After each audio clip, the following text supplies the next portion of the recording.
Good evening, ladies and gentlemen. The mayor has called the first budget hearing to order. Vice Mayor Kaplan. Here. Councilmember De La Cruz. Here.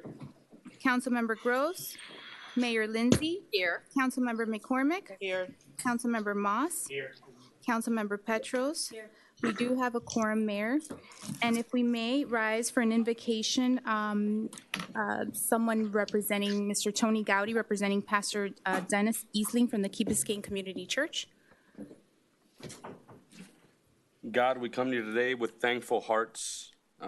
We pray for wisdom in this meeting. We pray for the leadership that's within this room. We pray for our government leadership, God. We also pray for our fire chief and our police chief, that any decision that be made today be made with you in mind, with bringing the community together and not dividing them. Also on today's anniversary, 17th anniversary, we ask for special prayer for any families and friends affected by lost ones suffered during 9/11. And God, I ask a special prayer for the children of this community. You know how much they need you. We know how much they need you, and let us be a community that rally around our children and give them the best opportunities to succeed. And it's in your name we pray. Amen. Amen. Amen. Please remain standing for the Pledge of Allegiance. I pledge allegiance To the flag of the United States of America and to the republic for which it stands, one nation, under God, indivisible, with liberty and justice for all. Next item, Mayor's brief comments by council. Sure. Yes, please.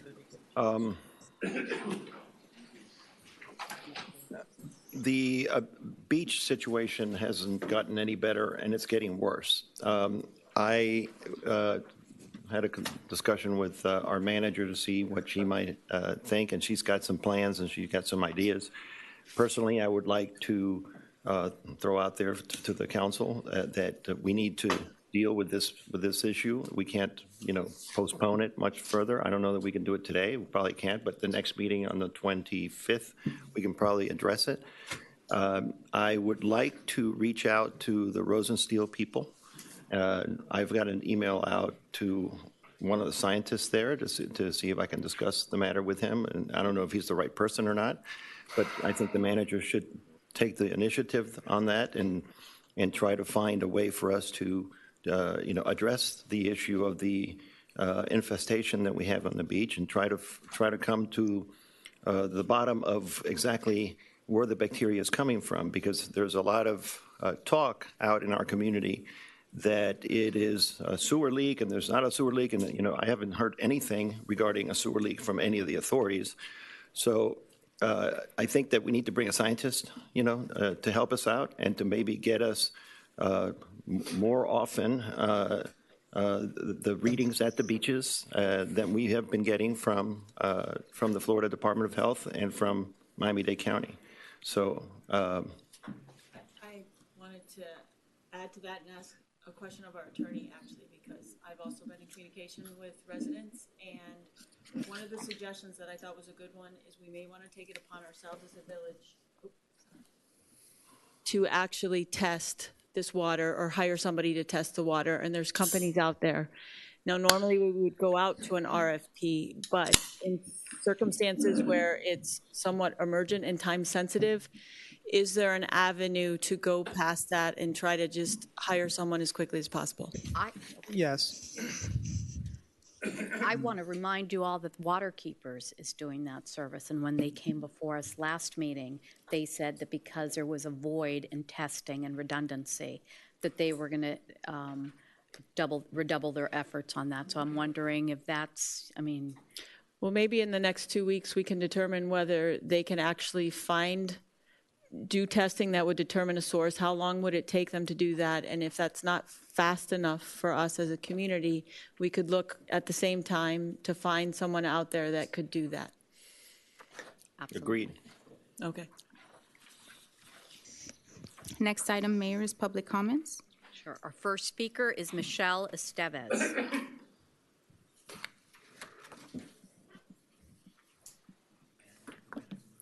Good evening, Mayor, council members. I am here to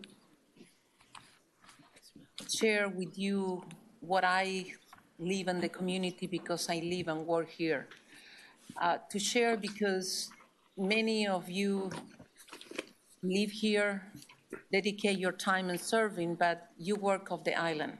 I'm very fortunate to be able to work and live on the island, and because of my job, I interact daily, more than once, with police and fire, with the building and zoning department, with everyone at the village. The 5% increase in the budget really is nothing, it's not much. This year I have, as a condominium manager, very hard time.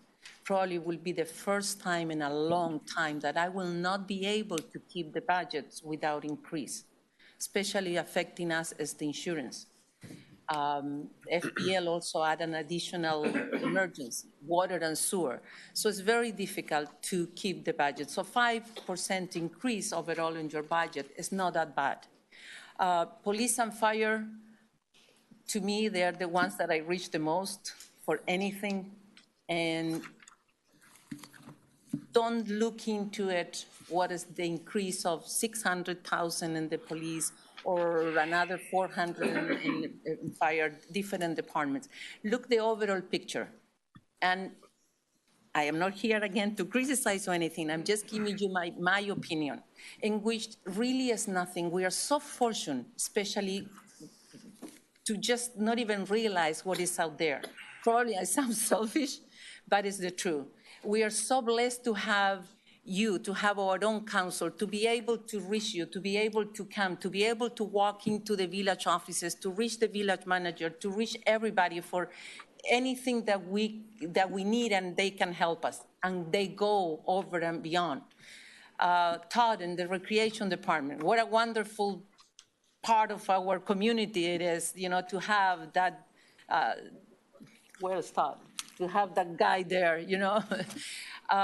So look at the overall picture. I know it's hard because I deal with budgets and I have to report to my board and things like that. So looking the overall picture is not that bad. And I speak all the time with different residents.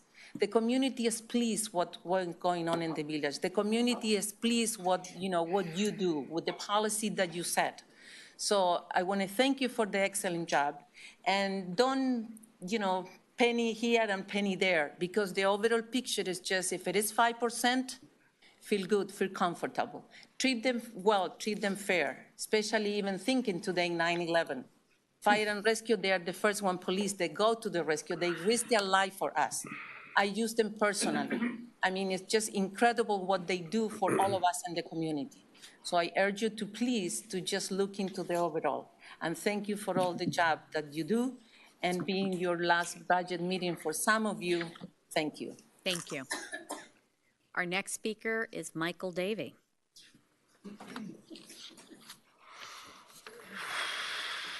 Good evening. Mike Davey, 50 Ocean Lane Drive. I did want to touch on the first issue, the beach issue. We got to get going on that. Katie and I spoke today, and I've spoken to a number of people. It's a major concern. The sargassum is one issue, but really not being able to swim in the water because there's fecal matter there is more pressing, more exigent circumstance that has to be addressed. To the idea of hiring a consultant or a tester, there are companies that can fingerprint this and can determine what the source is. The response I've received from the county is that it's from pet waste and septic tanks. And in talking to people in the village, in Public Works, it's not reasonable that fecal matter would be getting into the water on the ocean side and not the bay if it was coming from our septic tanks. So we need to take some steps to rule that out. I think hiring a company quickly to make the tests, to determine what the source is. They'll be able to determine if it's treated or untreated waste. Those are the things. The manager could send out 3 letters. I think we've done it before, Chad, where we've sent out letters to companies to try and get bids to determine if it's a good number. That could happen before your next meeting. And then you can get the ball rolling. We can get somebody in here and get the water tested, and we can determine the cause. Because it seems to be, everybody seems to be punting the ball around like, oh, the county's saying it's not them. We're saying, well, it's somebody. Let's get it done. A second suggestion I got from Jose Lopez in the village was that we bring in the director of the environmental engineering for the Department of Health, the state agency, who he knows, Dr. Samir Elmir. He could come in and maybe explain what's going on. We need to inform our residents because they're all running around thinking it's the sargassum, that's causing the fecal matter. That's not possible. Enterococci is from the digestive tracts of warm-blooded animals, and that's not seaweed. So that's that. So I think we need to get that addressed. If you could talk about that tonight, maybe ask the manager to move on that, get that done for your next meeting. Secondly, to Michelle's point, I saw in the manager's memo that the millage right now is at 3.00. We have a lot of needs. Going forward, we're going to have a lot more needs. I was looking at the emergency fund, and it states that it's at $4 million, but then there's a note that says we spent almost $2.6 million last year on Hurricane Irma, and we haven't yet been reimbursed. So we have a shortfall there. If we were to have the millage at 3.25 this year, it would give us $2 million in extra revenue for this year. That would be the cushion just on that item, so that we're protected going into next year, so that we have the funding now and we're ready to go. I'm sorry. No. Okay. So that, and I think going forward, as Michelle said, let's not be penny wise, pound foolish. Let's look long term. Let's look at all the projects. We've got the beach restoration. We're considering the underground power lines. We're considering the library. You've got a lot on your plate. We're going to need to fund these things. Let's start it now. So thank you very much and enjoy your night. Thank you. We are done with our speakers for now. Would anyone else like to speak and hasn't had a chance to? Closing public comments. In all the time that I've sat here, I don't think I've ever heard anyone speak about the digestive tract of warm-blooded mammals. You're welcome, Frank. That's a first. It's always a first time. Next item, Mayor, is the millage resolution. A resolution of the Village of Key Biscayne, Florida, adopting the proposed millage rate of the Village of Key Biscayne for the fiscal year commencing October 1st, 2018 through September 30th, 2019, pursuant to Florida Statute 200.065, Trim Bill, setting a date for a final public hearing to adopt the millage rate, providing for an effective date. Move. Second. Thank you.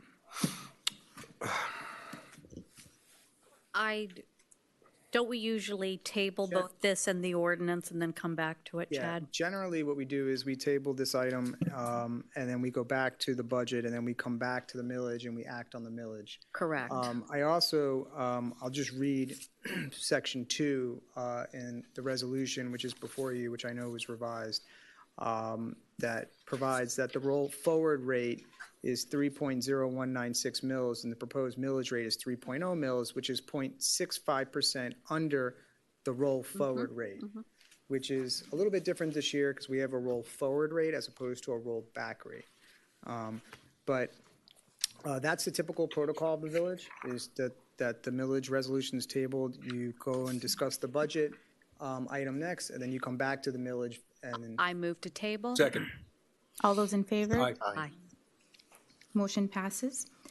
Next item is an ordinance on first reading of the Village of Key Biscayne, Florida, adopting the budgets for the fiscal year commencing October 1st, 2018 through September 30th, 2019, pursuant to Florida Statute 200.065, Trim Bill, providing for an effective date. Moved. Second.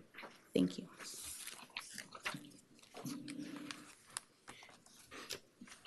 Move to table.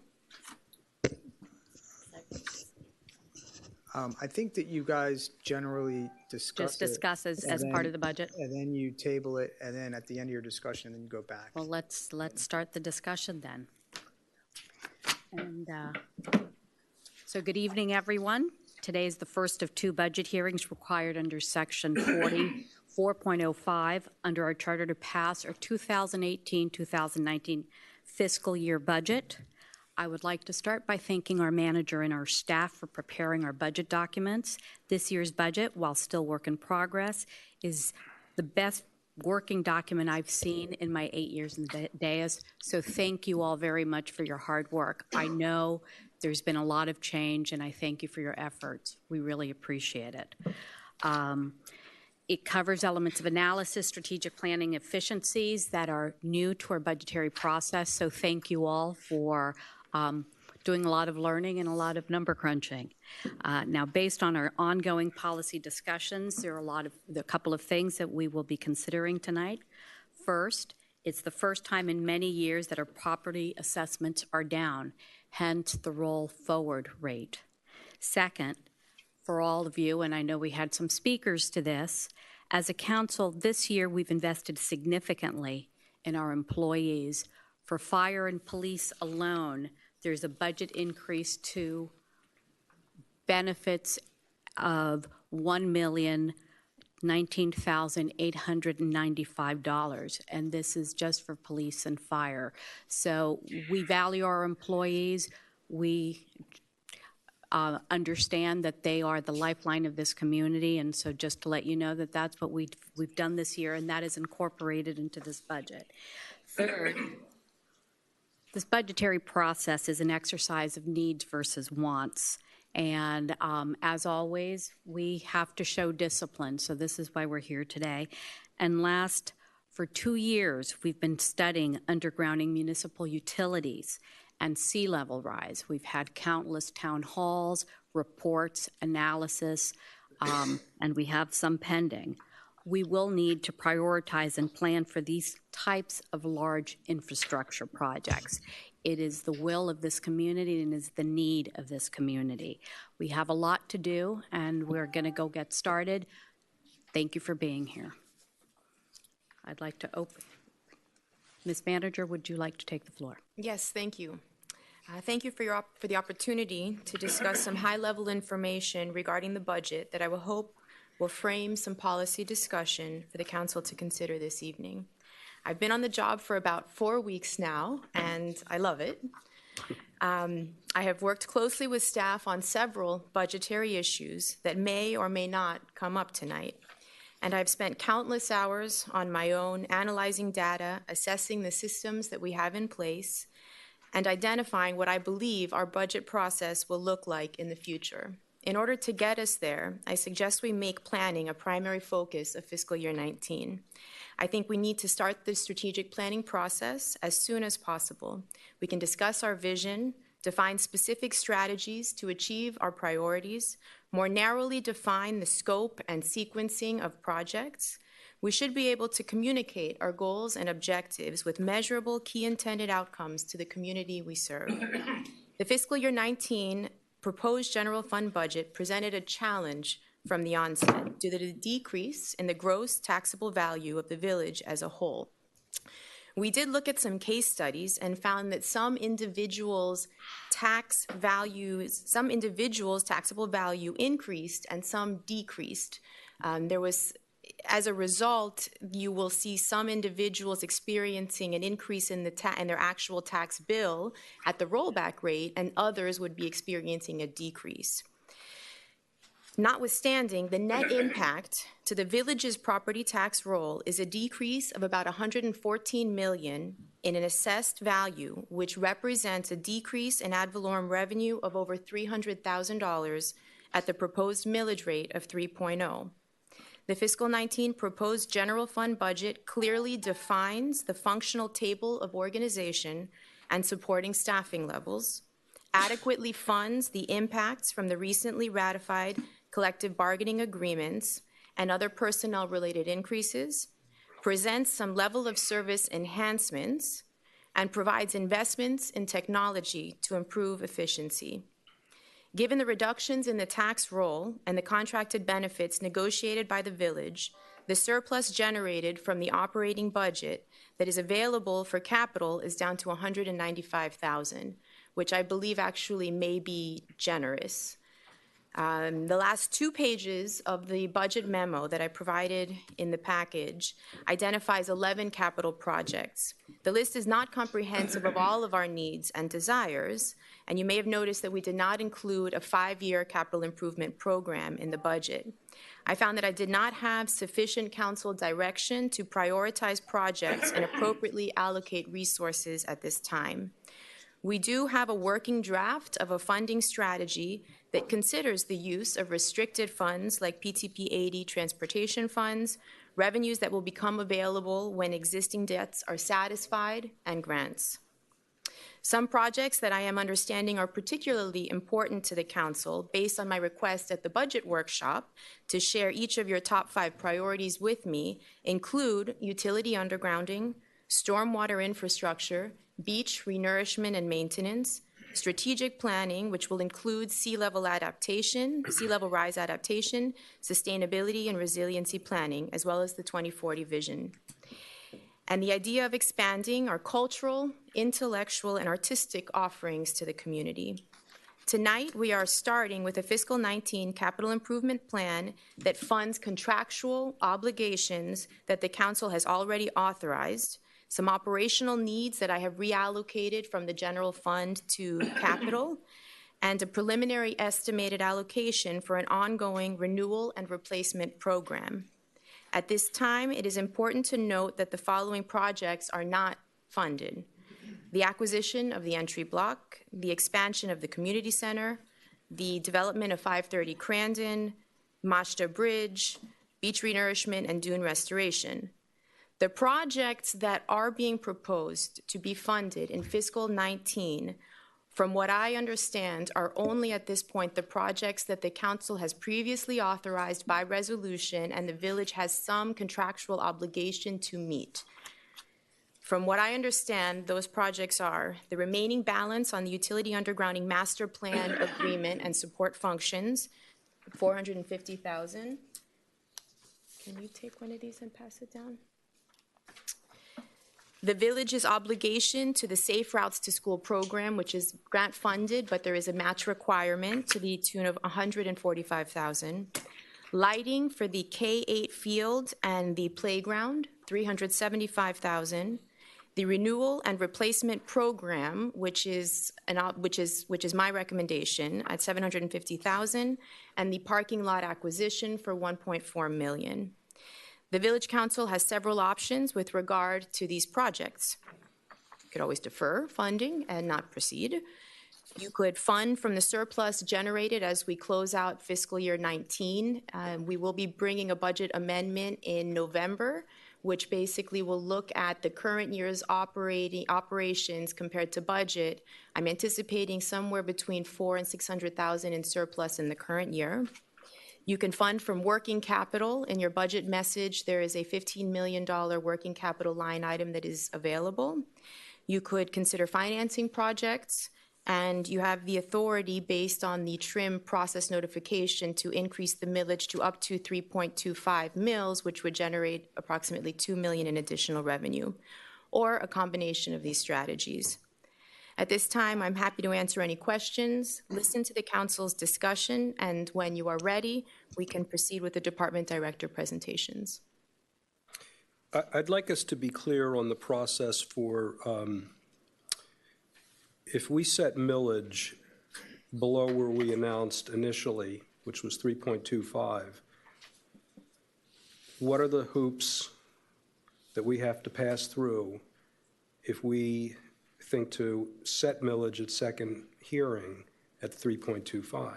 In other words, if we adopt a 3.0 rate at the first hearing, and then we want to go up because we go through CIP and we consider it necessary, can we do that? If, once you adopt your first hearing millage, you're locked in at that number. We've learned that lesson. Yeah. So now, to be clear, the trim notices that were mailed were at a millage of 3.25. Right. The manager's recommendation is at 3.0. Tonight, you have the ability to go up to 3.25 because that was the mailed notice that went out to everyone. You could go actually above that, but it's almost impossible because of the mailing requirements to do that. So typically, the council looks as the number that's published in the trim notice, which in this case was 3.25, as the effective ceiling for the year. So let's bear this in mind as we're going through this discussion. Sorry. So what you just said, we can't what we lock in today is what we lock in, even we couldn't go down. You can go down, but you Okay. can't go above.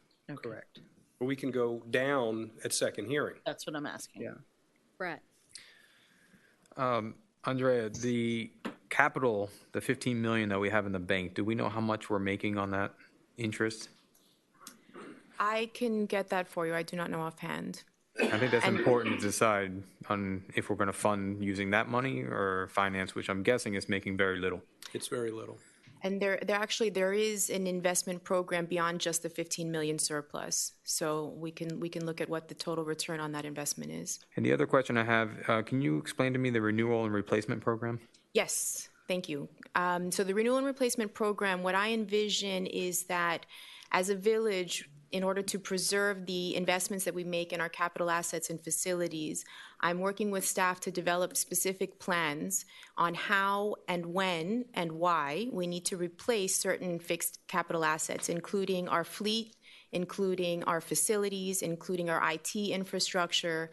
So for example, my goal is that when we need to replace a roof every 28 years or an AC every 8 years, if a vehicle every 7 years, that I can get the cost of the total program and I can allocate a consistent amount every year so that the council and the community can rest assured that when we need to make improvements, there are funds available for the ongoing maintenance of the assets that we have.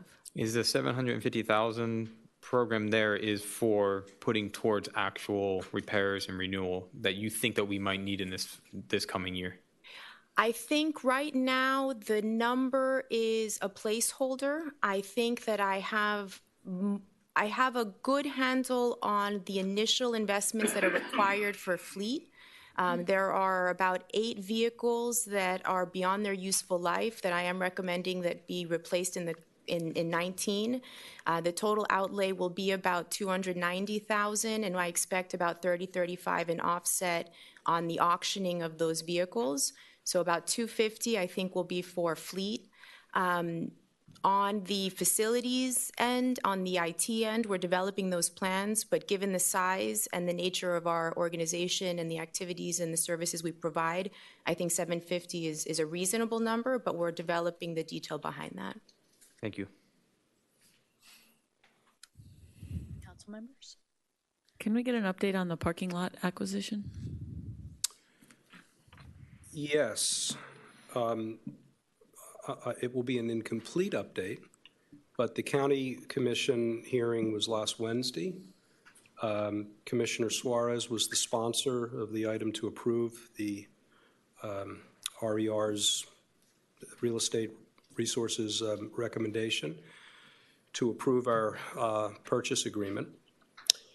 There was a lot of adverse discussion at the council, at the commission, and there was some private chatter about why that was. I'm not sure if you're briefed on what that is, but I guess the way I would think to say it is commission politics. And Commissioner Suarez ultimately withdrew the item with a commitment from Mayor Jimenez to work on it and find a way to bring it back. So it is in limbo right now. Do we have a main knowledge for the resistance? Because that, I mean, It's speculation. okay. It's speculation. I think my personal view is that there have always been, 2 commissioners who don't like to do this kind of thing.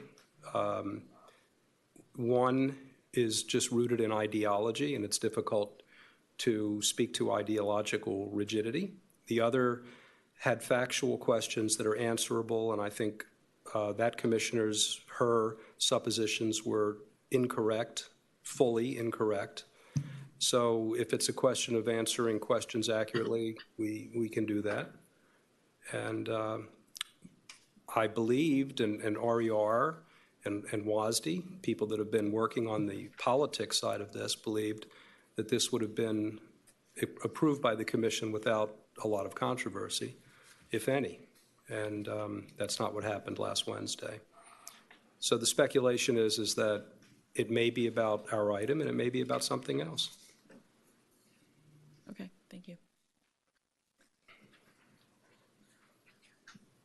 So where we left it was to reconvene with the county this week, ideally, including the mayor's office. WASD is still behind this. We've got a negotiated deal. We're ready to close. Everybody knows that. I had a chance to speak at the commission and answer some questions. I hope I did so in a very short period of time, concisely and persuasively. And this had principally to do with how the valuation was reached. And so the next step is to convene RER, the people that we've been negotiating this with for years, same team, and WASD, but include the mayor's office.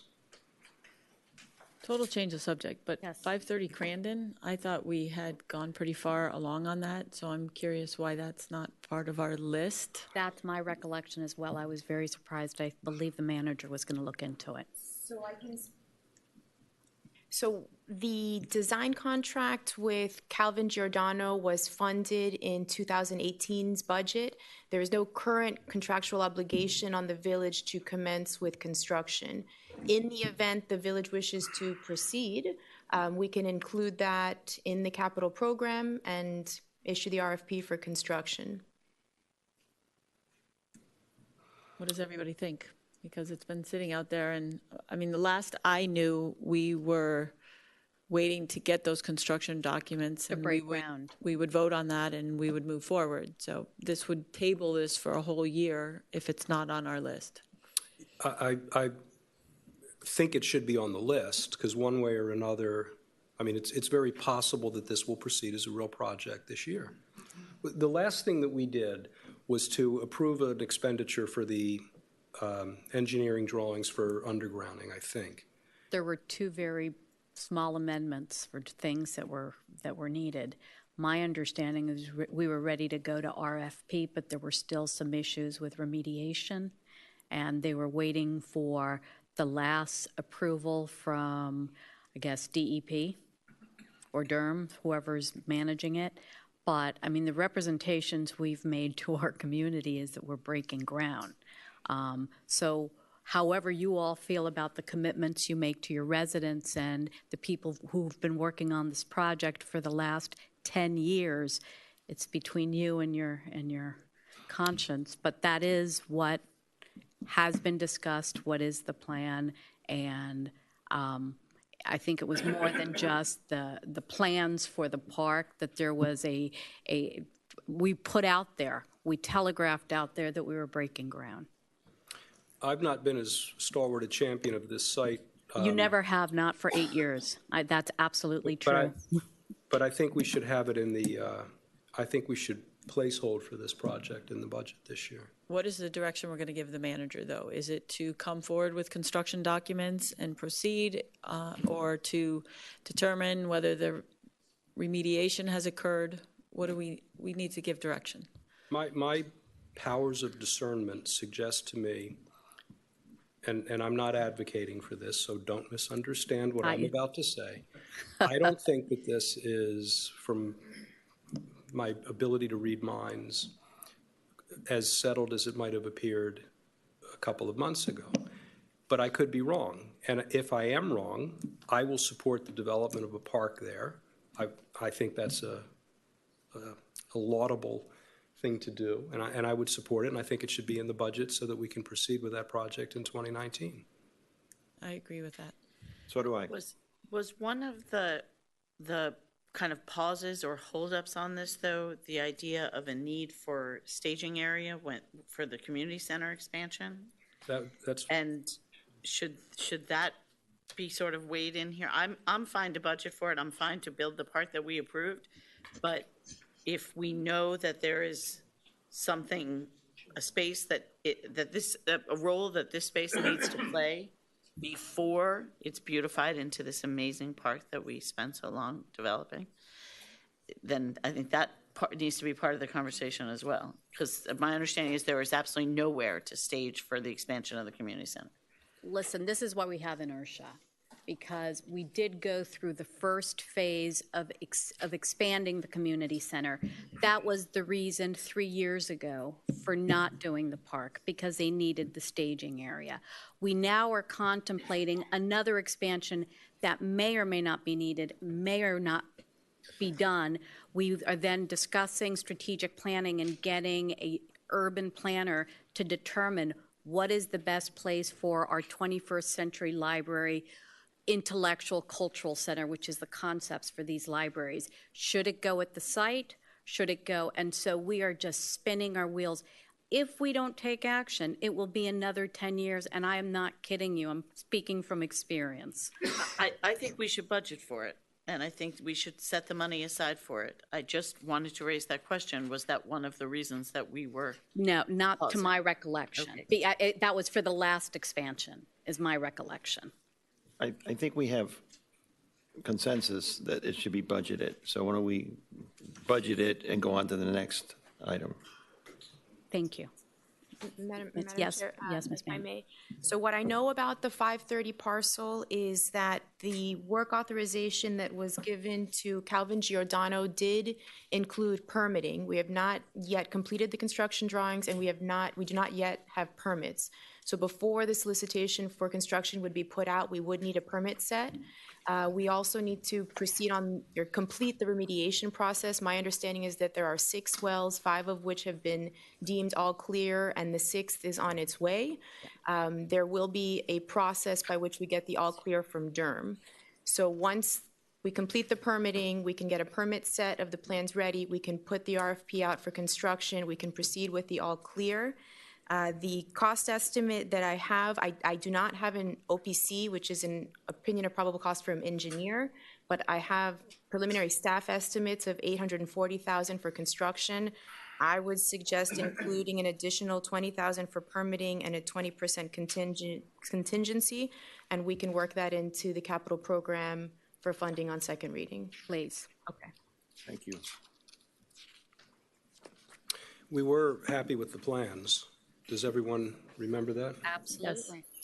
Not all of us, but A little happy. So folks, a little happy. are we ready to start with the departments? And before that, I would like to open our discussion to public comment on this ordinance. So I will call our first speaker is Donald Ellisberg.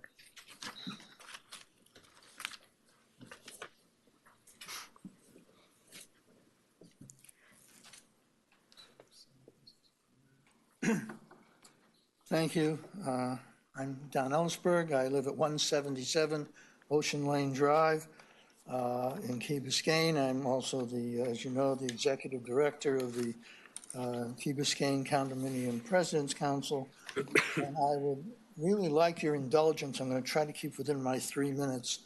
But I have been working on these budget issues, as you know, for 4 or 5 years and raising some questions. And I have something I'd like to say here as a result of what I've seen presented. Madam Mayor, council members, and village manager, we are submitting this statement to express our views on the proposed 2019 village budget. This 2019 budget year is an interesting year for all of us, and we believe the village residents should have a clear understanding of the strengths and limits of this specific proposal. We view this as a transitional budget as the village moves to a new manager with a very specific set of goals and directives for the future given to her by the village council. In addition, we recognize that this year we will be electing a new mayor as well as 50% of the village council. Because of these election and administrative changes, we believe, with the exception of one item that I'll discuss in a minute, that the proposed budget is the appropriate way to continue existing operations while giving the new team time to evaluate village administration and review the numerous projects and proposals that face the village council and manager. Frankly, with the manager's arrival less than a month ago, it is not possible to have the review and recommendation for village operations that will likely have significant budget implications for the future. In our view, the existing village council should take credit for the exhausting search for a manager and permit our new manager, who was selected to undertake the many assignments the council has requested, with the understanding that the true budget questions will be presented to the council over the next year of operations. For example, our condo association has long advocated a serious change in the way in which the Building and Zoning Department has functioned with respect to permitting and inspections. We have recently suggested to the council that the changes expected in the 2017 ordinance regarding the permitting process are not clear and require serious review. Until that series of evaluations is complete, there is no point to implement more fixes aside from the appropriate reduction of the code enforcement operations budget through the use of the accumulated surplus currently held by the department and the village, the slush fund. Similarly, the recent council decision to study the stormwater tax fund requires the completion of that study to deal with the actual funding sources and tax structure that this topic requires. Our association has a long-standing concern with the Public Works Department that has been discussed many times before this council. The proposed budget for that department cannot seriously be discussed until there's a better study of the proposed projects and the level of staffing needed for these projects. One example is the proposed undergrounding of village power lines.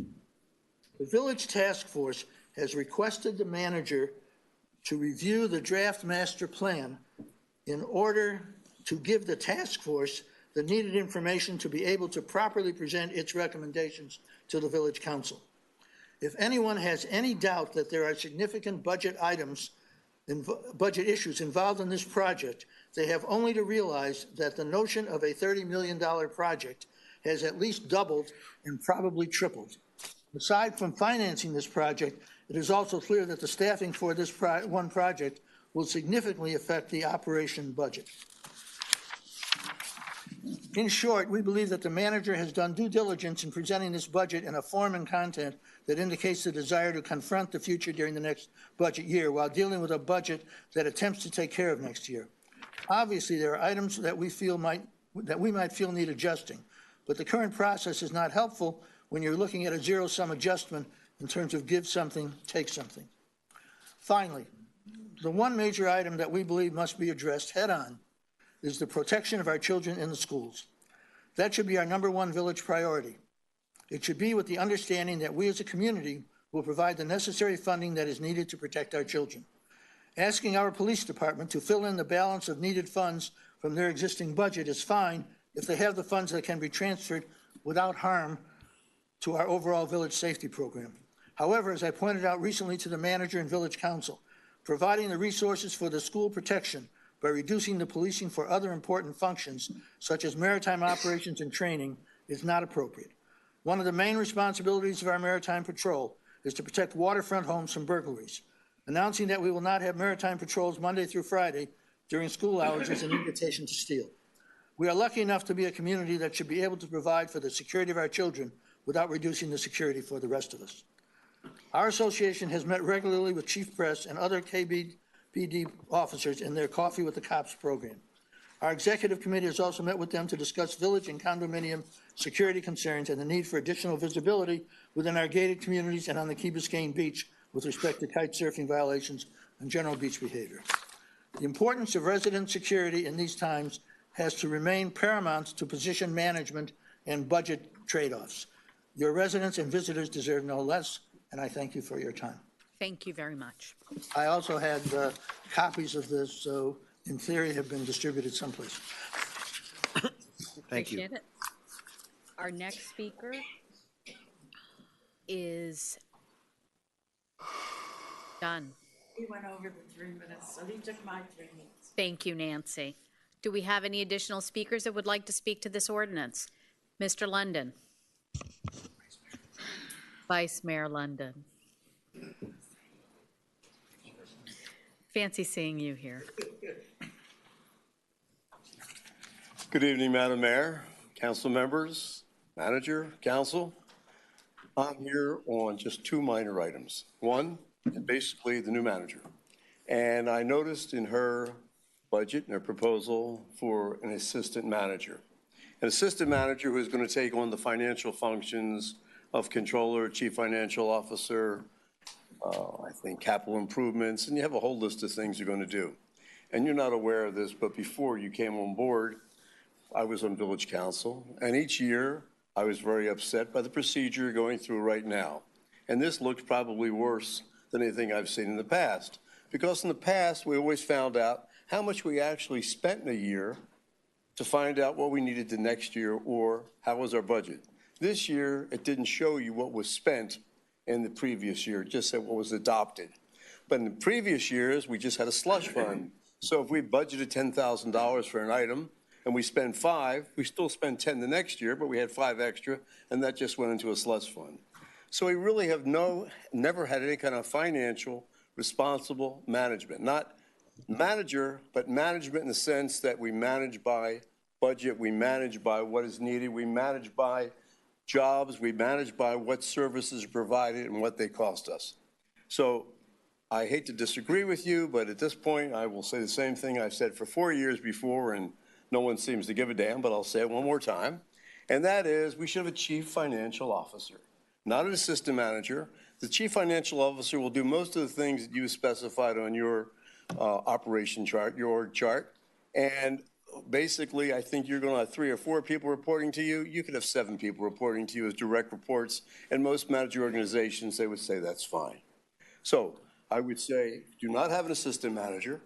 Have a chief financial officer who will report directly to the board, to the council. Will work directly with the manager and report to the council. If you want to have financial responsibility, because you are the stewards of the taxpayer's dollar. So that is all I have to say about the budget. And of course, I don't see how you can vote on it or even do anything about it since you don't know what you spent last year. It's not in the numbers there, just as adopted. You have no idea by looking at these numbers, and you're going to vote on this. I can't understand that. Number one. Okay, number 2. I'm all done with that. Nothing more with you. The other thing I noticed, you realize that you're now spending $930,000 more because of the new police and fire contract per year, and you've also incurred another $4 million worth of liability. So basically this year it's like an additional $5 million. So now the question is, how do you want to fund the additional $4 million? Do you want to fund it over 20 years, 30 years, 15 years? Or do you want to just keep long thing and it'll just keep growing? Or do you want to put more money into it in your budget? I mean, as far as the pension thing goes. But right now you've increased the thing by over $4 million, I think $60,000 from the prior year. So I think that should be considered. The other thing is I noticed in the contracts, when you voted on these contracts, somehow or other you differentiated between the police and the fire. And before we used the 175 money, 185 money to reduce the cost of the pension to the village. Well, this year, we can't do it with fire. Police, we said we're not going to use the money. With fire, we can't use that money. So you're probably going to have an extra $200,000 that you maybe thought about, maybe you didn't think about. But it's something definitely to consider. Thank you very much. Can I ask why we can't use fire? Sorry? I wasn't aware of some of these facts you just told us. Where what facts come from? Why can't we use fire? What happened? Because if you look at page, here. You'll notice police and fire, and there's no difference between the two. You want this? Me too. Okay, so. Ed, we'd all like to see that. And it says, I'm sorry? We'd all like to know what you're talking. You're going to have to put it, I understand that. All right, I'm looking there. Luch. Ed, if you could please say it from the dais so it's kind of information in the sunshine. Okay, this is on page 54 of the police contract, item 34.16. This deals with the 185 premium tax money, which is the money that's given back to the cities who have retirement plans, and 175 is for the fire. Anyway, so what this says is, Florida statute include blah, blah, blah. Unallocated premium tax revenues and the full amount of premium tax revenues received by the village in the future shall be used by plan to reduce the village's pension contributions to the plan, which is what we had before for the police. Now, the fire says something different. The parties further mutually consent that any premium tax revenues received by the plan pursuant to 175.101 and 175.351 Florida statutes shall be retained by the plan to pay for the benefits offered by the plan. Doesn't sound like a big difference, does it? It's a big difference. It's a big difference. Because one is to pay benefits, one is to pay our costs. Because the way the contracts are written, we're not supposed to exceed 20% of, in other words, we're not supposed to exceed 20% of the salaries in pensions, okay? Or we get an 80% funded ratio, or you can make different contributions. Here, on this one item, we can go ahead, being police, and use that money to stay within those boundaries. We can't use this money to stay within those boundaries. This affects benefits, not the cost to us, but the benefits for both sides. And you can go check with Brett and. I'm let him going to, go over it. Chad, can we Okay. please get a legal opinion on that? So I guess you're familiar with that, aren't you, Chad? I'll have to defer to Brett on that. Okay, thank you. Anyway, that's it. Thank you. But in any case, do we recall a discussion and kind of a matter of self-discipline not to apply the statutory monies to reduce the liability? We discussed not applying the emergency fund that they have, but it had nothing to do with the state money. The state Correct. money was, Okay. it was always going to be there, but Correct. it had to do with the money that's sitting in a reserve that our chief made a The decision. emergency transport, That's correct. what- The emergency transport is very You no. remind different. me. Thank you. Okay. But I thought we had decided to use that money to pay down the liability, not to use it to offset the cost. I think The that's emergency fund. to pay down the liability. I think we're ready for the individual departments, Madam Manager. Thank you. So in order of appearance, I can summarize the council budget. I think the significant change is the allocation of $192,000 for the consulting team that is working on the long-term strategy for the beach preservation. I actually would suggest that we move this to the manager's office. Typically, I see these kinds of funding, so these kinds of allocations in the manager's office. I'm not quite sure why this was in the council budget to begin with. In the event that this work results in some capitalizable projects, I would actually suggest that we move this to the capital fund. But at this point, this is an investment in lobbying services and professional services. We could leave it in council, or we could move it to manager's budget. And that's the major driver for the council budget.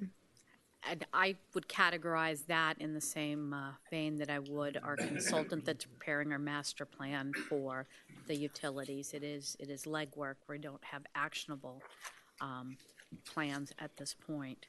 I think it properly belongs with the manager, not with the council. Yes, I think so too. I agree. Okay. Now, I will bring up what I have brought up for the last 8 years, and it is the Historical Society payment of $15,000 to pay for storage space in the village over by the Starbucks. We are paying probably the most expensive storage I can think of per square foot for a collection of which we have no idea what is in there. I know, Frank, you maybe 3-4 years ago volunteered to go through with gloves, with cotton gloves, and curate the collection. I think there's value in that, and we all have to make, and I don't know who's in charge of the Historical Society. There's been a very large void in leadership because of a death, but we value what is there. We need to know what is there. I also think it should be moved off the island.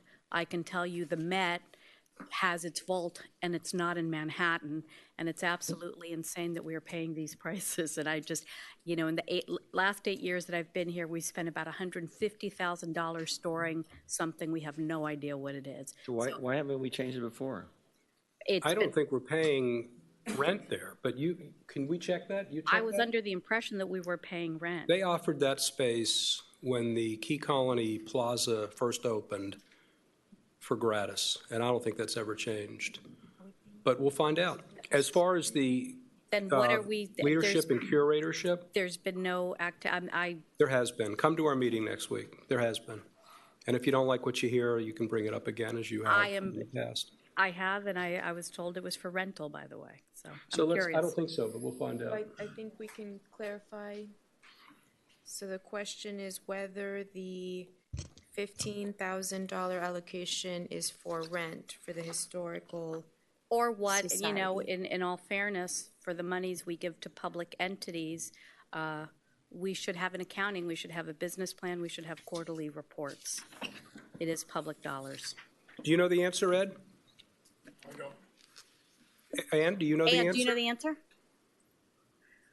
Yeah, we are paying rent. That's what I thought. I pay rent in town, and my rent on a half of that size or a third of that size that we have That's what I is thought. almost $12,000. That's what I thought.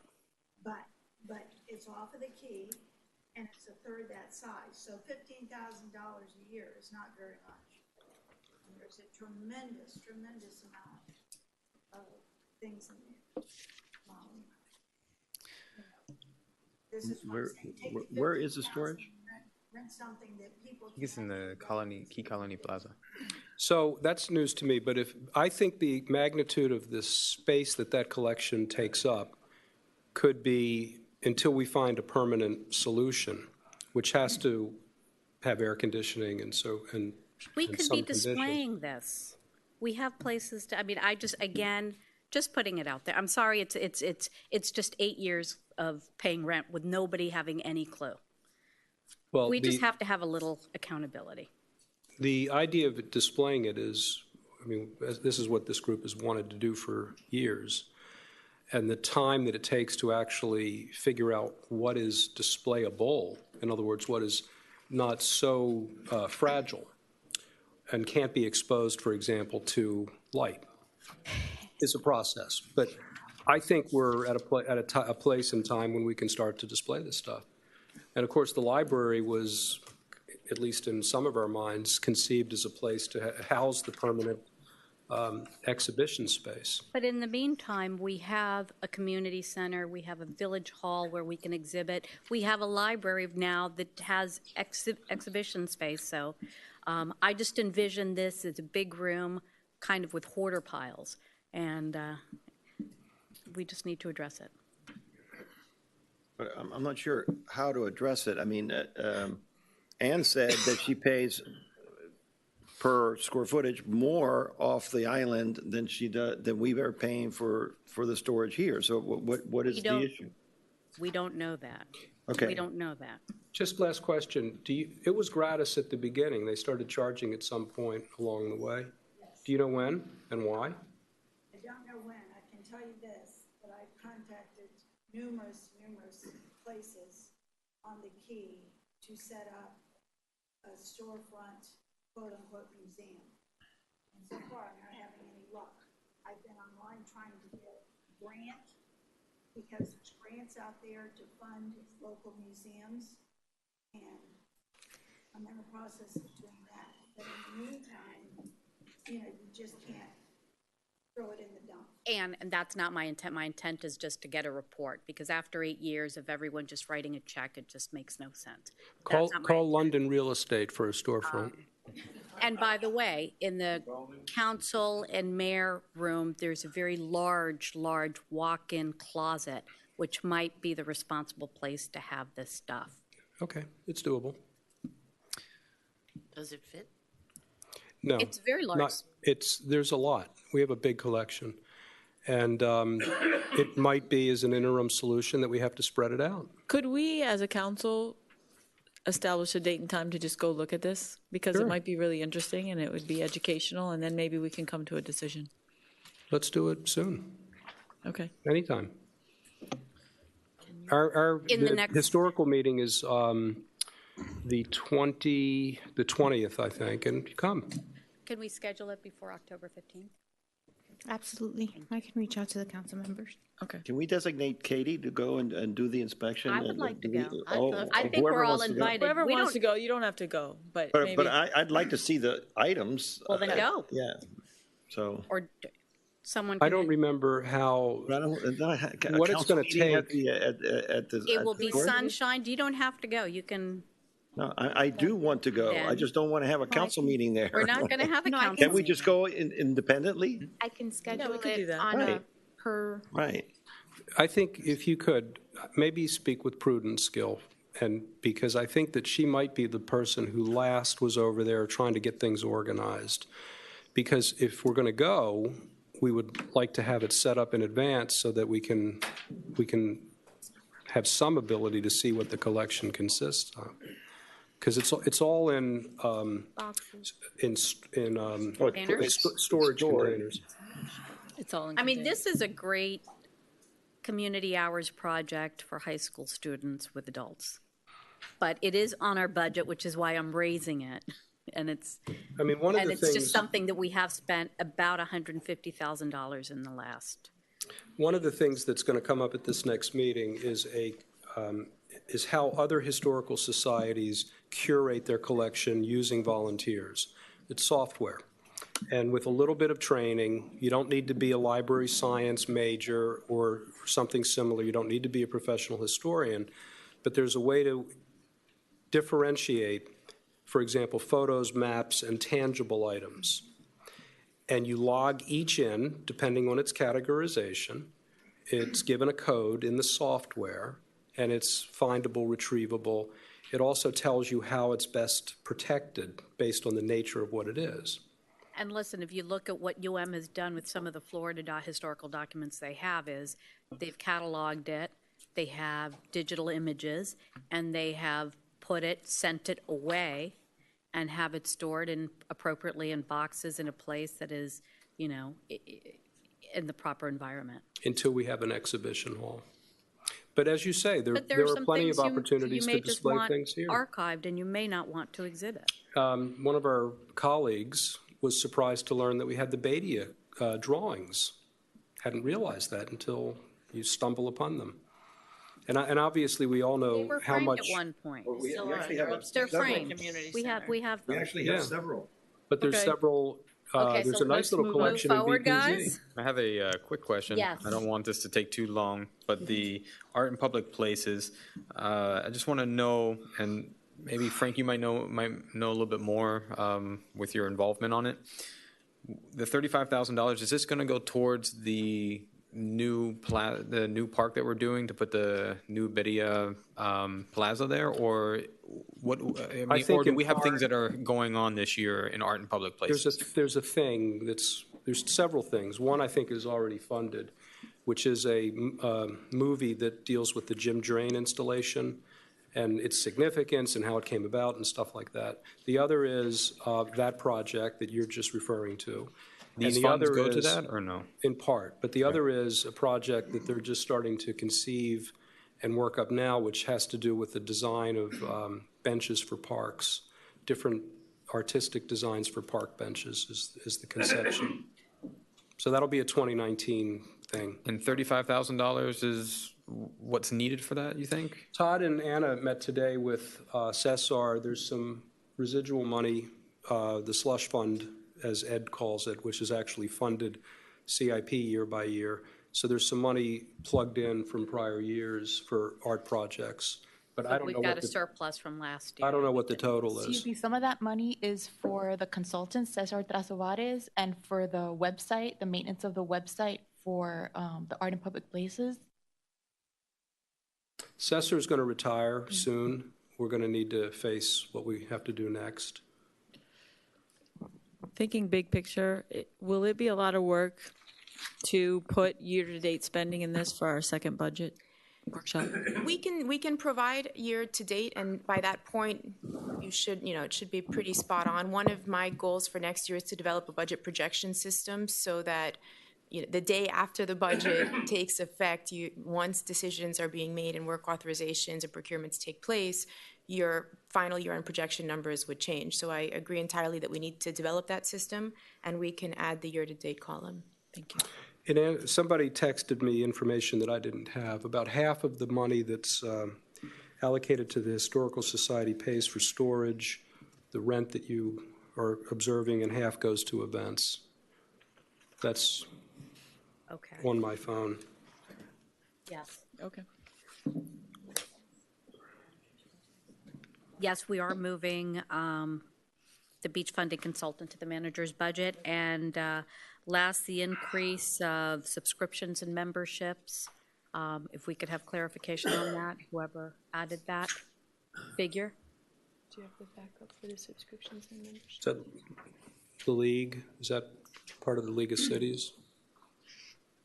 There's just a big jump and we're currently, and it may be that it's needed, but Yes, please bear with us, we have it. absolutely.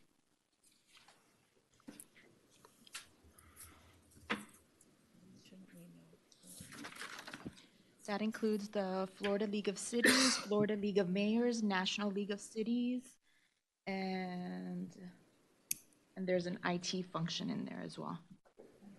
A BIS. Is this all new? Because is there a reason it went up so much?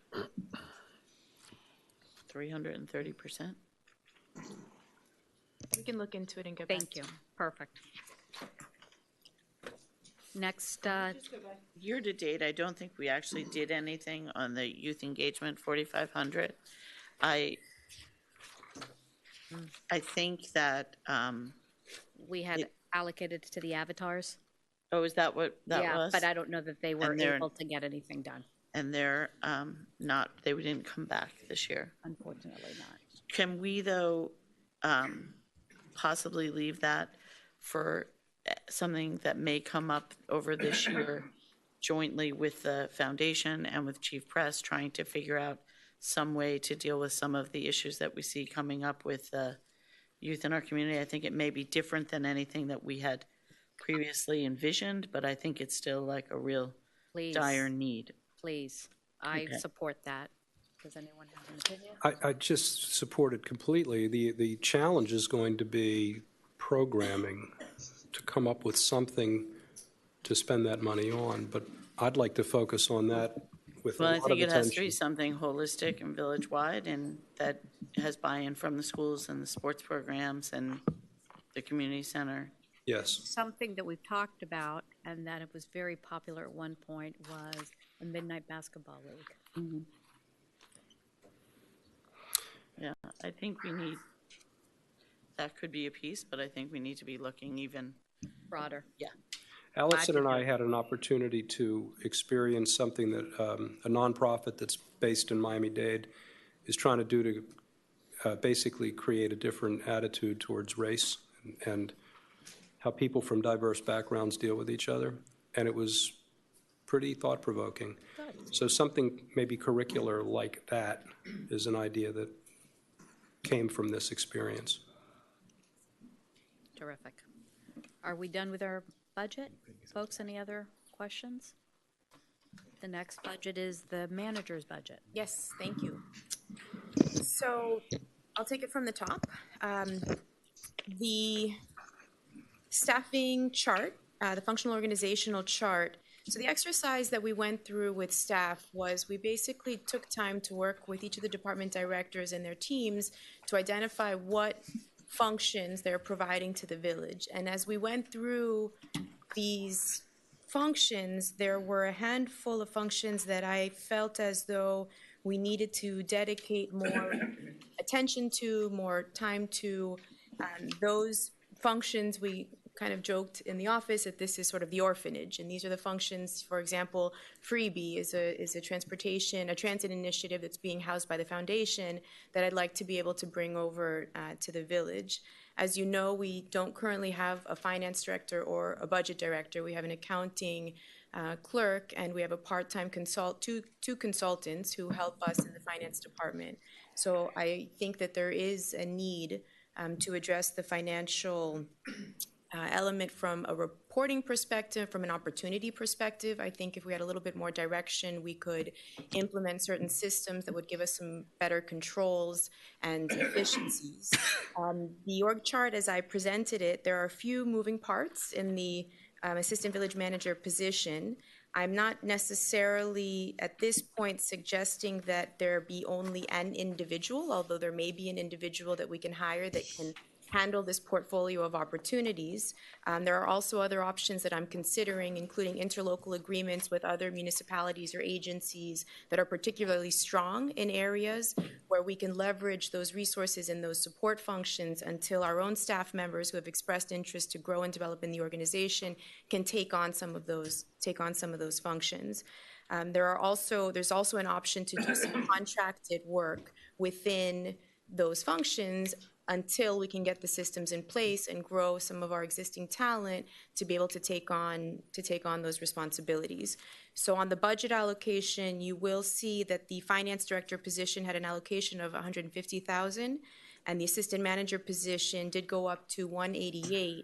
What I envision is that position combined with the professional services allocations, as well as some of the consultants that we have on the financial side. If you package that funding together, I think that we have sufficient resources to be able to properly staff and deliver on the functions identified in the assistant village manager position. I will also point out that on the communications, in the budget workshop, there were discussions about the fact that we had communications peppered throughout the organization. So one thing that we did is we looked across the entire organization and distilled the IT infrastructure separate and apart from the resources dedicated to communications. And the allocation that is for pure communications at this point would be $162,000, which part of it is in my budget, but it's also in everybody else's budget, but I'll speak to it since I'm up first. What we're going to be doing here is basically assigning an individual, and my recommendation and what I intend to do at this point is assign Chief Lang with the responsibility of village communications with 4 specific expectations that I'm setting. 1 is to enhance community engagement and outreach. 2 is to revamp the website. 3 is to create a citizen response tool. So when somebody, whatever the mechanism may be, whether it's a mobile app or something else, we've been talking about a few different options, somebody in the community sees a pothole, snaps a picture, lets us know, and there's a way that we can get back to them in a timely, efficient way to say, yes, we've received your request, we've done a cold patch, hot patch is coming tomorrow, whatever the issue may be. A branch is down, trees need trimming, that we can more effectively communicate with our residents. And the 4th deliverable is a communication strategy that would also address social media. The clerk and I have discussed this. My understanding is that there is a responsibility on the clerk for communications, and where we ended up was that I felt that the village could benefit from having somebody on the manager's side to be able to kind of create standard operating procedures and protocols so that we can generate the information and make sure that the media channels are in place to be able to distribute the communication accurately and appropriately into the right audiences. One of our goals is that, of our 13,000 residents, that we have a direct touch point with each individual resident. We're small enough and we're intimate enough that I think that's an attainable goal. So we've done that. Another thing that came up at the workshop was what I call internal services. So there's an allocation for utilities, for example, across the departments. So I can share the methodology. We didn't pull the dollars out, but for our maintenance contracts, the allocation is as follows: 2.3% to the manager's office, 2.3% to the clerk, 6.6% BZP, 13.3% police, 6.6% fire, 2.3% public works, and 66.6% the community center. The allocation is based on the staffing level that Coastal, who is our provider, requires to service each of the areas, and fire is particularly low because they do a lot of their own janitorial. On the utility side, the allocation across all the departments is based on square footage, 50% police, 25% BCP, and then 8% and a third between manager, clerk, and public works. The final point that I'd like to make on the manager's budget is that we are dedicating resources within Human Resources Department to fund a class and comp study. During my recruitment and my hiring process, I made a commitment to the council to look at that, and I also made a commitment that I would not do it in my first 6 months. So I am asking for the funding allocation to be able to do the class and comp study, but I think as an organization and staff, we've all talked about this, that as an organization and as a council and as a community, if we're going to proceed with an exercise like this, we need to be ready to face the findings. And so my first step on this is to do some benchmarking on some of the positions that are not part of the collective bargaining agreements, and we have already initiated that process. I think those are the highlights that I can make manager's office.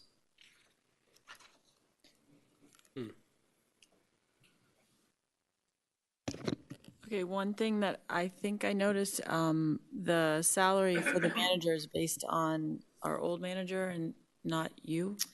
So it's actually based on me, and the current practice of the organization is that when there is a COLA negotiated in the collective bargaining agreements, that benefit is passed on to all general employees.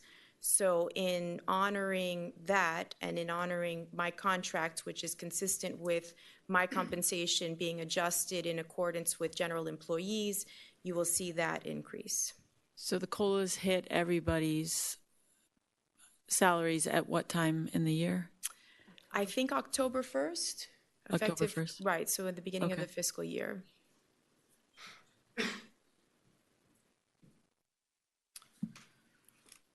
Any questions? I'd like to have a discussion about the assistant manager Sure. position. I personally, I have to say, I agree with Mr. London. I feel like we've talked for so long, and long before I got up here, I heard people talking about this need for a finance director and a dedicated position, and I would like to see that position as a standalone position. I also have some real concerns with budgeting for an assistant manager at such a high salary for such a small municipality. And the concerns go forward, looking at what happens as revenues go down. If revenues go down, I just feel it's like having the salary of two managers, and it strikes me as a lot. So I wanted to throw that out there. When you say standalone, are you talking about we would hire that person? No, I'm sorry. I mean a finance director position as opposed to a merged assistant manager and finance director. So you would have two positions. I'd have two positions at lower salaries than this one. Well, and I think we should have the discussion up here. If we were going to just think about going to a finance director that answered to the council, number one, is that even possible through our charter? And number two, if it was something we desired, this is the time to do it, because we don't have a current structure that exists. I mean, historically, it sat under the manager. Can we get our council to give us advice on that? Yes. We've looked at this, I think, in the past, and I think that we believe that there's an arrangement that could be struck, but it wouldn't be someone that would work under the manager. It'd be like you would hire, the council hires a lobbyist. You would hire like by contract, so it wouldn't actually be an actual employee of the village like you're thinking. I think that's what we kind of came up with. But it's not something that we've looked at in a while, but that's what, when this has been flushed before, we've tried to think creatively. I actually thought that the last answer we had was that it wasn't possible under the charter, or that it had real challenges. It has some challenges, but you'd be hiring a company just like you hire An independent contractor. Yeah. They would report to us. Like a lobbyist, yeah. But look, we can go back if it's the will of the council and look at this, really closely. I know that these were the concepts that we were throwing around at the time. So I've got two challenges. One, Brett, I think you were the last person who suggested an assistant manager and someone who would share a lot of these responsibilities. And I think this suggestion is aligned with what you envisioned and what your discussion was, which I think had a lot of traction at the time which it was discussed. That's one. And number two, oversight. We are part-time, and we are not in the premises on the premises every day. We have one employee who, or a couple of employees, but one that is on the premises daily, and we still have limited contact and challenges with that. Fortunately, she's great, but, you know, I mean, what are we expecting? I think we're setting ourselves up for some challenges. I don't know that we have the capacity. And then who does the oversight? I mean, we've got sunshine restrictions, and we've got, you know, all sorts of challenges with operating that type of oversight. I think I may have misunderstood Mr. London. I'm happy to have this discussion about having someone to report directly to us. My point was more, I didn't feel that it was appropriate for the village in this org chart to have a position, such a high salaried position, separate and apart from the manager. I liked the idea of maintaining a finance director under the manager and having more of, like we had Jenny with chief of staff, even if it is an assistant manager. I just don't know that it's a almost $200,000 position. And I think Knowing that may cost more, though, to have 2 employees over 1. It may, but we've also had numerous conversations about this need for a finance director, and that the position has been vacant, and that we really want someone to get in there and put systems in place and really dig in.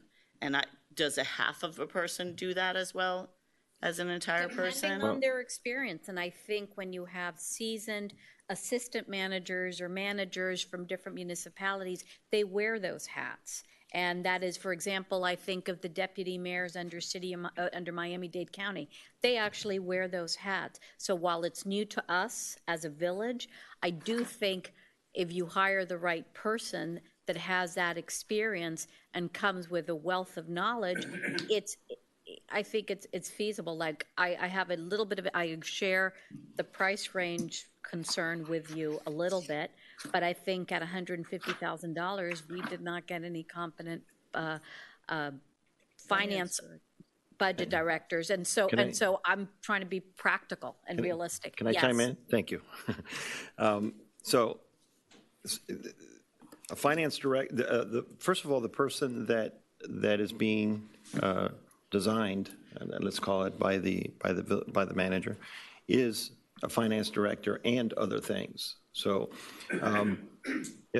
how much would a finance director cost us if we just hired a finance director? It's going to be a significant amount of money, and it's only going to be a finance director. So with all due respect, I mean, we need to answer the question, I think, that whether we want a finance director that responds only to the council or responds to the manager. I think that's the crucial question that we need to respond to. And if we can find consensus on that, then I think the next question is, frankly, we just hired a manager. If this is the structure that she wants to put for her administration, for her to be successful, that is the way that I think I would want to go, rather than question, this. Now, if we want to go, if as a body we decide that we would like to do a finance director that responds, that is under the council as opposed to the manager, that's a different question, and I think that's the first one we need to answer. Once we get over that one, if we decide no, we're not going to go that way, then I think that I personally would want to do what our manager has set forth in front of us. Now, I agree. I understand, and I would also want to. I believe that the total salary may be a little bit of a, maybe it's too close to her salary. So, I'd like for it to be looked at, and I think she's willing to look at that part. Mayor, Brett, and then Mayor, Frank. if I Yes, can, Chad. I just want to say what I was saying before was a concept that we were considering when asked that question in the past.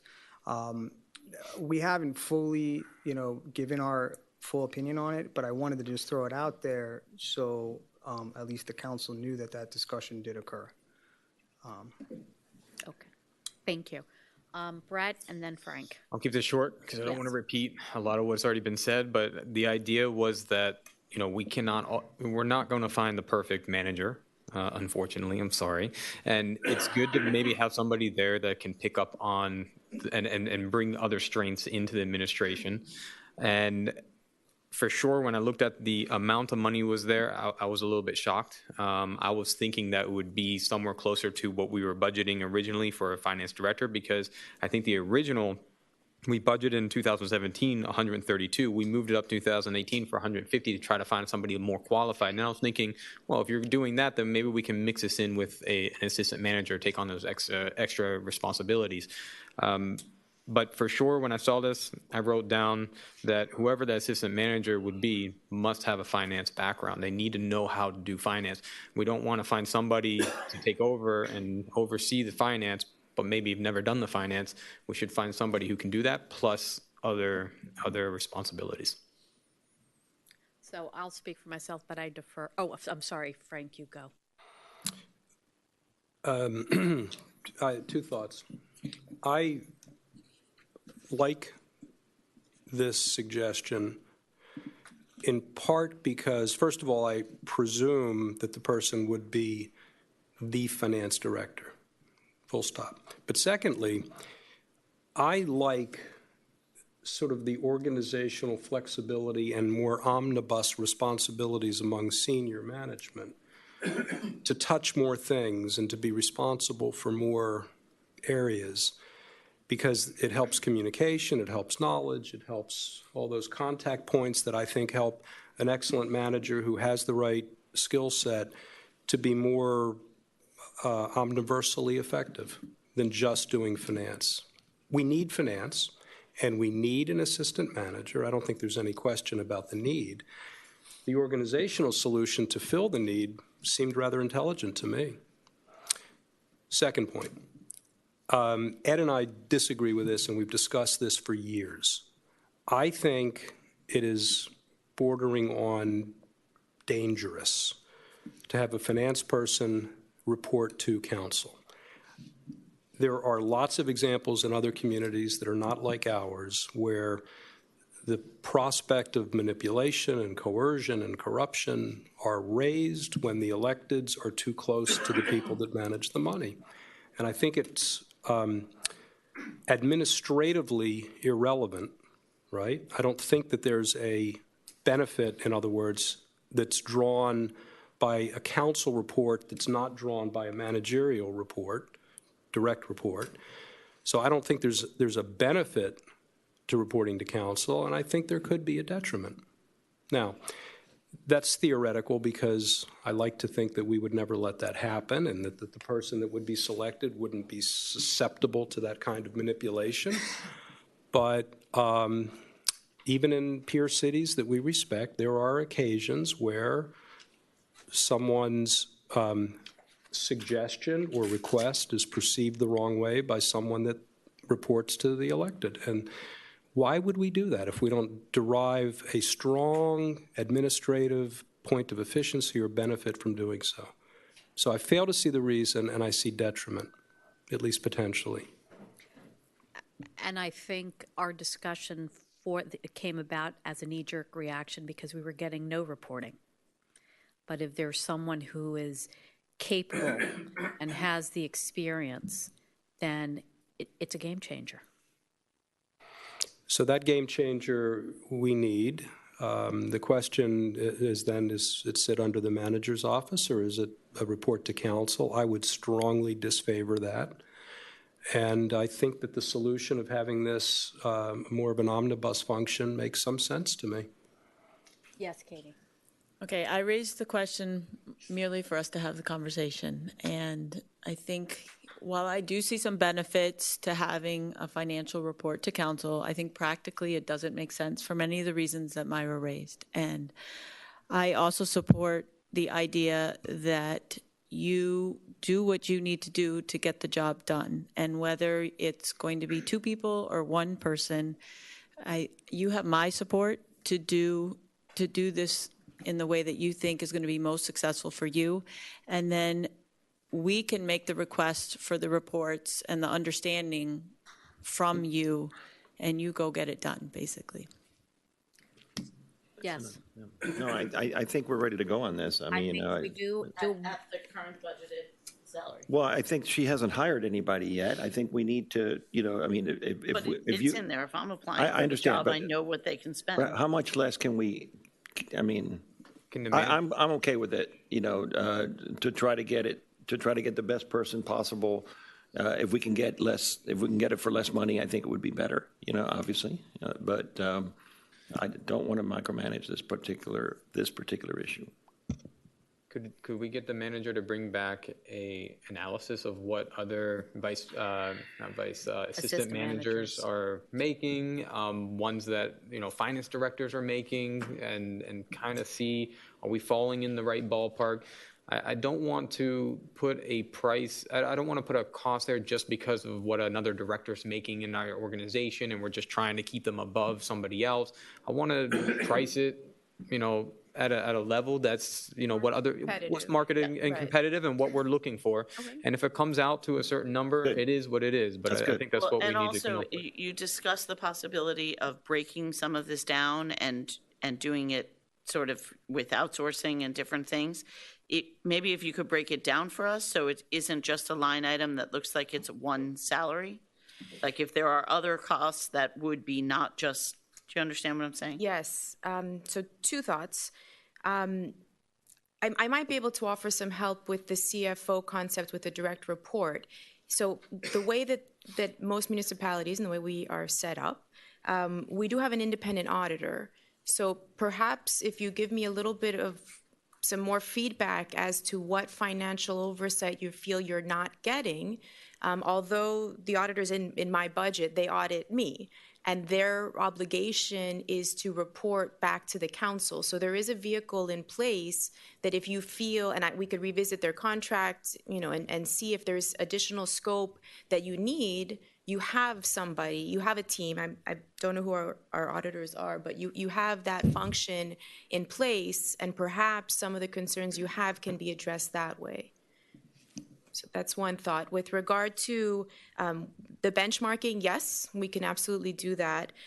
With regard to Councilmember McCormick's request, in the briefings, I sort of discussed how this could go because it depends on what talent I can recruit. So there are certain individuals that may be able to take on the entire orphanage, and that would be great. There may not be, and if I can't get somebody who can handle the entire suite of responsibilities, other alternative approaches that I can take would be, for example, leveraging perhaps interlocal agreements with other cities that are particularly strong, let's say City of Miami Beach on resiliency, or there are firms that actually do interim finance director jobs. So perhaps I have somebody who can focus on the resiliency and the budget piece and then do a check and balance to have a contracted finance director piece. I'm not sure if that aligns with the vision of the council. But so to be able to give a breakdown now, I don't have one because it depends on who I can find and what skill set that individual brings to the table. Possible to title it somehow so that it's all encompassing and not just like a broadcast of this is what we're willing to pay. Yeah, you know what we could do? What we could do is group together, so in my professional services line item and in some of the accounting and auditing line items, I can maybe group that so that the function has a value. And then I can staff it as needed. If that's more comfortable, I can do that. That works better for me. Does anyone else mind that? So I'm not sure I understand what that means. I mean, you're not going to have one person? So right now in our finance department, for example, we have a part-time contracted individual who basically serves as our senior accountant. She's our acting finance director now, and I appreciate everything that she has done, and she's here this evening. We also have a financial analyst that is on retainer with the organization. And then we have an accounting clerk that is a full-time employee, and then Anna also helps out in the budget development and some of the financial functions. So I think through a combination, for example, we spoke on solid waste collections. So right now we issue our own billing and we have a lockbox system for collections. perhaps there are more efficient ways to do that. So what I'm saying is that when I look at my budget, I have a salary position there at 188. I also have 183,000 in professional services and over 100,000 in other advisory support functions for financial services. So if I aggregate all of those functions, and I'll make another point, part of the 183 includes a funding allocation for sustainability consulting. If that suite of responsibilities includes resiliency, I'd be able to assess, do I need a consultant? What kind of consultant? What is the cost of that contract? So when I lump together the 188 for the position, and maybe we restructure this so that I could even not have it be a position at all off the bat if the position count is of concern. I'm not married to that idea. But if I bundle the 188, the 183, the 65, and the 50, I think that is adequate funding to fund what the functions that I'm proposing in the functional org chart, which for the sake of discussion, I can recap if that helps. And you would just drop your item 12.100 altogether and then let the future take care of itself, and you'd have the money budgeted in case you were going to fill that position as you intended, or you could do whatever else comes along. We could do it that way. If the council, so this year it was a very helpful exercise to consolidate across the village all of the position counts. And it was, I think, a difficult exercise for me, and I think for many of us, to kind of really take a look at what is our staffing level. I'm used to there being a close eye on staffing levels, position counts, which is why I suggested reclassifying the finance director position to a larger position, because I think the village needed that. If the council is not sensitive to a position count, but sensitive to a dollar allocation, you can give me a dollar allocation and I can staff the function through a combination of consultants and employees, or perhaps I don't find any individual that wants the job and I only have a series of consultants. So whatever is the discretion, I can work with it. What we need is somebody that can that is strong in budget and CIP. We need, not necessarily a person, but we need budget, we need CIP, we need transportation and transit, we need finance, we need grants, we need resiliency. We need contract administration, we need procurement, we need purchasing controls. Well, and I think doing it this way gives you more flexibility to make sure that you get the best to address all of those things. If it's one person, that's how you pitched it when we spoke privately too. I would just like the budget to look the same way it sounded when we spoke. If that's the will of the council, I can accomplish that. I defer to whatever you I want you to make the organization work as efficiently and as well as possible. This is your first budget with us. I want you to own it, and I want you to be responsible for it, and I want us to rely on it. So whatever it is that you feel you have to do is what I am going to support from my own vote.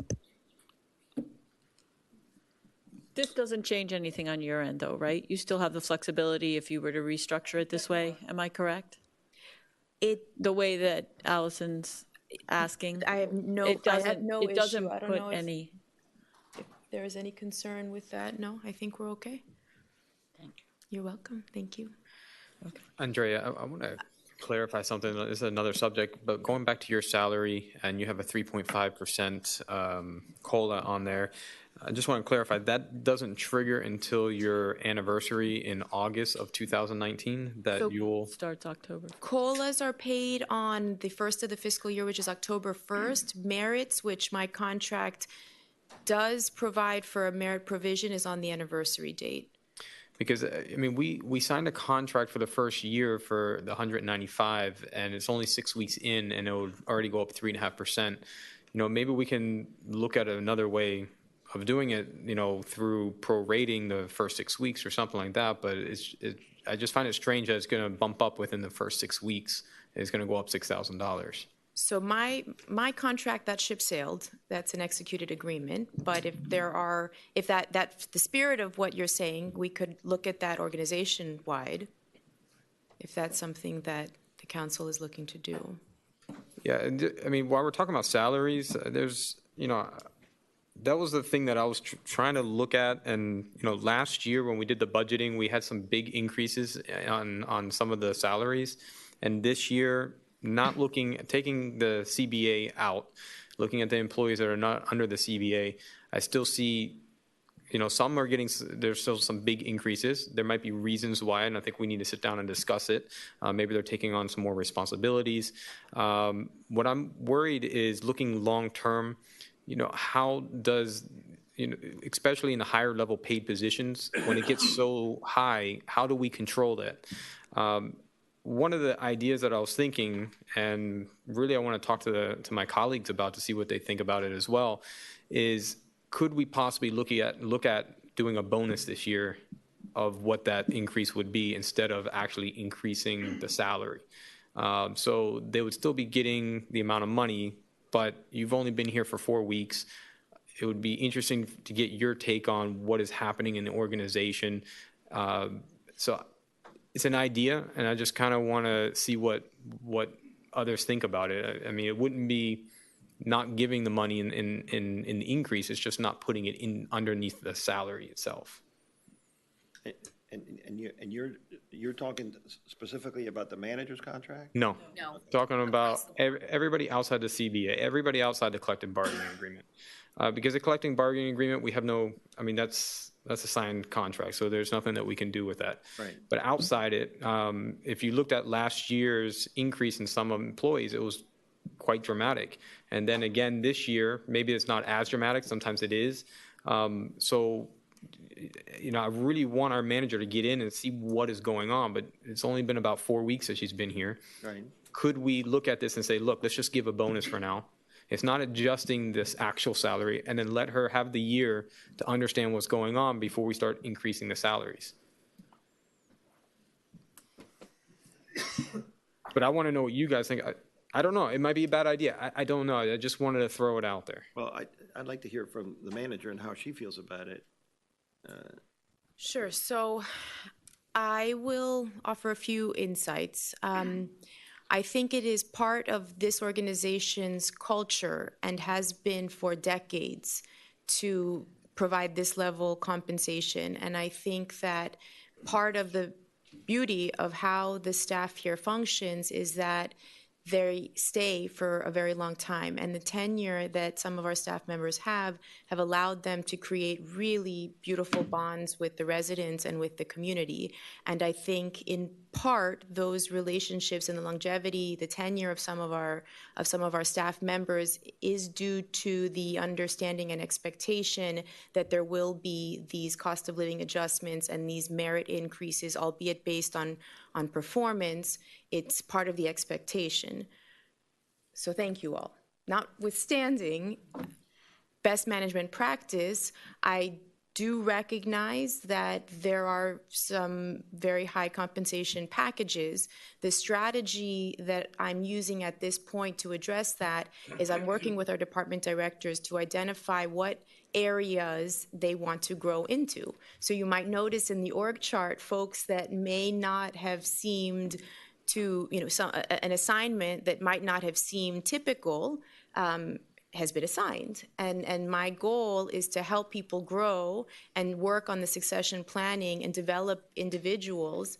And perhaps that when we do some benchmarking, you'll find that a police chief who's also responsible for village-wide fleet and information technology, perhaps the compensation then aligns. So I think looking at the suite of responsibilities with each of our directors and allowing them to grow professionally and develop is one strategy. I think with regard to the performance evaluations, I've worked with our HR director on this. I think that it is important that there's parity across the organization.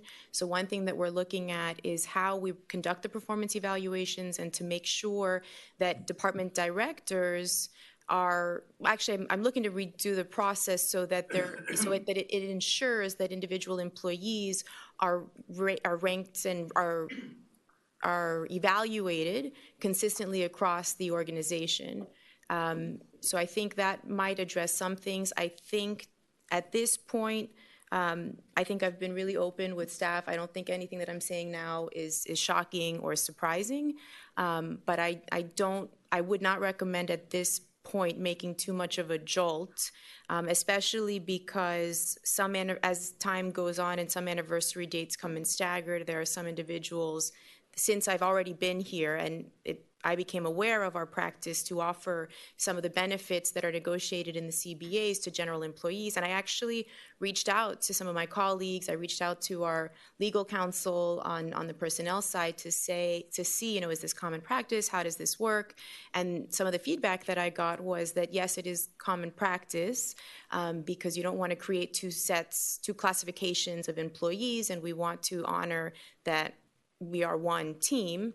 Part of me thought, but there are two classifications of employees, and an individual that is here at will is different than an individual who is part of a collective bargaining agreement. And there are certain restrictions on me as the manager in dealing with individuals who are part of a collective bargaining agreement that do not exist with folks that are not in that agreement. So I feel a little, I am struggling with it. But I think that it is so ingrained in this organization's culture that I am not I have honored the funding as presented because I think it's not a good look, it's not a good move for morale and for the organization so early to address that. And I would be honored if you would allow us to sort of professionally develop and see if, and then perhaps through attrition, as new folks come in, we can then do the benchmarking exercise and make sure that we're bringing folks in at a competitive rate, not more, not less, and set the expectations at that time. But if we were giving them, the exact same amount of money that they would get in the COLA, but just did it in a bonus, do you think that would hurt morale? I do. Yeah? It's different. It's different. So just in terms of historical perspective, at least my take is that for the last year, there were very generous packages, that there's always been an increase, but it was particularly generous last year, which is fine, but I think historically that's the way it is. The other thing is when we implemented the evaluation process, we had merit increases depending on that should reflect what the evaluation was. And my question is, on a 5-point system, do we have pretty much 20% at 5, 20% at 4, 20% at 3, 20% at 2, and well, maybe we would have a very small percent at 1. So let's recalculate the steps 5 through 2, because it's unrealistic to think that everyone is a 5, because I would suspect, what percentage of our employees are at 5? So since I've been here, the personnel action forms that have crossed my desk, I've signed maybe 20, I would say, and I would say most of them were at 4%. Maybe 2 or 3 that were not at the full allocation, and that has been the historic practice. And I just think it's great to get a 3. I don't think the intent was for everyone to get for 85% of individuals to get a 4% increase. I think it was supposed to be the exception and not the norm. I see it differently.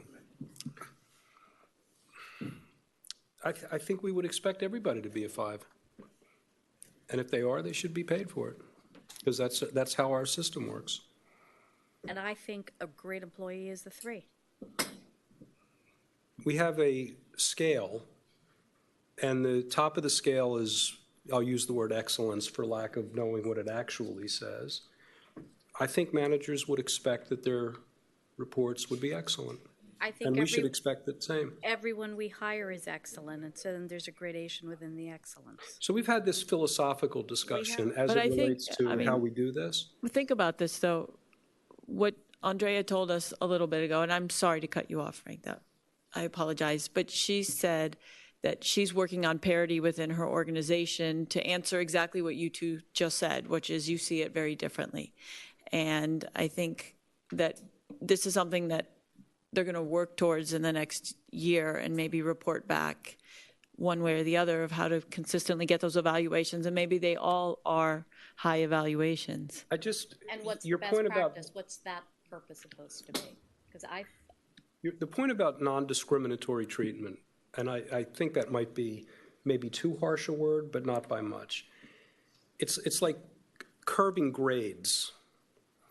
If they're really performing and our compensation system is based on excellent performance, and we introduce an arbitrary leveling to create a divide between those who get and those who don't on some kind of a made-up average, I don't think we've ever done that, and I don't think that feels right to me, considering our history. Well, I don't think anyone's suggesting that we do that, and I thank Brett actually for bringing up a difficult conversation, because it's not easy, and I can speak for myself, and I'm assuming everyone up here wants to compensate everybody well, and I want everyone to feel good about coming to work here.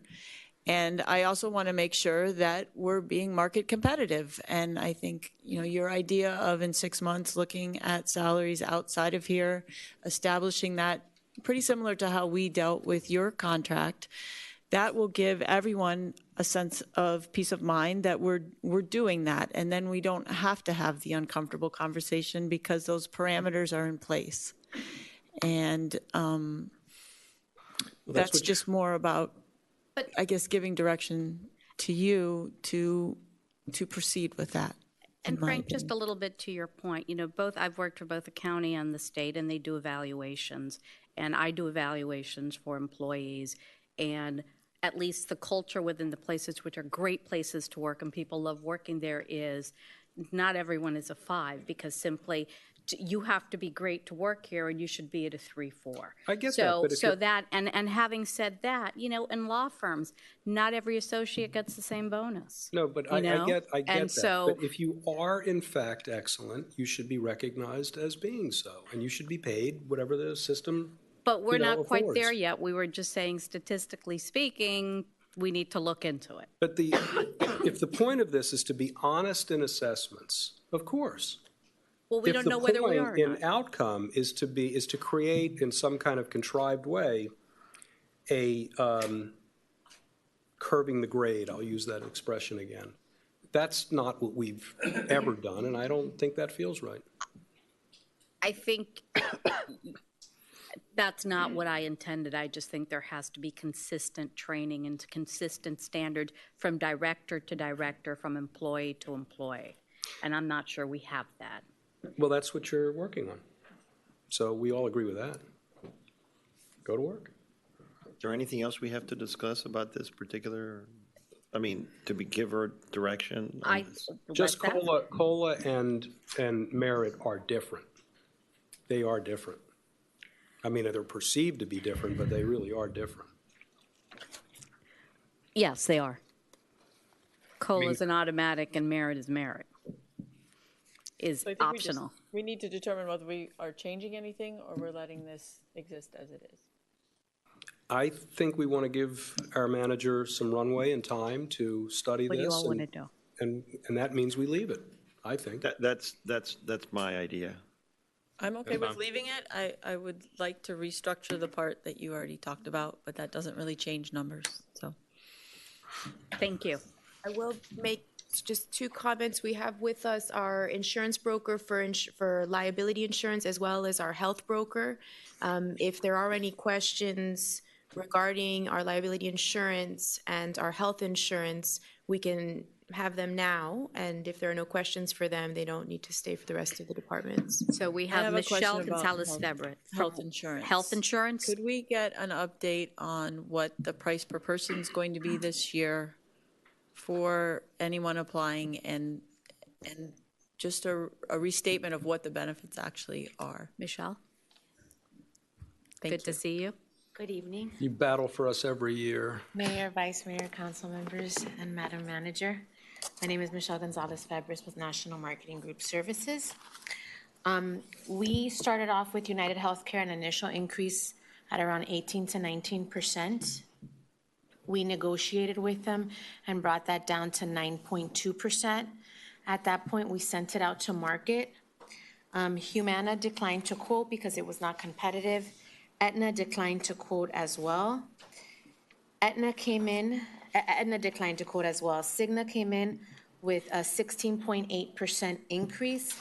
Blue Cross Blue Shield came in with a 13.5% increase from current.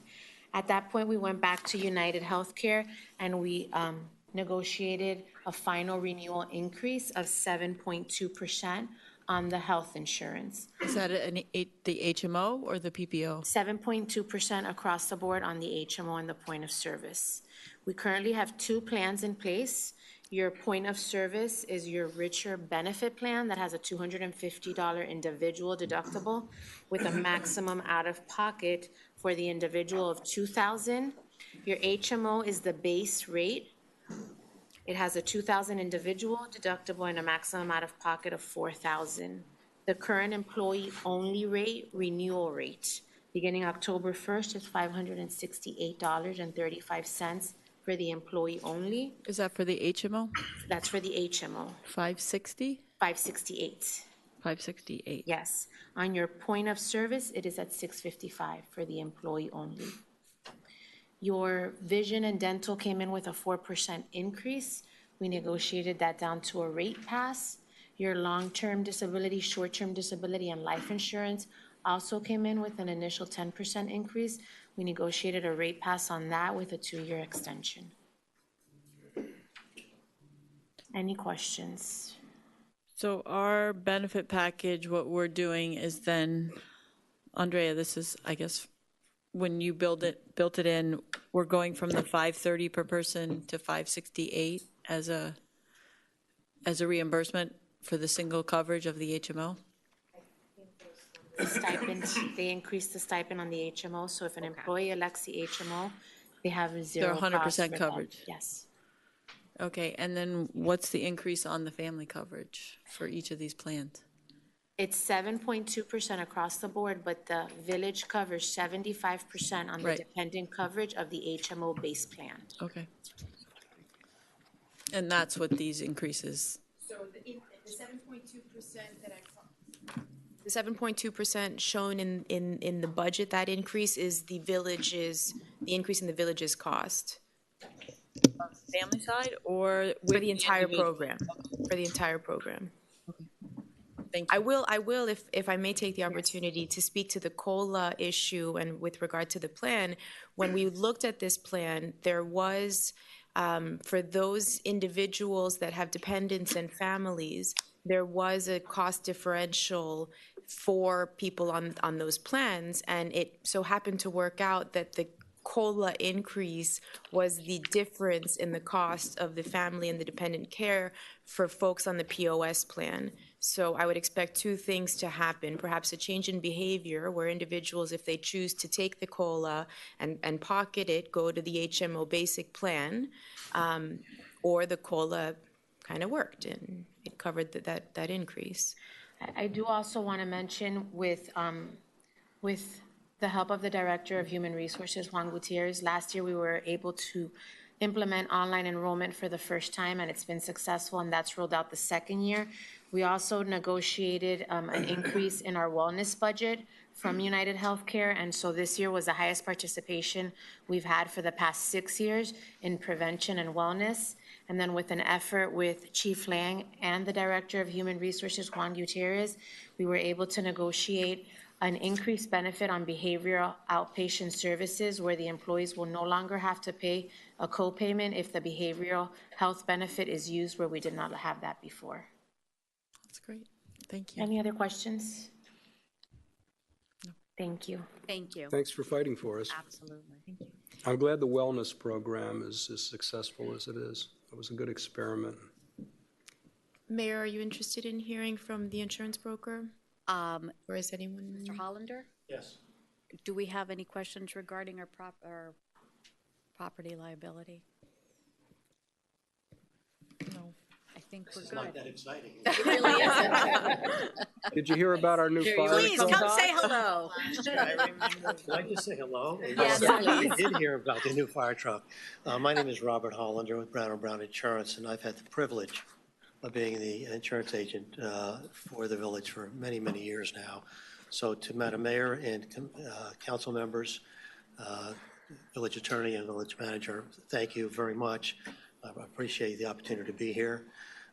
Just to tell you quickly, we actually have a reduction in our property and casualty insurance this year. I'm glad you came up. And a lot of it has to do with a little bit of a payroll adjustment that we had to make, that we having a little bit overage in payroll. Sometimes the actual payrolls from an audit, like on workers' comp, are less than what is budgeted because sometimes positions aren't filled. But we did get a new fire truck. Yes, sir. And a very valuable fire truck, I might add, in the last, actually that happened on August 23rd. Yeah.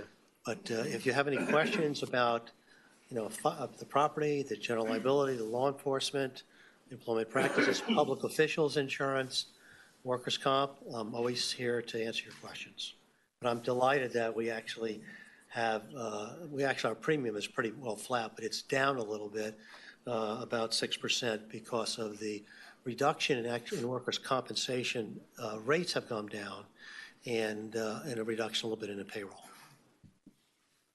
Okay? What the manager was speaking about earlier about reserves and replacement, more programmatically, better organized, that could help with premium, maybe?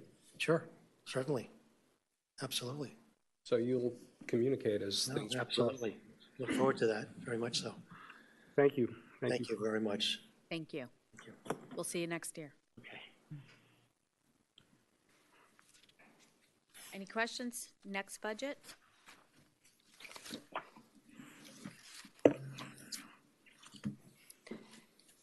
Good evening, Mayor, Council. In sum, the Office of the Village Clerk's budget decreased by 4%, primarily due to a few reasons. The professional services line item is being reduced by 100%, which is equivalent to $35,000 from the FY 2018 adopted budget due to the elimination of the recruiting services for the village manager. The communications website maintenance line item has been increased by $6,500 due to the increased number of public announcements on the village's website. And lastly, the communications line item was reduced by 41%, which is $9,900, due to the replacement of the landline service provider from Suncom Services to AT&T. And if there are any questions. I have a couple questions. Sure. Why would the increase of announcements impact the website management costs so much? Every time we post something, whether it be on our website, Facebook, and I've taken on that responsibility on my own because the budget doesn't really, for this year, doesn't equate to this was my first year as communications, so the activity in many ways was a test this year for next year, and that's why I increased it by $10,000 for next year. So in sum, it would equate to maybe one emergency or one additional emergency event if we were to have one. But our consultant gets paid based on the amount of work that she provides us with. And who's this consultant? Yeah. Henny. So she gets paid by the post and not by the hour, or not by time put in? It's equivalent to time put in.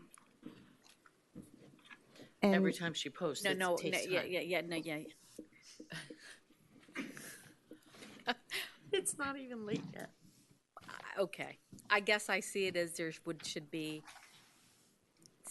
I thought it was more standardized than that. I thought there was someone who worked 20 hours a week for all of these functions, and so and that's how the things were done, how the updates were done. So I did not understand that. Sometimes it merits more than just the retainer. And so my question to you, because posting is relatively easy, especially for people under the age of 50.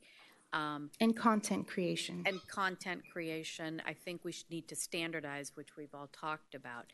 Should there be a backup that can post standardized comments? I'm just thinking out loud, because I am surprised that that's how it's done. And then, so having said that, talk to me about social media and $30,000, because now I had both positions conflated, so now I need you to define that. It's separate, so now there's, I've proposed to increase $10,000 for a total of $40,000. But there's a new line item that is social media.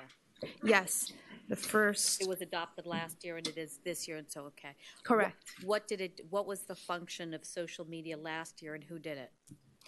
Well, last year, during Hurricane Irma, which I thought was very successful in the way we communicated, which in essence was the first time that we utilized Facebook, Twitter, to reach out to the community. And I think by that, we gained many followers, which I thought was successful. So using that, from that date forward, we started using on a case-by-case basis. Mr. Winton, we used him during the hurricane event. And then in-house, Henny or myself or someone from the manager's office will take on that task as well to post on Facebook or Twitter. So primarily that's the function of those dollars. So is that the bulk of that 30,000 then for like in the event of a major event? So Or is that if crisis some of management? it is going on in-house, that 30,000 is for like, is that like roughly what did Irma cost us, I guess is? 10,000. Okay. And then if there are, God forbid, any other emergency events throughout the year, we had one this year, not too long ago, that as well, this line item would also be used for that. How much have we used so far this year on social media? So far, we have used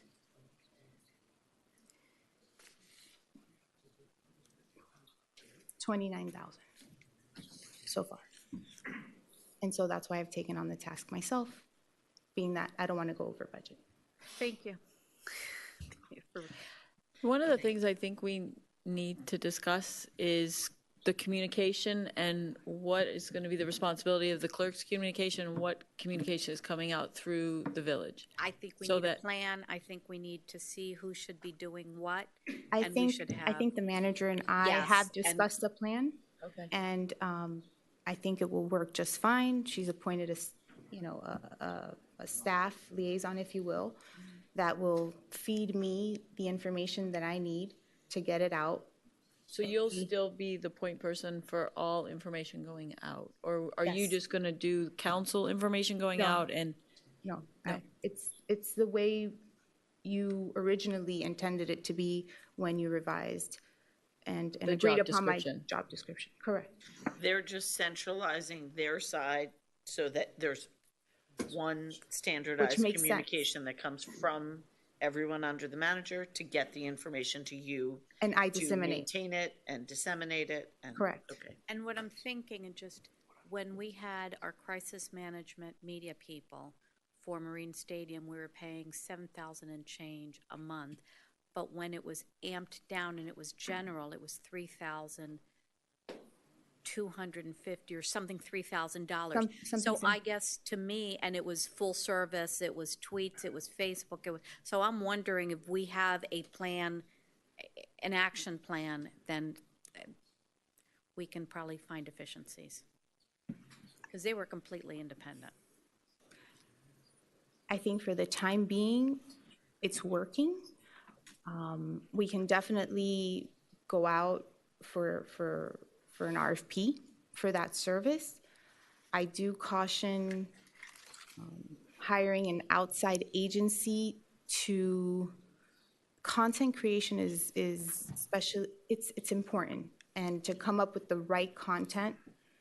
Sometimes it's difficult, but I think I'm not necessarily suggesting that. I'm suggesting being proactive in the services you want and negotiating a contract beforehand and not kind of ad hoc day by day. I think there has to, if you have a contract, then you have a fixed price.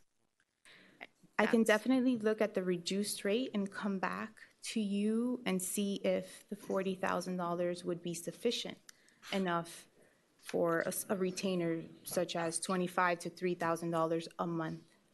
To do everything. To do everything, but you still need a point person on staff. And You always, even, and you need, you always do. and with my role, then you would have to somewhat incorporate that as well. And it would probably be you, someone from fire and police, and then probably someone from the manager's office, because you have kind of 3 points, because it's a concerted effort. It's a village. Right, right. It's definitely an effort, yeah. How are you observing the election? The elections are, Election expense. yeah, so right there, yeah. Election expense, election advertising. And I'll tell you. Is that enough? Some of those expenses hit this fiscal year. Yeah. And then others hit after October 1st. Got it. I remember So, budgeting for it last year as well. so it's split. Thank you. Do you know what the turnout was during the primary? I can get you those numbers. Be curious. Not a I'm just lot. curious. Not a lot. But And last item, subscriptions, listen to me, and memberships. There's a 246% increase. if I may look into that line item, just to see the breakdown on the subscriptions and memberships, because I think it has a lot to do with year-to-date actuals, and there might be some expenses in there that, We're already paid for next year? Or- that a lot of those numbers are based on year-to-date.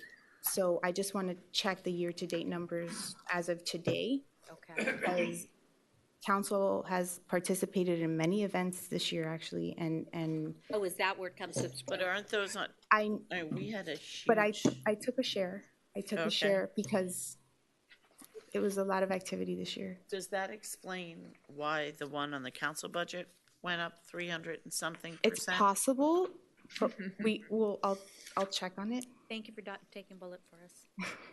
But we do, No, we'll talk about it later. It's a great We'll thing talk- that there was more participation on the council this year for events. You mean like attendance at League of Cities and things of that, or the Florida League, or that kind of thing? Yes. Well, that's a good problem to have, that we are active, Mhm. and we're going to things beyond our little municipality. I think we should encourage that. We should not? We should encourage it. I mean, the only thing is, we belong to some of the you don't like it, do you? organizations that we really don't participate in. And that we should probably, So where we participate, we should really invest. Where we don't participate, we should make a judgment as to whether we should, and if there's no compelling good reason to do so. well, and where we get value and add value. So it should be strategic. I can say when we really participate, when we show up, we always add value. Is it possible Every to maybe get like a breakdown list to that end of all the things that we do participate in, so that we could, if you could just email it to us, so we could take a look and see what all the Absolutely. I'll give you an options the example menu of one has. that we don't. I don't know if you do, the League of Mayors. The League of Mayors they don't do anything, we don't do anything with them. It's not a meaningful organization for us, I think. participate in that? I don't, because it's usually things I've already done, and it's during like long weekends with holidays, it's just, no. It's nothing that is compelling. I think Florida League of Cities and Miami-Dade League of Cities is where we get our biggest bang for our buck. I can tell you that the National League of Cities was magnificent. And, at least one or two of us should be thinking about doing that every year. That was a, When we lobby kind of as municipalities on the state level is through the Florida League of Cities. They're very good at it. I think if I could suggest, because this worked very well, if there's an interest, if any of us have an interest in something, there is a committee at the National League of Cities that would be a great place to take that interest and take it national. and learn a lot and contribute a lot. So but you have to join a committee and you have to work on the committee. I thought it was very, very rewarding. Good, good. Now let's back to our agenda. I think we're done. Thank you, Madam Clerk. Attorney agenda. Good evening, everyone. So we went ahead and looked at our budget a little closer from the workshop. I know there was some discussion. If you recall, the original, during the workshop, our budget was dropped by, I believe, 625,000, which was the amount from the special counsel litigation. We went ahead and added 2 line items here to our budget to address kind of ongoing council projects. The first one was the undergrounding utilities, where we added $75,000 to that for that project. And under the general term of special projects, what we were considering in this were the Crandon Park fields, the beach nourishment, and the library functions. So for a total, those 2 items were $175,000. And then we also have an additional $15,000 for bond counsel over last year's line item. But overall, we're at a decrease of $435,000. We're not obviously flexible. We came, after the discussion during the workshop, and this is what we had come up with. The other thing that was discussed at the workshop was the litigation that we have currently. We have 5 or 6 litigation matters. We have and most of them are handled by insurance. We have personal injury matters. We have our EEOC matters. We have a wrongful termination. So our litigation has been very light. So we have $100,000 in our budget line item, and we think that would be sufficient for the year. Well, I understand that, but what litigation is it that we're funding ourselves and not through insurance? We have currently we have the code enforcement litigation that we're dealing with. I thought that was going to be settled. Well, we're hopeful. The code enforcement from the entry block? But I mean, No. The one for the 100 Sunrise, building, which is minimal. But remember, this is just there as a potential line item. So in case we have potential litigation. So other than that one, what? There was one filed today. But right, Brett Schneider sent an email today.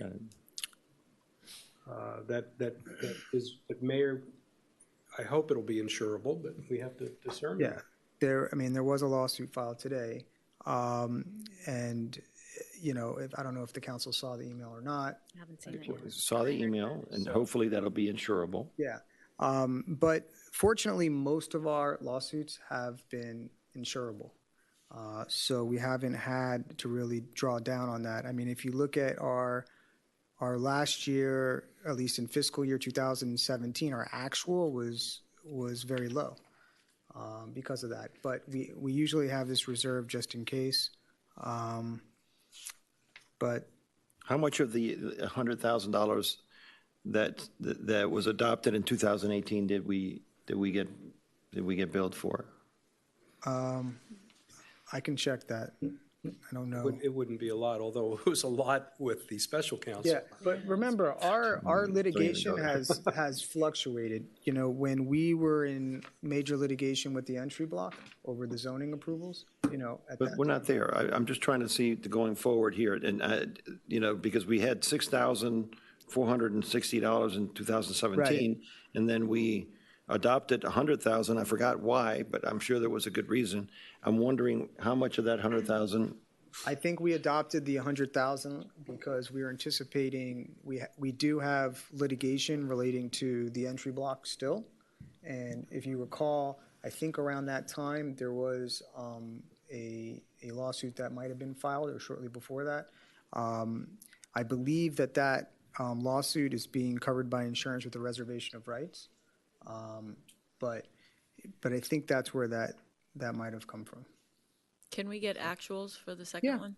That's not a problem. Have that. We can Okay. we can give you actuals. Yeah, that'd be good before the next budget meeting. But fortunately, we have been pretty good as far as the litigation. We haven't been Well, involved. I mean, but that code enforcement thing needs to Yeah. be settled. We can't Well, carry that you and I forward. can have a discussion offline about Okay. the status of that. I can assure you it's not from our doing. So, any questions? Do you feel covered, if we do mini Zork, as we've discussed, are we covered on code writing? We believe we can handle it within the general. I think so. Okay. I think so. It seems a good idea to flag it, because I think we probably want to do that this year. Yeah, I think that All right. we looked at that and we felt comfortable under the general budget that we could handle. Thanks. Next. Okay, so let's move to debt service. Okay, so a couple highlights on debt service. Right now, our outstanding liability that we are what we're paying is about $4 million across a handful of different loans. From what I understand, we've basically committed our transportation funds and all of our stormwater funds we've maximized, I would say, that recurring revenue source. We've leveraged that to the max, and I think we've done a good job at being able to use debt service to develop such a healthy fund balance. At this time, I am working on a long-term funding strategy that looks at the amortization schedules of the different debts that we have, so as they become, as we satisfy them and those revenues free up, I can start to program that money for other investments. Our financial advisor is here if there are any specific questions for her. Could you send us that chart that shows when we finish with which financing, when we're done, so that we know our borrowing power going forward?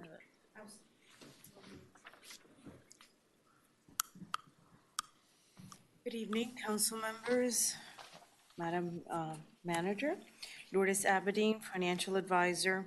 So as you have here on your address, currently your annual debt service is about $5.2 million and is scheduled to drop down to approximately 4.3, so by $1 million by 2021, and then further to $2.8 million in 2022. Well, I don't understand. I mean, our chart says, This is what we're paying for it. And this Annual debt is service. okay. Just general fund. There is debt also in the other fund, so that might make up the difference. No, this is everything. This is everything together. What Councilmember De La Cruz has before him is just the general fund obligation. So the 4.175 is in general fund. What Lourdes Abedin has is our across all of the funds, which includes stormwater and transportation. Yes. Okay. This includes everything. so But you do have a chart that I have provided you before that shows you all the different debts. Is this what you're talking about, I imagine? Yeah, I mean, it's okay. Can you just circulate that, please, for us to know Absolutely. exactly where we are? Thank you. This is, I can't, We'll provide it. yes, thank you. The question that we ask every year is, do we sit on too much cash? We have the same conversation every year. well, the way that you have your fund balances is you have them assigned to specific projects that you have all identified through your strategic plan. And then out of those projects, on an annual basis, you go and prioritize which are the projects that you want to specifically address in that coming year. And so you fund not fully the projects, but the first sections of the project. So whether it be, engineering studies or consultant inputs or things like that, design. And so I think that's what your manager and you are going to be going through again soon, which is what she asked you guys to do at a previous meeting, was to give her your priorities of what are the projects that, were highest on your list, so that she can start actually figuring out which ones to fund this year. We always pay soft costs out of cash. Right. Yeah. We don't pay project cost out of cash. Right. And the question is, there are opportunities to do so. The parking lot is a good example. We have the cash to pay for that. Right. I don't think we would want to finance it. Just your fund balances, remember, they affect several things. One of them is your AAA rating. The other one is your debt capacity, because your debt capacity takes into account how much is in your fund balance to come up with a debt cap calculation. And then, what you actually have, assigned versus restricted. Is there a ratio typically recognized for the bond rating purpose that's The cash rating to debt? agencies have certain matrix that they utilize, fund balance being one of them. There's several categories. So we always sort of keep that matrix updated for our internal purposes, just to make sure that all the components lead to our being able to maintain our AAA rating. Our fund balance is the 15 million, that's what you're referring to, correct? Yes. And we moved from a AA rating to a AAA this year? Correct. 2 or 3 Last years year. ago. Oh, last year? Yeah. Okay. Do we have, 2 years we don't have a lot of excess money in this budget. If we're going to fund any capital projects, we're going to have to figure out where we're funding it, because it's not out of Right. extra money. So I would assume we might use some of these funds, but what's our wiggle room? Do you have any idea before we impact our bond rating or any other measure that would negatively impact our ability to borrow? Like if we got down to 13 million, is that a problem? Or 10 million? It's a compound, it's not a it's not a single component move. If you were to project, given your years of experience, what's your thought? I'll tell you that rating agencies, if you have 2 years in a row of reducing your fund balance, regardless at the level of where it's at, they automatically, well, not automatically, because there's a lot of components, but the trend is to put you on negative watch. So they want to see it always increasing. They want it, or staying stable. Okay. But you do have monies identified for some projects, so if you decided to bring some of those projects from your working fund balance into actual capital projects that you were going to work on and fund, those monies are there for that reason, especially the soft cost part of it. But wouldn't that reduce the overall amount? Yes, So then, I but you're mean, also getting a it's a catch- project, but you're also getting a project done. Okay. So that's why I'm telling you, it's difficult just to pull out that one component, because it's really a matrix of a lot of components. They don't want us to understand. No, I can sit with you and it's not that difficult. I Okay. could sit with you and show you all the different components so that you could see. It's a moving target, and they give different weights to the different components, and it's there's a big methodology to it. Is working fund balance, to think of it another way, not the way the bond looks at it, but is there an amount that we should have there to cover certain emergencies or things, even though we do have some allocated for that, but is there an amount that we should keep there? We have like $4 million for emergency, so that's a fund balance that we really can't use it for anything else unless it has approval of the board. Or the council. But is there anything else that we should have it as a safety? $4 million is what we use As for an emergency, yeah, right? yeah. Correct. So it isn't currently 4 million. It is currently. It is currently 4 million. Yeah. So Yeah, we're we put it waiting for back. the reimbursement. We'll have another 2 million. So we reimburse ourselves? I believe there's a receivable booked, B? Is there a receivable booked for Irma? Yes, there is. So there's a receivable booked for Irma. But is that considered working fund balance? No, so. Okay, that's I'm just reserve- talking that's about only restricted reserve. working fund balance only. Right, Is there a reason to have a certain amount of money there I can tell cashed you away?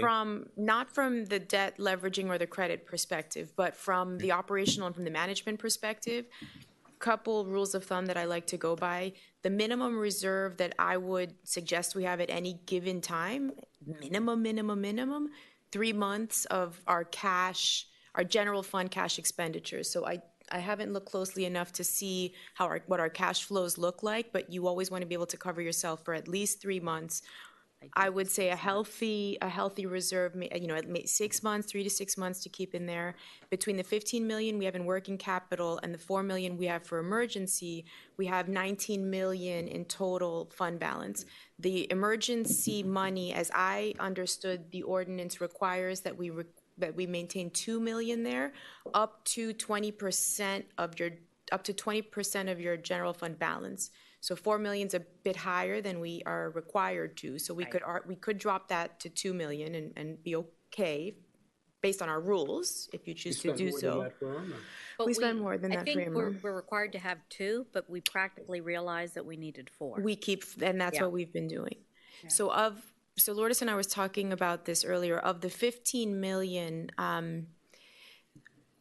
I've spoken with each of you about my concern that I don't have clear direction on priorities and, strategies, but separate and apart from that, something that I need to get a better handle on, I think there's this concept of funds in the working capital being earmarked for certain projects.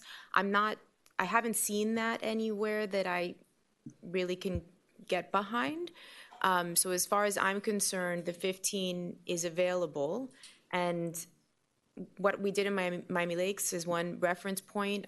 We actually have an ordinance that kind of gives us guidelines on what our fund balance should be, and I think it's 15% if we have no outstanding debt, 25% if we have outstanding debt, and we've kept exceptional credit ratings in Miami Lakes as well. So the rating agency parameter for your working capital fund balances is over 32% to be in the AAA category. But like I said, that gets measured against a bunch of other components. So the lowering of it is a potential hit. Right, well, But what are we at? before What 30% would definitely get you. No, lowering at all. If you lower more than 2 consecutive years in a row. One thing, we can look at also is as some of these other debts mature and we no longer have that debt schedule, the timing of some of the delivery of these projects, the use of working capital and other millage or whatever other policy direction you want to go to fund these projects, we need to work it out so that we can, Yeah, so we structure to wrap around existing debt to levelize your outstanding debt service. So we have in 2 years, we're going to have. You're going to go down like $1 million a year. And that was when other capital projects may go online. Right. And that timing. Right. is And then very another important. $1.5 million a couple years after that. So. So when we structure for the new projects, we will correct. structure, to wrap around the existing debt to keep your debt as level as possible for budgeting purposes. And so we can, manage the millage without having an outrageous increase. Is there a way to see our working capital over the last, I don't know, maybe 5 years, or is to see how it's grown, how we've been using it? Has it gone down? Sure, it's all in your financial statements. I'd like to see it because, I think working capital needs to be working, right? You need to be using it. If it's just sitting in a bank making very little you've interest, used right? it. For example, you bought the park land, was it last year or the year before? But that came out of the 6 million as earmarked for that, but not out of the working capital, right? That's part of the working capital. That was, that earmark was part of your working capital. Okay. So that's something that we've been talking about. So I can take it 4 weeks, but so June 26th at the initial budget workshop, the way that the capital program was presented, there was a column that called out an encumbrance, and then there was an ask for fiscal 19. So I'm having a tough time kind of tying back what that encumbrance really means. It's not typically an encumbrance is an obligation we've made. So either a purchase order has been issued, a contract has been executed, there's some obligation. And I think what has been happening is that we've been allocating funds toward a project, and then time goes by, and I think part of our understanding is that the funds are sort of being earmarked for that project, but in practice, we're dropping the funds to fund balance and then reallocating them the next year. So one of the things that I need to get a better handle on is having a budget projection system so that I know what my budget is, I know what my projections are. At the year end, I will have a difference between my budget and my actual, and I'll have a bottom line, I'll have something at the end, at which point it's the carry forward amendment, which I'll typically take and present to you guys in November. In my experience, I find that about 20 to 40% is kind of fluctuations in revenue, and the other, let's say 60%, fall into a couple categories. Projects that were budgeted in the current year that we didn't finish. So in November, I would say, look, you budgeted this fund, these monies for this project, we didn't get to it. I'd like to reappropriate the same allocation into 19's budget. And then there might be there might be operational efficiencies. A new contract was awarded at a better rate, so we didn't need to use that money, or there was a vacancy, so we have salary savings. So I go through that process in November to kind of reconcile what actually happened and then present what the carry forward allocation is. And I think we don't have a system in place where we've been doing that regularly, so we kind of have lost track over time of what that earmarking is. That's what I understand at week 4. Perhaps at week 6, I'll have a whole deeper understanding, but And that's Brett, kind to of give where I you am. a little more context, because I in terms of our, the monies we have for working capital, 7 million or 7.5 came from the Oceana project, which was for monies that philosophically were to go to buy land for concurrency reasons, so. So that's a good question they bring up, and I think maybe in the next meeting, the CIP is going to be a main focus on this, because if we have currently, I think we have about $6 million that is in a land trust to buy land, and it's just sitting there, and we're not buying land. And what happens in the long term is our purchasing power just goes down. I mean, we should use the money. If we're going to only use that and can only use that for that purpose, we should do it. I mean, we shouldn't just keep waiting, and just let it sit there. And I'm assuming that the banks are paying under 0.25% or something on interest on this. So, I mean, we're up now by up to 50 basis points. Oh, great. So, I mean, in the end, if we don't move on this, we're just letting the purchasing power go down, and we're end up with Parks something. and green space is still in the top priorities for, from the survey. I just think you haven't found the right opportunity. I think you've been working on it. Heather Hampton was in it. I mean, but you're preaching to the choir. Which also, we wanted to do a charrette or some kind of workshop on a pocket park master plan. We asked for it in May. We need to do it in the next month. We actually have a facilitator. So it just all ties into. We had 2 other projects that we just missed this term when you were here around the school. Yep. This is coming out of context, Andrea, but one of the things I noticed when we project revenues coming in, you're using a 95% collection rate of property taxes. Do we keep track of what our actual collection rate is? We should. The 95% for budget purposes, yes, that's standard. Right. I just was curious what our collection rate actually is when I looked at that. It doesn't have to come up tonight, but if we could find that out, that would be great. Sure. Thank you. That's it. Thanks, Lourdes. Thank you. Our next budget is building division.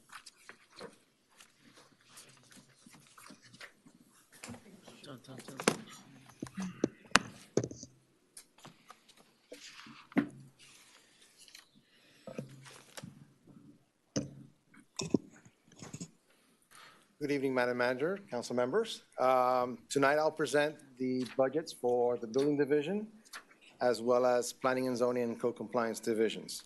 So the highlights for the building division for this hearing is an overall request for 1.781, which represents a 6% increase over last year's budget, or approximately $107,000 more.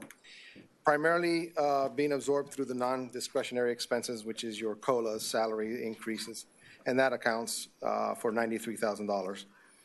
And in addition to a request for an increase in backup inspectors and the successful use of a concierge receptionist that we asked to continue to fund into next year of $15,000. That's our part-time concierge that meets and greets our customers as they enter the department.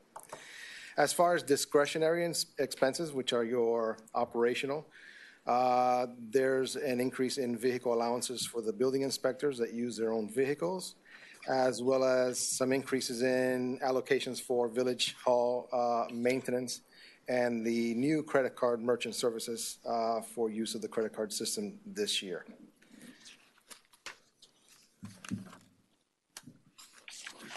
Who wants to ask about the credit card not being passed through? Yeah, yes. Right. Everybody has that question. Yep. We call it out in the manager's memo. We do. I did call out that we're going to be looking at a way to Yes. recoup that. How long have you been accepting credit card? Just this year. Like Actually. 6 months, 3 About months? 6 months, I think it is, right, B? Yeah, about 6 months. How do other municipalities, the county, do they do pass-through? Yes. Except, I think, for your taxes appraiser, because I think that's, you can't reduce the taxes you collect by the percentage they pay out for that convenience. One of the things we need to look at is that we want to promote our online usage, especially coming up next year with our new system, where they can pay online for their permit fees. And we really want to encourage that. I think we're up to about 50% of our transactions is now credit card, as opposed to prior to that was basically 100% checks. It does cut down on our bad check collection. So there's a savings there that you look at automatically compared to just using all checks. Of course, our cash is very, very little, minute. We don't really want to handle too much cash, but we can. But we've seen a dramatic increase in credit card uses because it is the convenience, of the majority of our customers. Is that common that municipalities, building departments take cash? It is. We're required to accept it because it is, legal tender for all debts. However, we don't actually accept cash in the department, I think for more than anything for security reasons. So they actually run over to the Sun Bank, make a deposit, bring back the deposit slip. Oh, okay. And that's how we handle cash, but it's almost non-existent in that sense. Folks, do we have consensus for credit card fee pass-through? Yes. Yeah. Thank you, Mayor. Thank you. We do want to measure some goals this coming year, and it's based on how we relate with our customers in the walkthrough process. One of the things that we want to measure is our waiting time. We want to make sure that a customer coming in to perform a transaction takes a seat and waits on an average 15 minutes before they're called to our permit counter to make transaction. So that's our goal for that waiting time that we call it.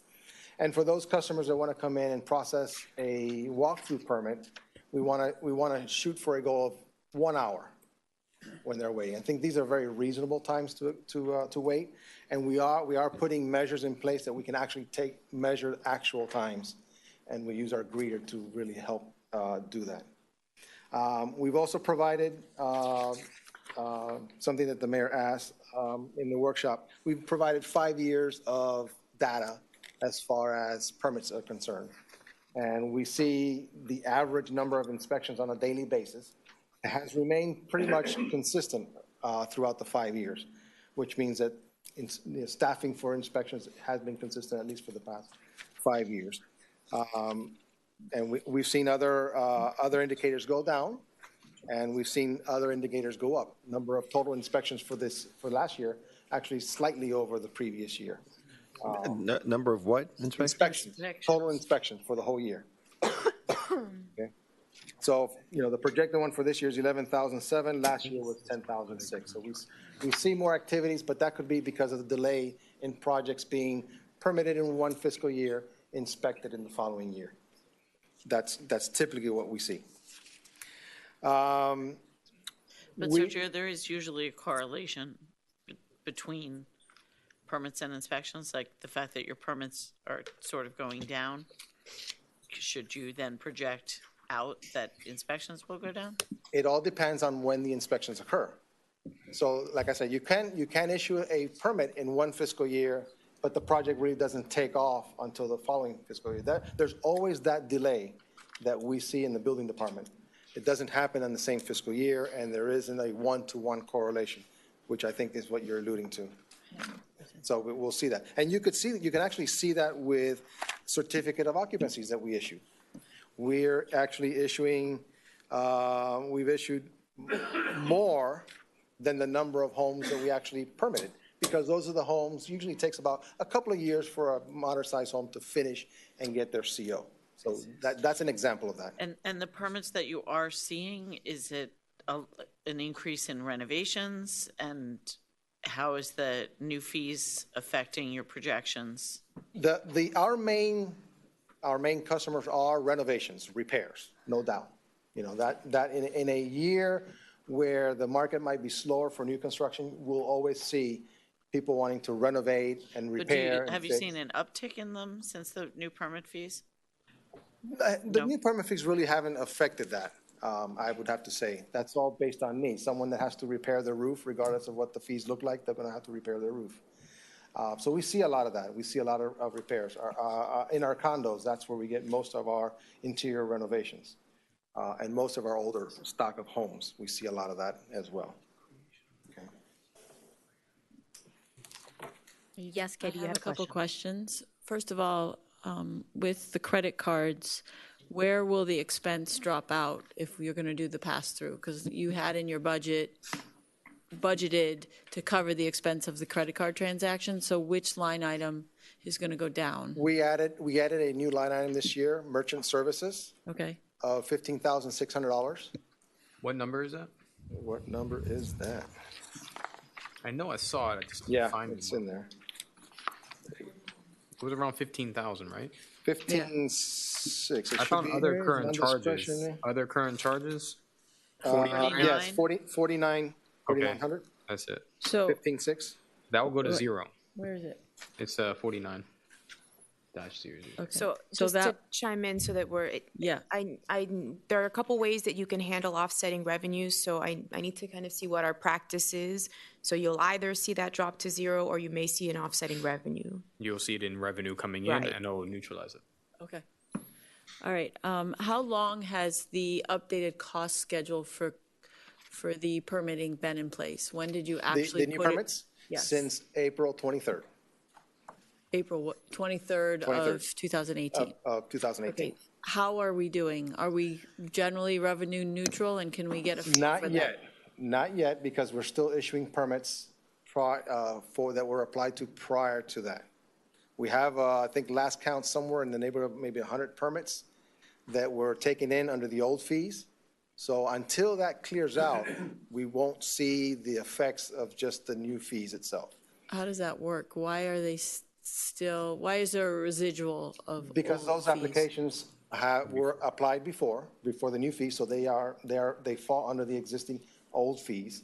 Okay. And they're there until they get issued. So taking that into consideration, knowing that we're now charging, how close are we to being revenue neutral? Well, I think we'll get a better picture maybe by the end of this month, when we would have about 5 months to be able to clear out most of the old permits and just see mostly new permits being issued or applied for after April 23rd. But from April to now, yeah. If I may, I think it might take a little longer than that. So some of the observations that I've had at this point, we struggled with what the revenue projection would be for building, and I think where we landed was the JRD study number of 1.88 million. In the revenue summary, the licensing and permits is a bit higher because it also includes some BTR revenue. But with regard to just the building piece, the design of the fee study was to be revenue neutral. So one approach that I considered was if we knew what our expenditures were, which was, I want to say, maybe 1.7, that our revenue, based on the design of the fee schedule working, that we should budget 1.7 on the expenditure side.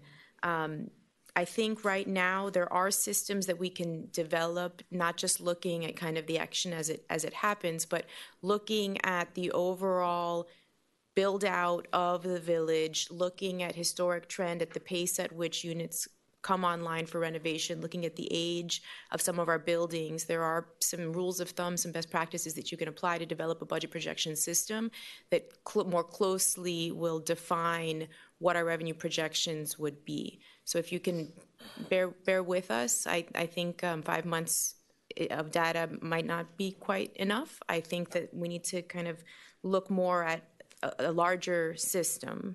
I mean, I don't care that much if we're there or not there. I just want to know where we are. And I want to know what the difference is, because the difference is going to be made up with this surplus that we had. So where is our surplus, and where are we? How short are we? What I think, honestly, I think the 195 that we are projecting to have a surplus is going to be consumed by unrealized revenues compared to budget with regard to building.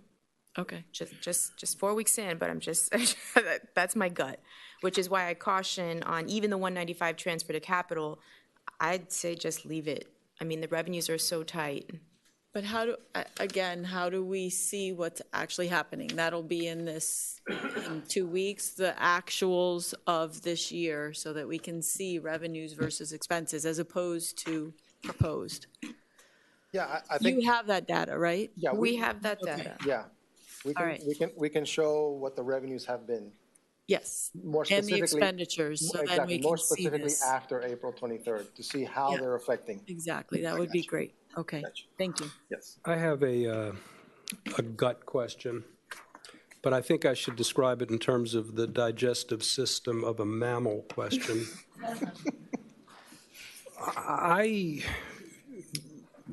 I didn't appreciate until tonight that we weren't affecting the fee schedule retroactively. And I think to raise the question, why not? Why didn't we do that? I thought we did. No, traditionally, the cutoff point is the adoption date or the effective date.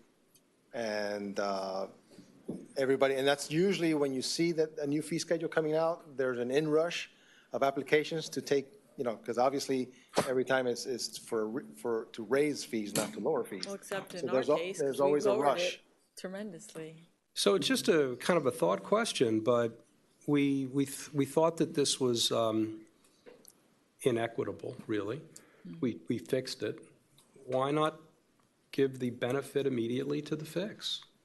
I think what you're saying is that the question is it when you submit for the permit, or is it when that you actually get the bill for the permit? Which one should be affected after the ordinance? Yes. And you're saying that it should be, if you haven't received the bill yet, and you've already submitted the application, and the ordinance already in effect, you should be getting billed what everybody else has billed.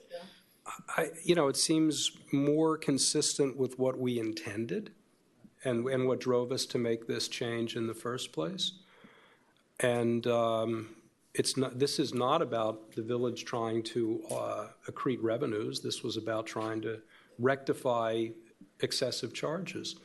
And so we're still imposing those same excessive charges.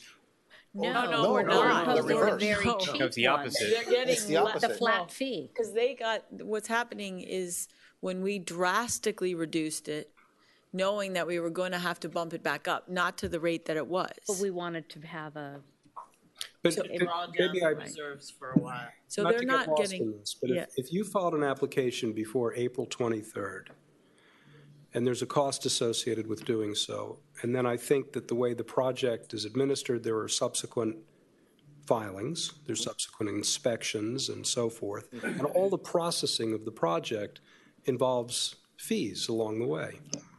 And if what you said is that those subsequent to April 23rd previously filed applications processed through time are still being charged at the old rates, I don't think that's what we intended. No.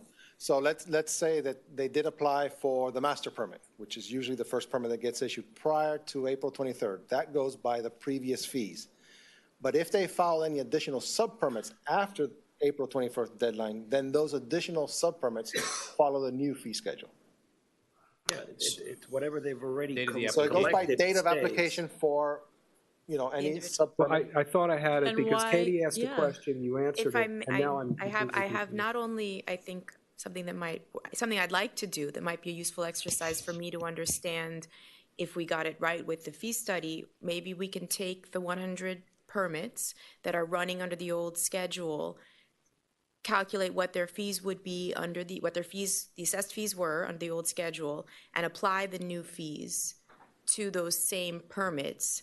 So it'll be a good exercise for me to see in practice what the effect was of the new schedule. And in the event, as a policy decision, you want to then take those case studies and offer some refunds or something like that. No, No, they're no, getting it's a the other way around. benefit. No, they're going to have to They're pay gonna have more. to pay more. And we can't really do much about it. I mean, it's already been 4.5 months into it. They and I would- think we have to But what follow you that. just Pay suggested more? would answer the Yes. question. And The can- fee study, the fees reduced. The fees were reduced. We dramatically reduced it, and then we increased it. So it was very high. they We were- brought they it down were very extremely low low, and then in right April before we they brought it back became up. very high. And the people before I mean, April were still in that higher. low, and that's what he's saying. So That's why we're lower. when did the switch go from where it was to the extremely low to the middle? February 2017. Okay. It went really low. Yeah. Okay. And then in So the folks April, we between- brought it up to a revenue Okay. neutral And then place. April about that 23rd, second 2018 is the new fee schedule, which was back up to, So that's going to make it even more tricky to. yes. But your suggestion is good, and we could do that now because the work is the same, the inspections, or, the costs component is unchanged. It's just a question of whether we're paying for the service under the, the originally reduced level and then the subsequently reduced or increased level, but still reduced from where it started. And I don't really understand We can't do anything on about it. whether we're just charging the same rate all the way through or whether it changes over time. It's So the I'm a little application date. the Whatever application application date that they put on, which is typically how we do zoning. If zoning changes, but somebody already has an application, a code changes, you can't make the people retract that out and grandfathered change in. everything. They already got grandfathered in. So whoever put the application in, they run with that. Any new applications, sub-permits, all of that stuff, goes with the new because it has a new date on it. That was after. I don't think we can retroactively go back, tell people to pay more money No. Right. who already went through this process. I think it's going to be a That's very not bad what he idea. wants to No. do anyway. Yeah, Okay. I'm not suggesting. Okay. I didn't understand your answer to Katie's question, but I think I got it now. The So- only question that really started this discussion, and then we can get on to inventing plutonium, which is simpler, is whether we're paying for the services close to neutral or at neutral, or whether whether it worked or not, Whether this it is the worked. bottom Yeah, line. that Before is we the go intent. too And I know far. we can't have an exact answer, but it would be nice to know where we are. Yeah, we can look at the actual numbers, absolutely, and see, you- and see if that trend is reversing, which it should be.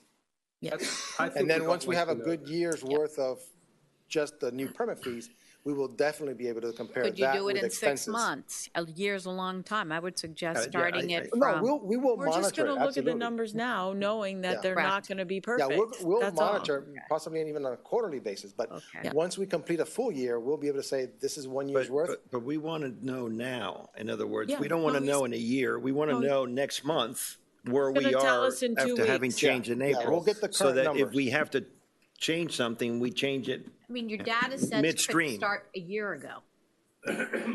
And from all permits, because it was already in that low rate, your data set and you know how many hours of inspections and what have you, you No, could but I determine. think, don't we Has it want been it from April? April, from Yeah. where April's we when it's- adjusted it yeah. to where we thought we would be at April's a when we, neutral place? That's what April's we when we wanted. established the new system. And that's still not a great, because you still have a lot of the old Think permits. So we got to kind of Exactly. clear And out you've the got old today's permits. fees.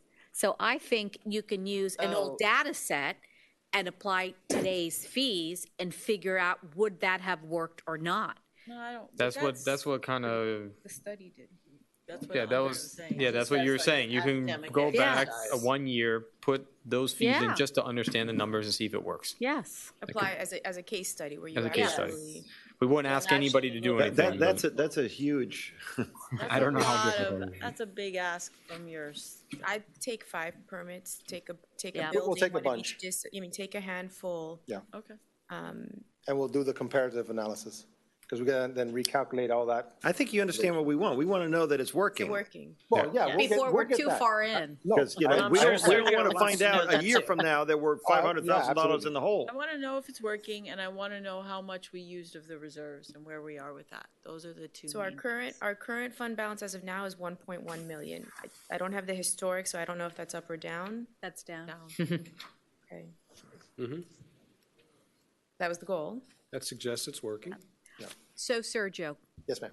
talk to me about our online permitting system. Is it completely operational? Where are we with that? And where are we with the maintenance of that system? We're not operational yet. The implementation is towards the end of this year. We are about 3/4 of the way through it.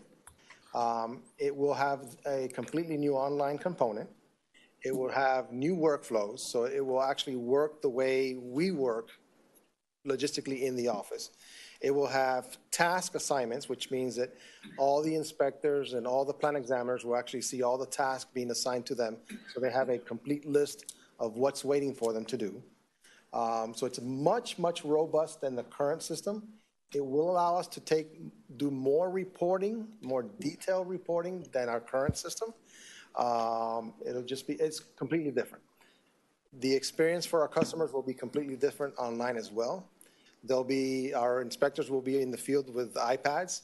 So there's no longer wait until the inspector gets back to the office to know your results. It'll be instantaneously uploaded in the office in the field once they put in their results. It's like electronic A-forms.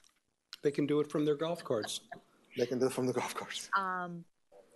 What about, so are we, if it's delayed, which is fine, that happens, are we paying any maintenance or any fees that because we had budgeted for that, but it should not be implemented? We continue to budget that depending on when we go live. But we're not currently paying any of this? We paid the first year based on our contractual obligations. And Of maintenance fees for a system that's not online? licensing, because we're using their servers. But it's not operational yet? The fact that we're using their servers, I think they see it, that we pay And for the we license. use their servers for what? For what purpose, if it's not That's the way operational? we chose. We chose a hosted system as opposed to ourselves. But they're not hosting anything yet. Well, they're hosting the application that we're implementing, that we're on. We do have a system in place that we're using and we're implementing and we're configuring. So they apparently count. Do you use it in the office now and you just haven't implemented the online aspect? No. It's still all in the implementation phase. So did we have a timeline for them to complete this project? And if so, do we have an offset? If it's approximately a year, we're 1 month past the year timeline. It was July. So are they going to start giving us money back then? We'll have to get our village attorneys in that and read the contract more closely. So this is something that I am aware of. I've requested to have a meeting with our implementation team and any consultants that have participated. I've also sent the contract to legal to see if there's any recourse to recuperate the licensing that I feel we shouldn't have paid yet because an acceptance of the system has not happened. So we'll see what we can do.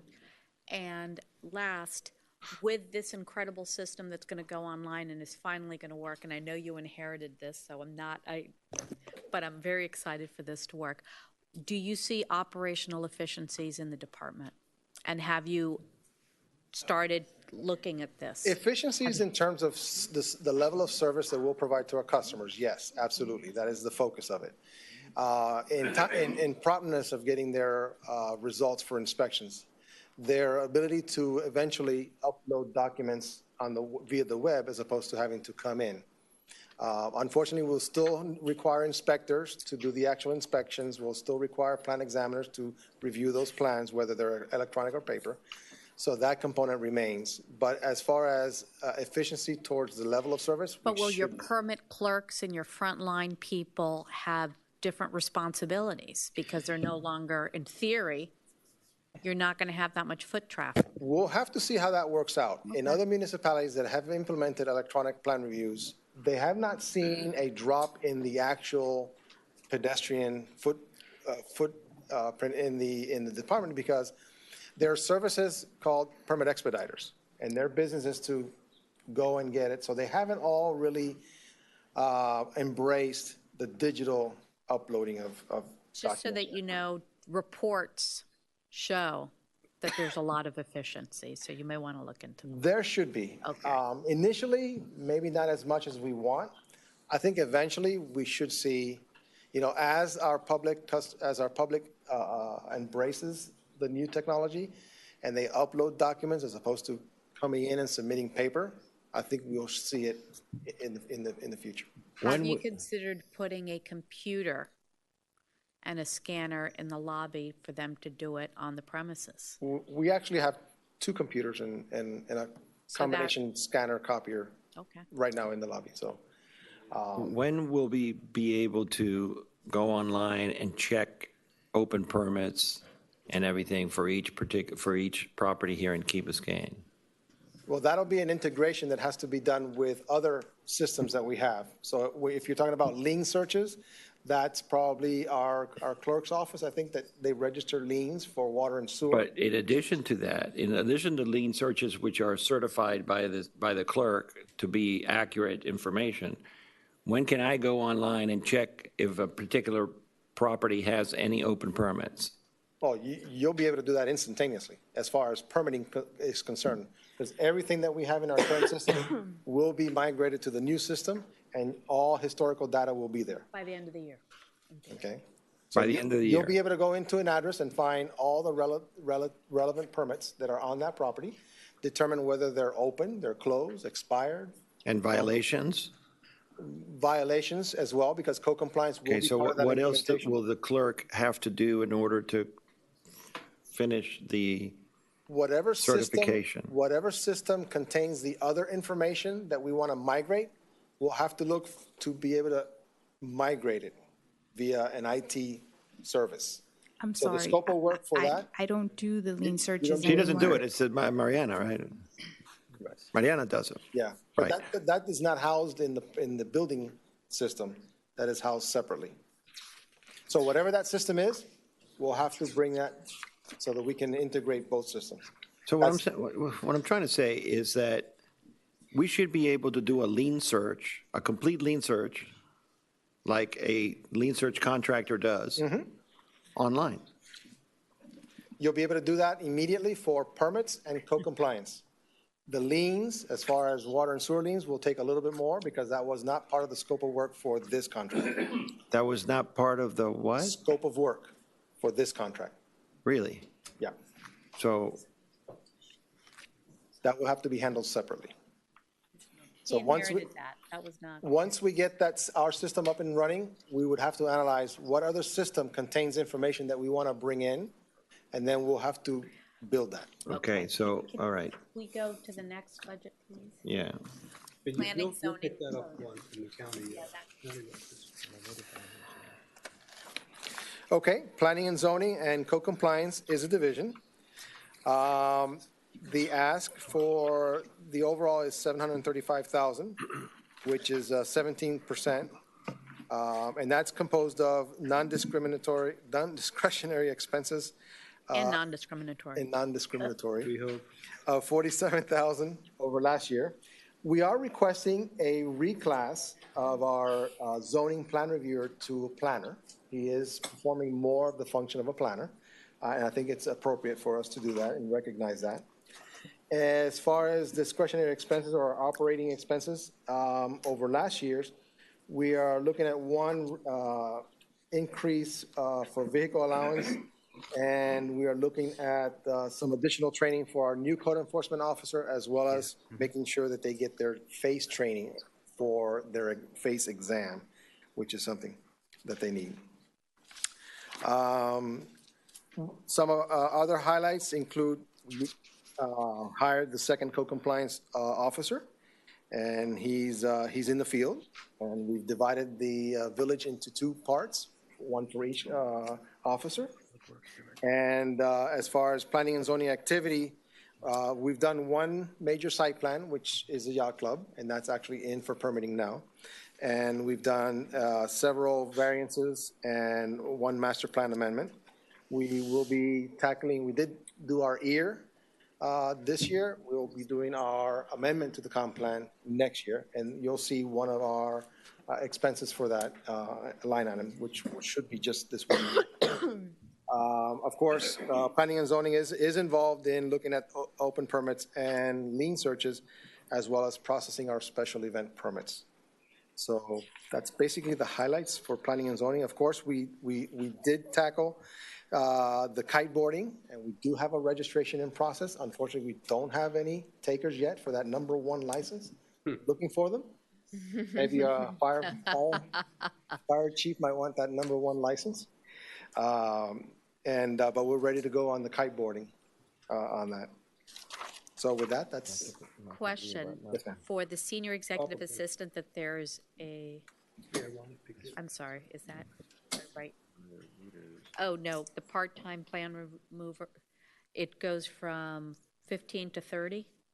That's our part-time zoning plan reviewer, and he backs up when Mr. Fair is on vacation or leave, as well as take up any slack in activity.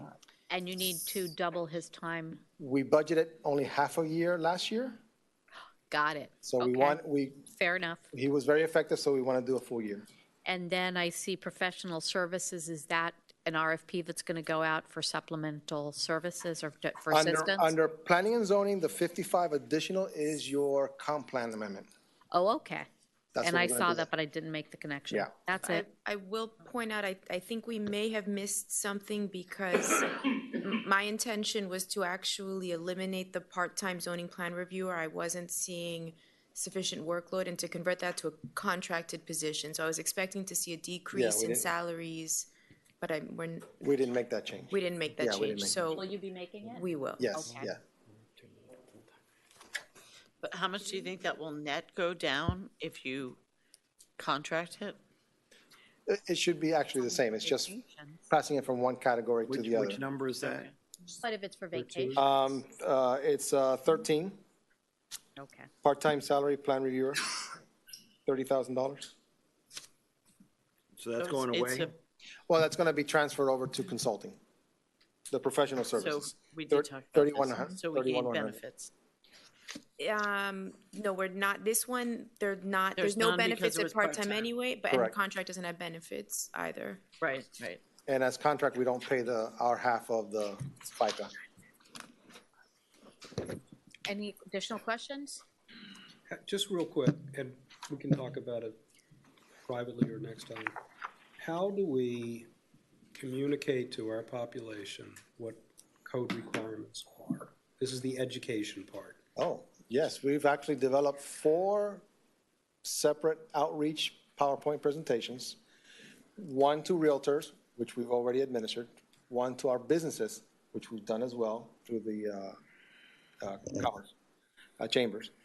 We have one for our residents and one for our condo residents, condo managers. We have to actually have 4 outreaches that we've developed. We've done the 2. We're pending to do the other 2. So we propose to do that. I'll come by, you show me. I'd like to see it. Absolutely. Thanks. Okay. Thank you very much. Thank you, Mayor. Thank you, Council.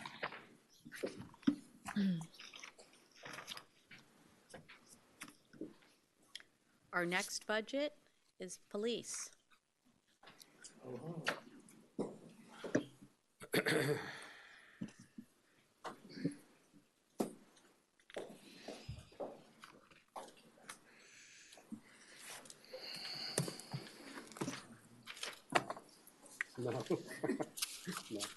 Good evening, Madam Mayor, Good evening. Hello, Chief. Council. Our 2018-19 budget is approximately $7.8 million, and that reflects an 8% increase. 2%, which is discretionary. The rest is salaries, benefits, et cetera, the 6%, based mostly on the CBAs. Just a couple highlights, and then I'll leave it up to you. We did reduce our overtime another 11%.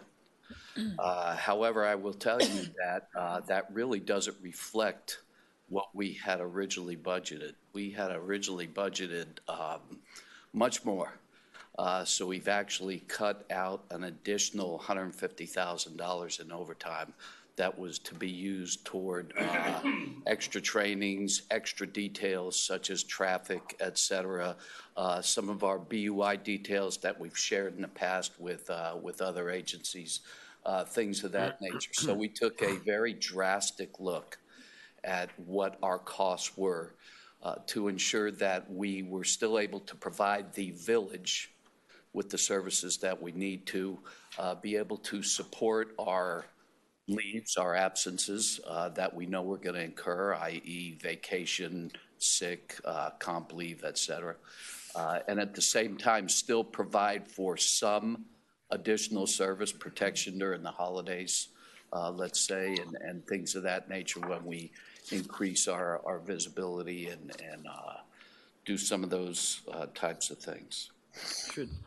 Should in your proposed budget, shouldn't that be fiscal year 2019 at the top? What of the next to last column? It says proposed fiscal year 19, correct? 18. I call it 18, 19 because we're still in October, and but it is 19. And I'm open for any questions you all may have. Chief, just, you know, we have an ongoing issue with our teens and our children and appropriate behavior and rules and just oversight. And I know, by the way, I've gone into different businesses, both CVS and Winn-Dixie, and they thank you because there's a presence on the weekends.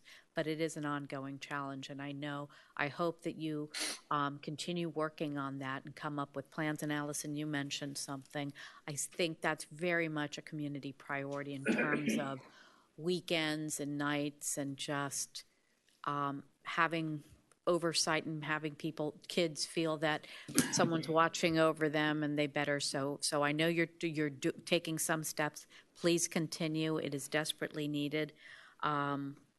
That's really was the feedback I'm getting from the community. The second thing is, how much did we budget last year? We generally budget for the tennis tournament. And have we taken that out? That's a good question. We took everything out for the tennis tournament. And I would have to look at that number, but I could, just a minute. Let me find.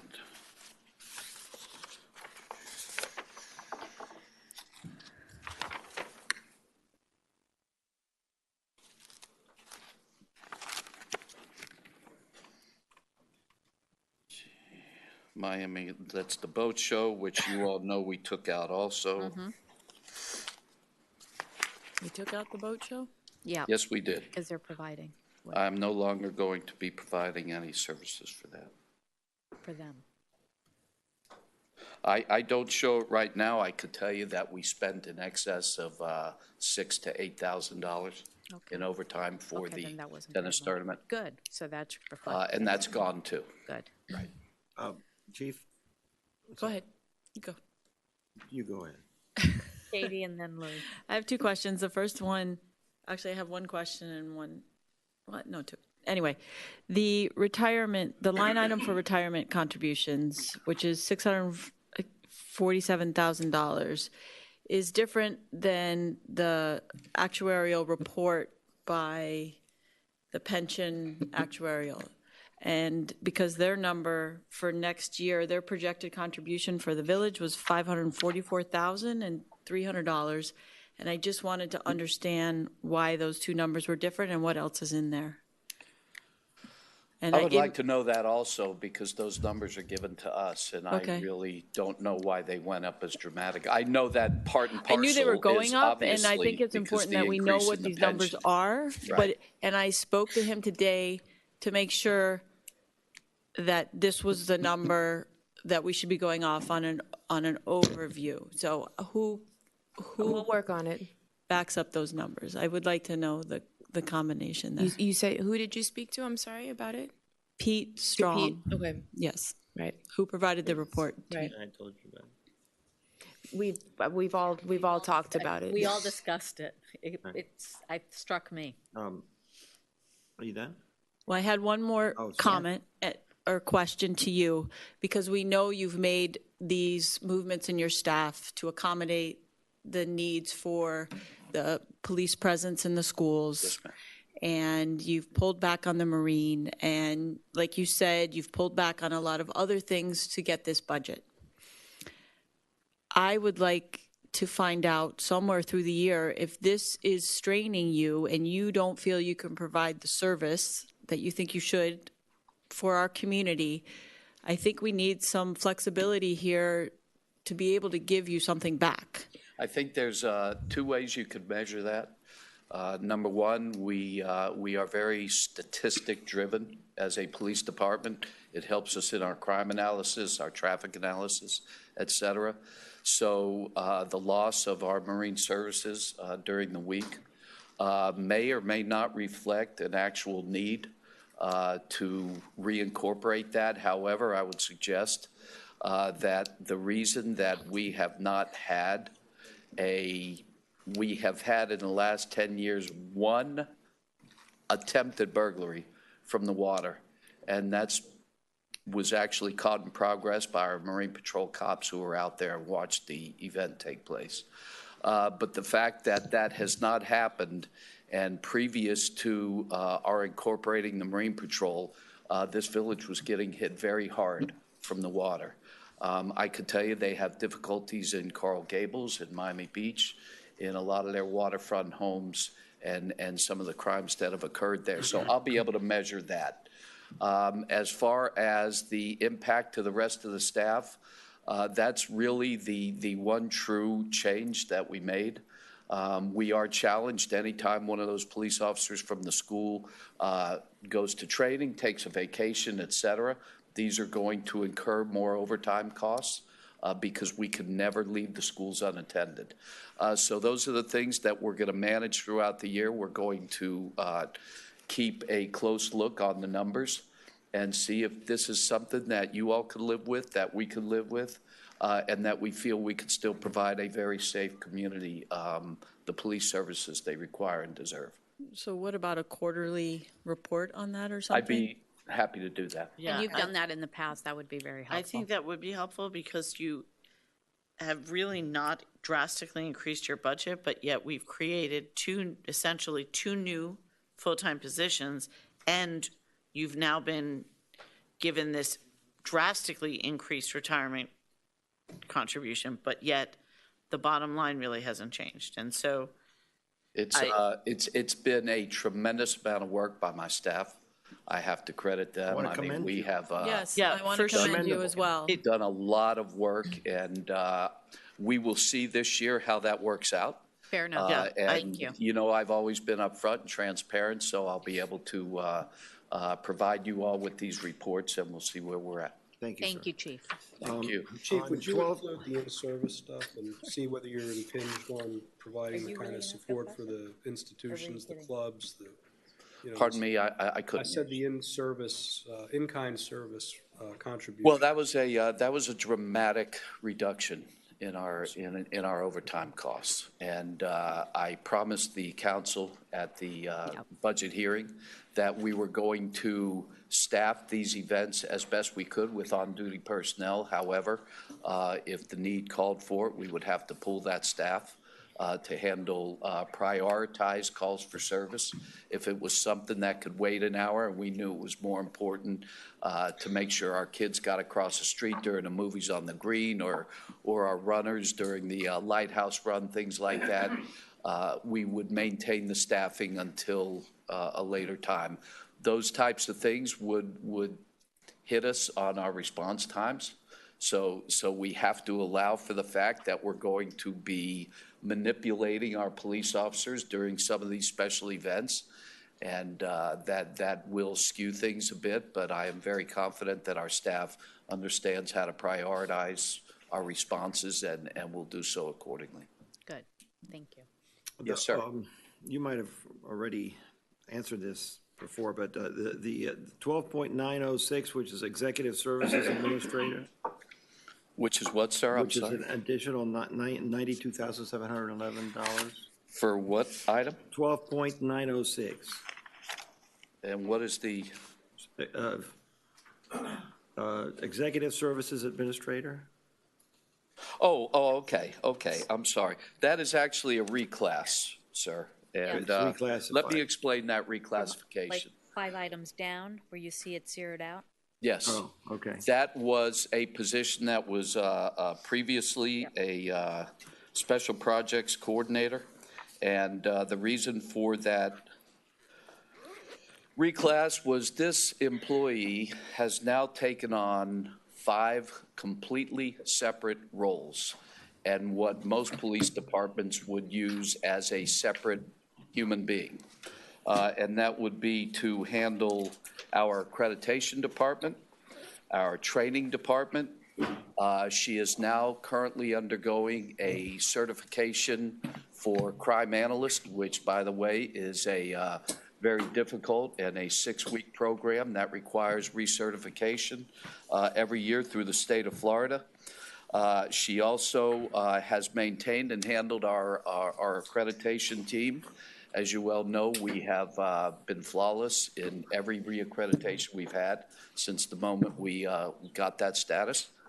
And she also handles all of our special projects. And on top of that, she does everything else that I need her to do. So instead of looking for more personnel, I've dumped more jobs on her, not duties, but actual jobs.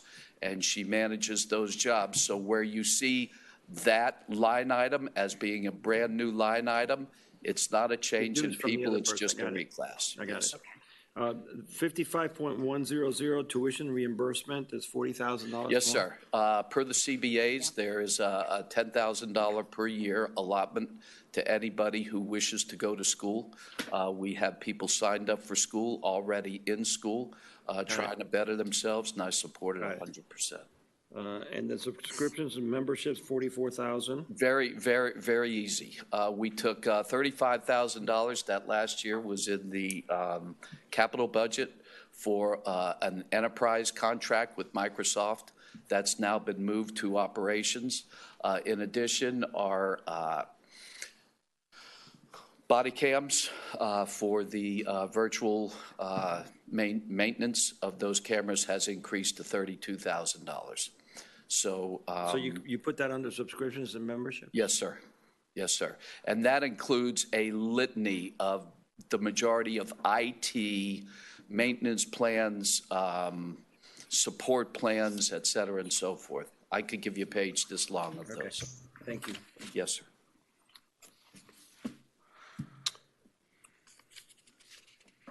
Fire? Yes. We good? Thank you, Chief. We're Thank good. you, Chief. very Thank much. you all very much.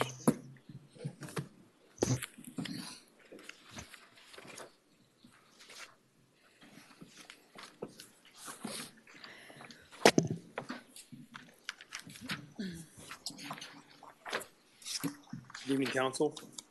Madam Mayor.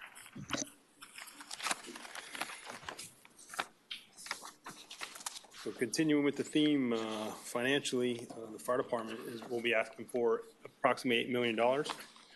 That's 11% increase over our current fiscal year.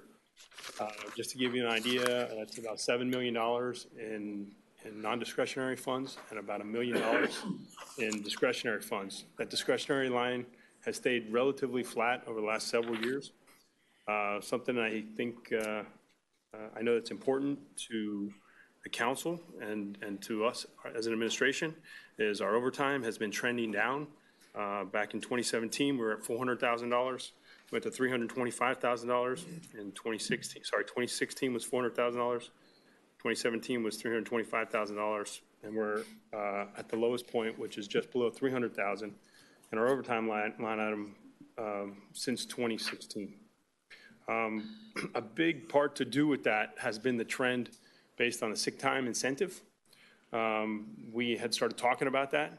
That was a result of the collective bargaining agreement, and our sick time use is down and our overtime use is down. So I'm hopeful we can stay fully staffed and that will continue.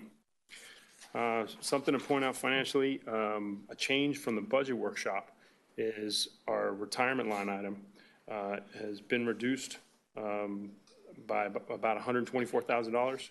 And then I would also expect some additional changes between now and the next budget hearing to that retirement line item based on some discussions that we've been having with some of you and ultimately all of you and the manager specific to the exempt employees. Which line item was that? That was line item 22. 22. In addition, Councilmember Petros, you asked a question about why there was a variance between what the impact report was to what's in the line item. The impact report is based on October 1, 2017, and we're budgeting for this current fiscal year. And so there's a discrepancy in the salaries, if you will, that he's basing it on, and our salaries are currently 4.2 million, and I think he's got us at 3.7 million. And so that variance, if you kind of break down everything that's in that line item, it's about a $90,000 overage, and that's It's actually about 200,000 different. And there's some additional funding in there for general employees, and one of the line items that I've been speaking to the manager about, there was about $70,000 that was allocated, that was in the budget workshop for the exempt employees to address a benefit regarding some changes to the collective bargaining agreement that the exempt employees were impacted. And so we were attempting to address that, but we're not ready to present that at this time. So I'd like to go back with the manager. We'll do some more analysis, and that number will change between now and in the next budget here. So that's that retirement line item. Under workforce, my goal remains to limit the vacancies and keep everyone healthy. Right now, I've had a few injuries over the last couple months. I currently have one off-duty injury. One of our firefighters is getting surgery. He tore his bicep, and so pretty painful. And so he's out for the next month. We won't be seeing him. So that type of thing, those type of things have an impact on our overtime. In December, we're going to be graduating 3 people from the Miami Fire Academy. I invite all of you, and I will formally invite you through the clerk to participate or join us in that graduation. It's really something incredible to see what these young firefighters are doing, and to create some incentive. One of the graduates, I will hope to be graduates, Teddy Blanco. That's a local key rat, if you will, and it came from the community center. How long has he been here, Todd? 10, 12 years? His whole life? So, well, he's worked for the village for at least 12 years, so it'd be great if you could come to support him. So along the lines of the workforce, something that Councilmember De La Cruz asked, why is the tuition reimbursement up? In the collective bargaining agreement, interestingly, there was an increased incentive for tuition reimbursement. And I had a number of people, it got their interest. Well, here's what's interesting about it is, more or less, they aren't using more of a benefit than they had the opportunity to before. So if they got an A and they got 100% of their grade, we could reimburse them up to 100%. And so my line item went up from $10,000 to $30,000. And I very much expect that we're developing our future leaders. We haven't had this type of participation in people pursuing degrees since probably 2004. And I truly think it's a massive benefit to the department. It's a significant benefit to the village. And I can tell you it's paid off in dividends over the years without question. So I'm a big supporter of that. The other thing under the workforce is we'll be bringing in command training, where basically all of our officers we're going to be training them for that succession piece. That succession piece is so important because in 5 years, we're projecting to lose so much institutional knowledge.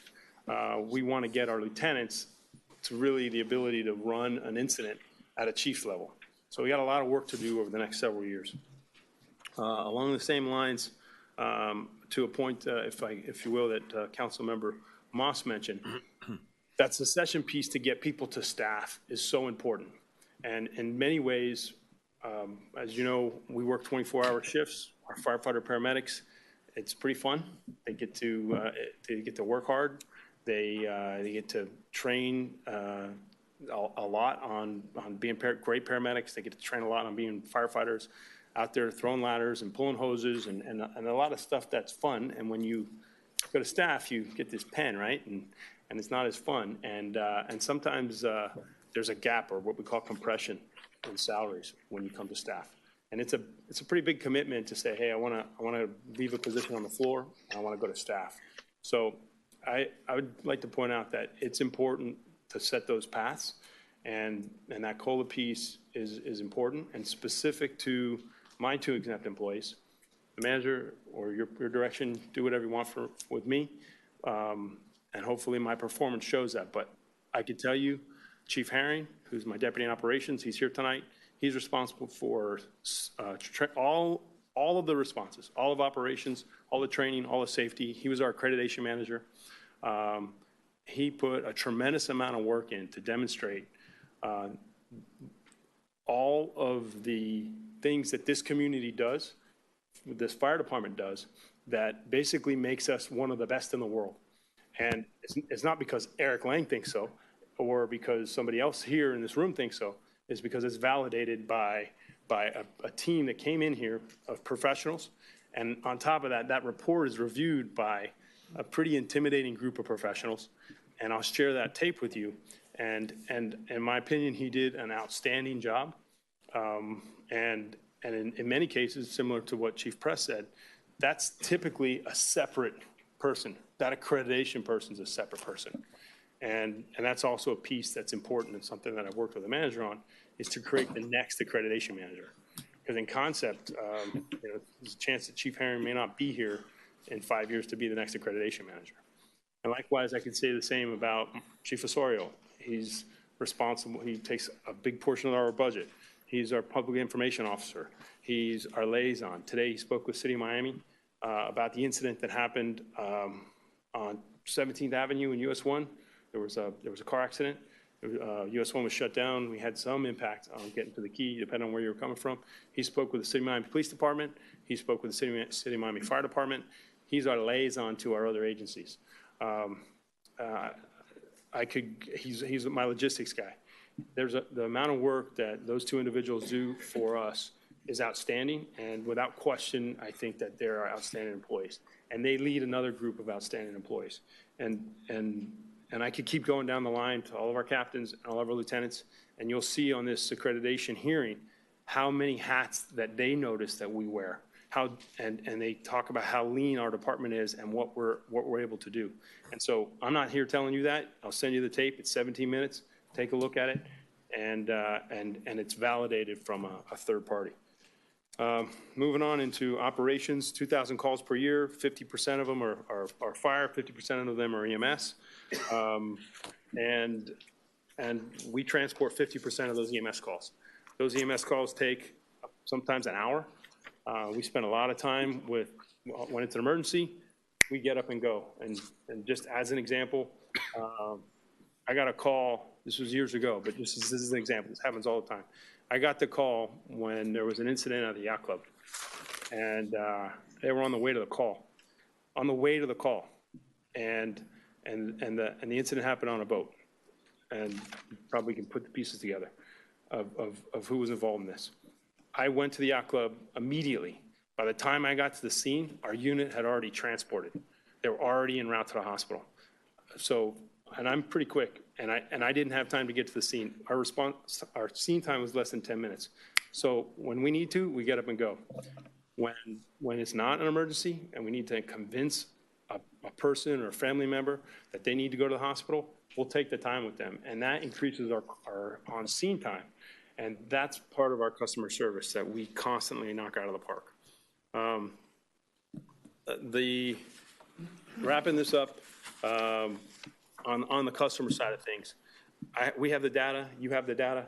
We have it we survey every single EMS response that we do, that we transport, and we're 100% satisfied. We're 70% very satisfied. Your survey said that, the community survey said that we're beyond the national average. I really, truly think that we're a quantified, excellent department. The strategic plan that we're working on, we're going to be bringing in, we're going to be doing some work over the next several weeks, if you will, to months, and I'll hopefully be engaging you to get your input on what you'd like to see different.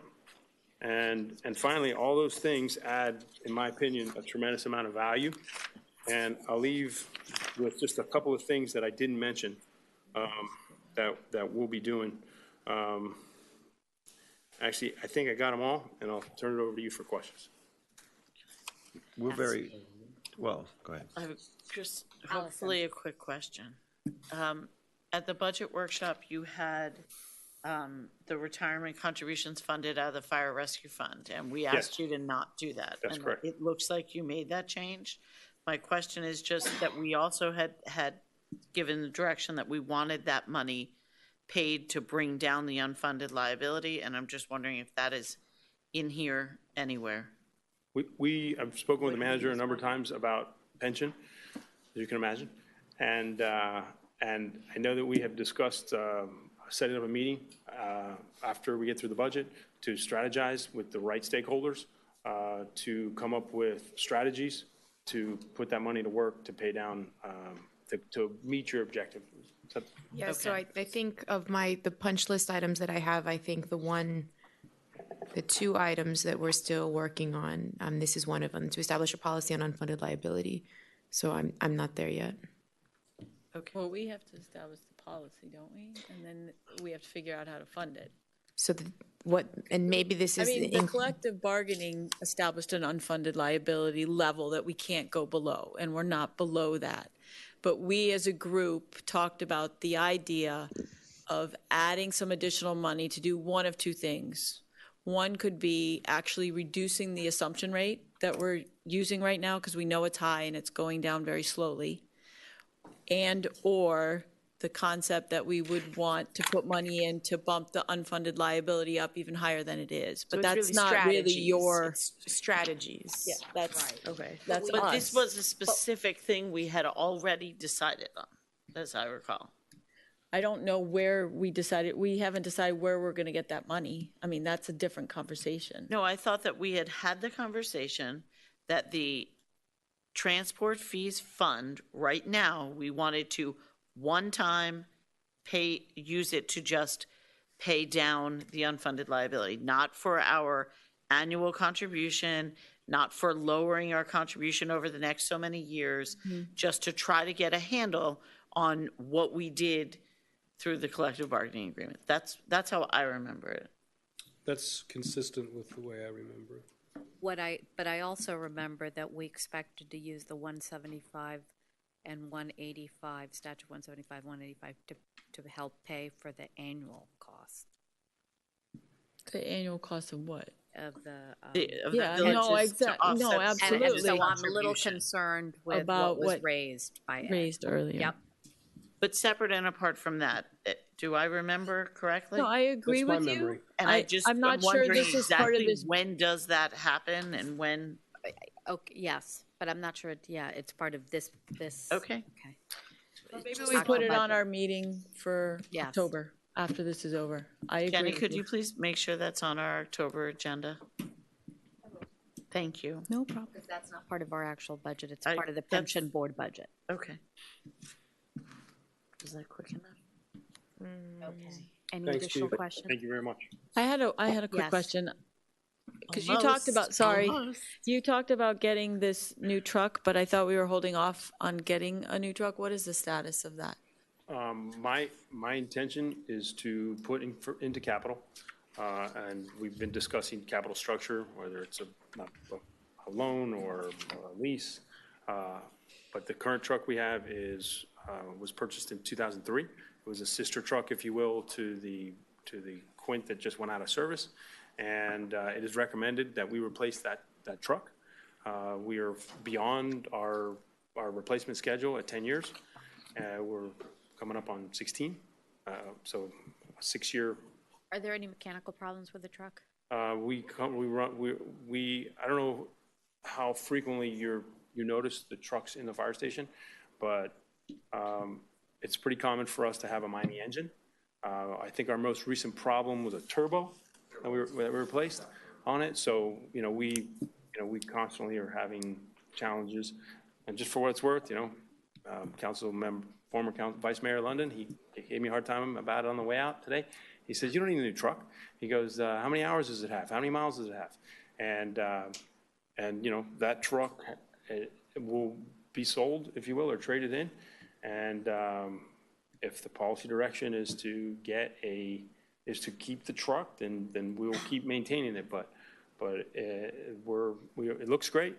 We're in a 15-year-old vehicle that has mechanical problems, and there's new technologies, and we're continuing to plan for the future. So my recommendation is we replace the truck. I just thought, we spoke about this. What was your plan with the fleet? So the fleet that Chief Press is going to be responsible for excludes the specialty fire equipment. Okay. So the 750 renewal and replacement program at this time. Okay, so it's something totally outside. It's something of that. totally All right, outside. Then I misunderstood our conversation. Okay. Okay. I think the same principle applies, and we'll need to work through a plan. But I think it needs to have its own schedule. But this is one of those items where, if the desire of the council is to go ahead and fund it in capital, please let us know, and we could include it. Right now I just have bare bones in capital. So. And you were saying you wanted to put this in capital. Is that correct? Yes, it is a capital expenditure. And when do you use the Quint versus the truck?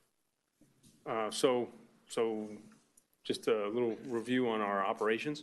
Essentially, if you think we have four response vehicles that are always in service every single day, 24/7. Our minimum staffing is 8. We have 8 people is our minimum staffing, and there's 4 response vehicles. There's 4 people on the engine, and there's 4 people on the ladder truck or the Quint, right? Every single day that it's staffed like that.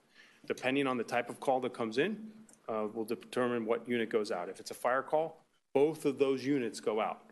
Both of those units are part of what we call our effective firefighting force. That's required for us to put 16 people on a scene within 15 minutes of travel time on a house fire. And on a building fire or a commercial structure, we need to put 22 people on a scene. So that truck is mitigating risk for fire every day. If those trucks are in quarters and a rescue call comes in, the engine, which is the truck that we're talking about to replace, 3 people will leave that truck and move on to the rescue truck. We call that Key Rescue 1. That truck will respond out on a rescue call. Now I have essentially 4 people on the Quint and 1 person left, which is the driver, on the engine. So if a second rescue call comes in, which happens to date 11% of the time, the second rescue call is staffed by the same configuration of 3 people on the Quint, and I have 2 drivers left. So now I have 2 rescue calls with 3 people each on them on 2 different trucks, Key Rescue 1, Key Rescue 2, and I have 2 drivers left back in the station. They're typically firefighter paramedics. They're typically not lieutenants or captains, and they are what we call a squad. And that truck that they use to respond on is the engine. It's a smaller truck. It's a little bit easier to maneuver, and that truck goes out that 11% of the time. And so all 4 of those vehicles are used every single day, and they're in place to mitigate the risk. And we have this thing called a standard of cover. And if you wanted to read all about the intricacies of that and how we mitigate risk, you can review our standard of cover. Just so I get an idea, just because I'm trying to get this, and how many, out of 11%, how many calls do you usually get a day? On average, I kind of throw it out there. I mean, so there's days that we've had 0 calls. There's other days we've had 20 calls. So on average, we get about 5 calls per day. Okay. And in between those calls, we do a lot of training. Yes, down if you walk to the room that's behind the antechamber here, there's a dummy there every month that guy's intubated over 40 times. I came the other morning, when I pulled in the parking lot, the whole parking lot was covered with what looked like my daughter got in a shaving cream fight, and it was foam all over the place. And our personnel are constantly training, whether they're here or somewhere else, or they're on the computer, or they're doing tabletops. And I personally, part of our succession is if there's an incident that happens in Miami, I get notified, and as well as our staff, and we'll real time pull them in, and we'll run an incident that's happening real time, wherever we may be, with our staff, as if we're managing that incident. Another So question we're constantly training this stuff. about the truck. With the Quint, it's a process. You place an order, and then they actually manufacture it to your specs and to what you need. How long is that process? The Quint was projected at 13 months. It took longer than that. The engines are typically not as long as that truck. I'm kind of guessing at about 8 months is the build. Eric, I think it's a fair question to ask, and it would be interesting to find out that a 10-year replacement plan, is that dependent on how many hours or how many mileage that this truck is moving? Is it different if it's not being moved as much as other places? And where are we in that in that respect? I think you could ask different people and you're going to get different answers. I've owned diesel equipment before, and if you don't use diesel equipment, diesel gives you a problem. And so, if you wanted to count on how many times that truck rolls on an emergencies, I could do that. It's every time we've replaced a truck, number one, on these trucks, we pushed further. We're 15 years. It's going to be, just for argument's sake, and I've already had talked to the manager about this replacement, that we could, wait till January to make the order. We could potentially push to delivery in fiscal year 2020. And we work with our fire garage in the city of Miami. They don't have 20-year trucks that are in service in the city of Miami. And now, granted, they're running a lot more than we are. They're also maintaining our trucks. Some of the technology in changes specific to emissions. It's a cleaner output from the diesel exhaust on the new truck, and they keep improving that, which is a component of our cancer awareness and our cancer initiatives that we've implemented. So my assumption is that truck will be auctioned or sold off to somebody, and somebody's going to use it. So we're not really depleting a truck. We're actually adding a new truck in. But if somebody else takes that truck, they're going to use it for how much longer, and they will be faced with some of the issues too. And I think it's kind of interesting to see, what these replacement plans need to be, and especially these very expensive. These are very expensive pieces. So, I don't know. The mileage question, I think, is a fair question in a way. If I had a car that's 10 years old that has 20,000 miles on it, maybe it doesn't need replaced if I had 200,000 miles on it in 10 years. I don't know if that works the same with a fire truck. I don't know. But it would be interesting to see if there's a standard that they use, not just for years, but also for use, and see where we kind of fall. And the carbon footprint as well. If you're not using it that much, then it's going to, it's a lot more impactful to create a whole new truck. You got to remember, these trucks every day we start them up. Well, I know you have to run them. So we're running these trucks every day. One of the key components of emergency business, right, is that we're always ready to go, always. And so we don't want to be getting in a truck that doesn't start up. Isn't I hear you. Right, or equipment's not working on But it. who buys the truck off of So, you? so great question. Because they'll have the same problem, right? We've done all sorts of things. Well, a good example, the truck that is in place right now, that we're just retired from service. We're working with the manager and through procurement to work on a sale or a trade-in. But we have an offer from Cali, Colombia, to buy that Quint. And so I've worked with fire services outside of the United States, and their standards are a little bit different. It's pretty common for, I'm sure, and there's a common for a lot of departments to run trucks for many, many years. Well, for that matter, we have a truck that was built in 1936 that Ron Herbal still keeps running. But it's clearly, But you wouldn't use it. But we wouldn't be using that. But there's other places in the United States that may buy used trucks, right? It's not a standard in the United States and international. I understand. But what is the standard? My question, I guess it would come down to, do we always need to buy a brand new truck? I mean, could we buy a 3-year-old or a 5-year-old truck and hold it for 10 years? Get the depreciation. Yes, we could, and so. But you think it would be a bad idea? Here's what I would encourage you to do. There's a lot of intangibles, I think, in management, if you will. And I would encourage you to talk to some of our firefighters about the new ladder truck. I have to tell you, and this is the succession piece, if you will.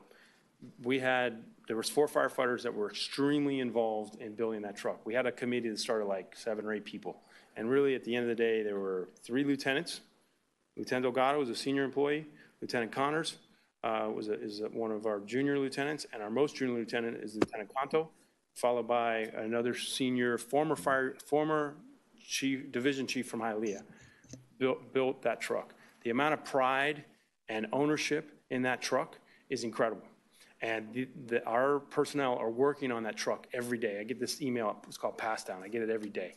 And they're constantly trying to find things, the right fit for that truck. And I think that is really, really important in this idea of, that those are excellent employees. I want that engagement from our personnel. And in fairness, it's not just them, but all the shifts are doing an outstanding job. They own that truck. That's their truck, probably more so than I've ever seen any apparatus. And so I think it's a pretty big deal. And if that's, maybe we spend a little bit more money on that. But that truck, if it lasts for 15 years, I think that there's a lot of value there. I get what you're saying. There is value to that, and there's value in pride of ownership and design. What I'm trying to figure out, and I do think mileage and hours and certain things will be a variable and best practices. But also, I'm just trying to decide, is it something we need to do tomorrow, in 6 months, in 18 months, or in 24 months? And that's all in a very short period. But it affects this budgeting process right now. And if it's something, that's what I'm trying to determine. Do we do it 6 months out and we're budgeting for next year? Do we do it 12 or 9 months out? I'm just trying to be strategic and while still meeting the needs. I strongly recommend that we replace that truck. Is it a tomorrow thing? I could say I definitely recommend we do it this fiscal year. And because it takes time and things happen. We've lost, a mechanical failure can be massive, and that truck can be out for months at a time. And so, but let me make this easy on you. I know we're working on our capital improvement plan. I believe we've done enough. We had many conversations with the manager to say that we'll be coming back with a capital improvement plan. If I'm not mistaken, our process is that I still have to come back to you to ask to buy the truck so we can get approved. So you do. I do. So there's at least 2 other shots. So now you know kind of what we're looking for. And I will be Come with some prepared. boxing gloves. So, I'll be prepared. So Yeah. I encourage you to, in the meantime, come check out these trucks. And okay. For what it's worth too, you can, if you make the comparison between, while it's still here, the old ladder truck or the old Quint and the new Quint, look at them both and look at a lot of the components on it. Take and talk to our personnel. If you want, I'm happily to give you a tour, or you can just walk in and ring the doorbell and hopefully I might stop by tomorrow. Great. I think you're gonna like what you hear. The stuff of the planning that went into the thought of building that truck was cool to hear them explain it. Marcus was telling us when the truck arrived, and there's a lot of symbolism for the village and for the firefighters, and it was very cool. I just wanted to ask you also, in thinking about this year and next year, what kind of cost do you incur in maintaining it at its level, and with what do you pay in your replacement when it's in the shop? So one of the questions that I was asked to help the manager respond to was, we have this automatic aid and ancillary services agreement. And that encompasses of automatic aid, which when the bell rings, it sounds like I just heard sirens, so our firefighters are going somewhere. And if that call needed, was I the only one that heard them? I heard it. Good, just checking. And so, I need to check, gonna go check my hearing. so if that call needed additional resources, that would be automatically dispatched by Miami. If any of our units break down, they go to the fire garage. They take care of all of our fuel, all the repairs. The only repairs they won't take care of if we actually get in an accident. And obviously there's insurance. Well, hopefully if we meet the deductibles, but and so we have to do the replacement and repair for an accident. But everything else, all the normal wear and tear on these vehicles, the Miami Fire Garage does, and over the first year, under warranty, they work with the manufacturer to make sure it's maintained, and the costs go to the appropriate entity. So there's no additional beyond I think it's $594,000, if I'm not mistaken, for automatic aid. I can look. Yeah, it's something like that. Quick question, Eric, and I just can't find it, but it looks like a reclassification of the assistant fire marshal. Where were they before? Or is that an addition? No, basically what that was, if you go back to the budget workshop, we had pulled the assistant fire marshal out to identify that. We were attempting to offset that with a revenue source. And so under the lieutenants, that if you look, that's relatively flat. We had discussed adding an additional lieutenant's position under training and compliance. And the attempt there was to meet the needs of something that came out of our accreditation process. And I have spoken with the manager, and that position didn't get approved. So at least to add a position. And so later in the year, we discussed getting creative with our staffing to potentially to adjust within the TO that we have, the TO organization that we have. So I will very much expect between now and the next budget hearing, that budget line item would be reduced. The 12,300 line item would be reduced by 120, roughly 120,000. Okay. And the assistant fire marshal would remain there.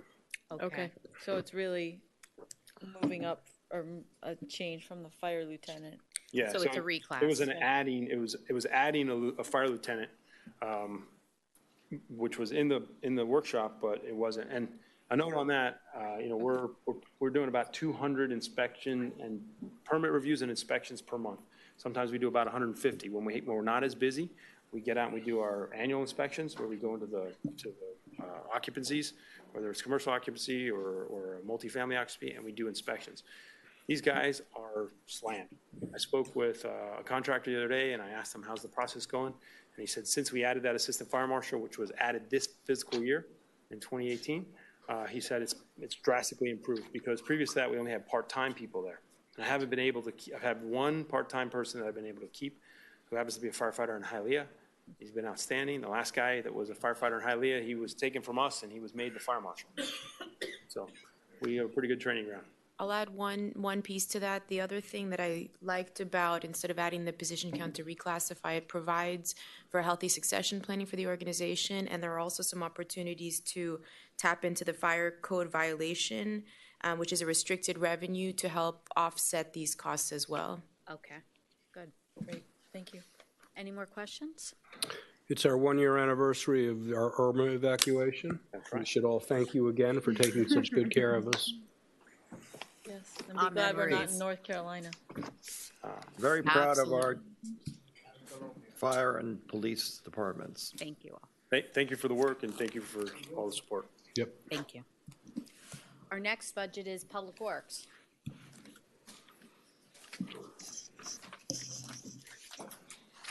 You don't need a fire truck, do you? No. Necessity to ask Needs a you the golf cart. questions. You do? He just wants to ride in it. Well, you promised me, so. Good Good. evening, Madam Mayor and Council. Public Works has 0% increase, so there you have it.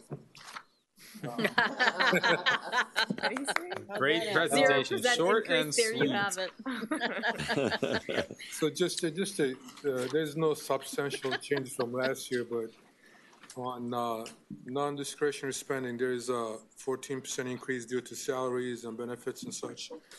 And discretionary spending, there's 2% decrease. So that equates about 0%. Virtually, it's like $7,000 and change, but and the details I'll go into the changes that I have. We have about $21,000 decrease in professional services and consultant. As Public Works is going to be providing in-house professional engineering services, I'm a licensed engineer myself. $22,000 decrease in horticulturalist, as I plan on incorporating that into a new landscape contract. And we have various decreases on repairs and maintenance that they were repaired after Hurricane Irma.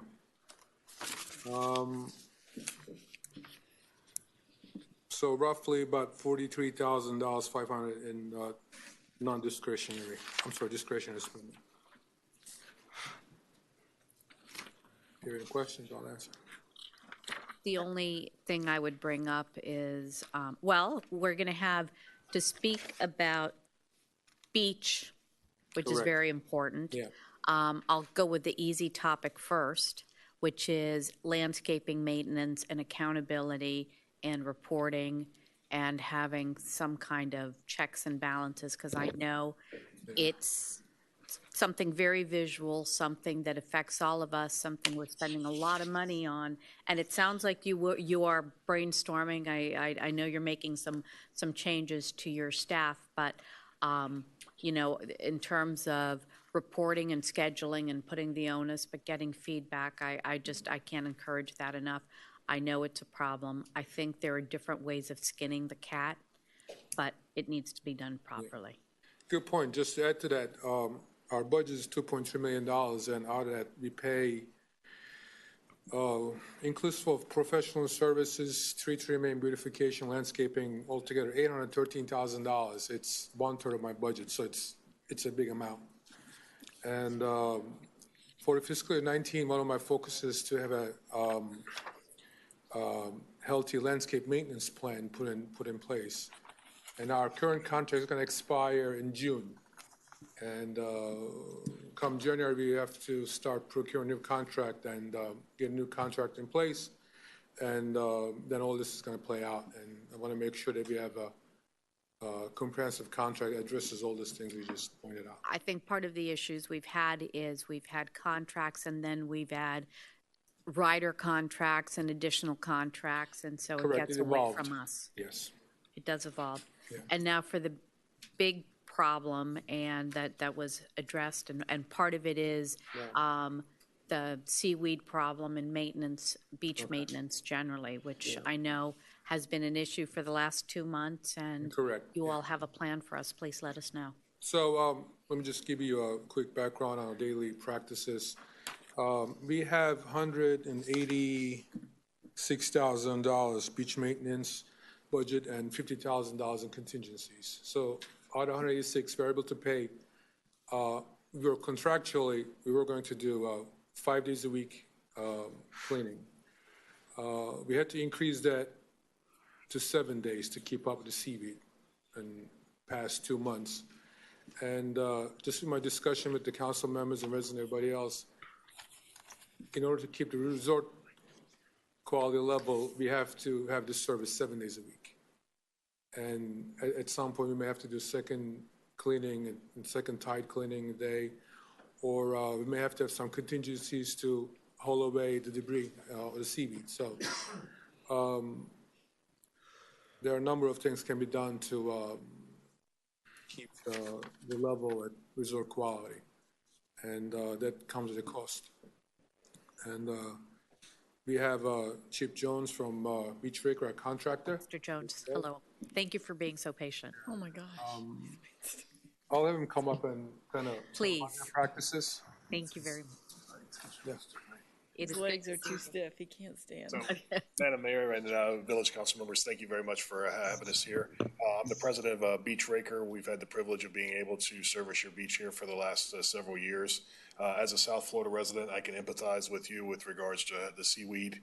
We cover about 71 miles of beach, 365 days a year. We're the largest company in Florida. We're currently providing emergency services. We run 7 municipalities here in South Florida. We run from Palm Beach County all the way through Monroe County. And about 4 o'clock in the morning here, I'm going to head to Key West tomorrow morning to handle some of their work down there. We also do 4 municipalities. Over the last 45 days, I've been on one of the beaches every morning. That's the city of Miami Beach, the city of Fort Lauderdale, the city of Hollywood, and then Deerfield Beach that we run as additional emergency services right now. This is the worst seaweed on record that we've had. It's 3 times worse than 2015. It's 8 times worse than 2017. Generally speaking, people forget that every year we have about 60 to 90 days of sargassum that rolls into to the South Florida area. I don't know whether it's in regards to, I'm not a conspiracy theorist, whether it's the warmer weather, the fertilizer, the lack of storms. Generally, this time of year, it's being pushed through the Gulf Stream, and Houston, Galveston, Louisiana is getting this sargassum. That has not happened this year. If you saw your beaches last Monday for Labor Day, as Tropical Storm Gordon was affecting us, I have the pictures where there's no seaweed on there. Tuesday morning, we wake up and literally in spots on your northern coast, you had about 5 feet of seaweed. I literally have my drivers out there taking pictures. It gets to a point where the techniques that are in place are basically we can't utilize them. We went through about 48 hours of kind of brainstorming with Jake, Nada, and the village manager, Andrea. And we decided initially that we were going to pull it out. And the village residents got very angry because the smell instantly, the little berry pods, they have a hydrogen sulfide in them, and they're very unpleasant. It's not necessarily the decaying seaweed, it's the smell that comes out of the little berry pods that are there. So then we went through multiple techniques. You saw over 5 pieces of equipment on the island all weekend here, including front-end loaders and multiple techniques. I had my 2 senior managers here, 53 years experience between the 2 of them doing beach maintenance for our company, and we tried to use multiple techniques. Some of that was utilizing the waning tide in order to take the seaweed back out in the ocean. Other portion of that was digging it into the high water line.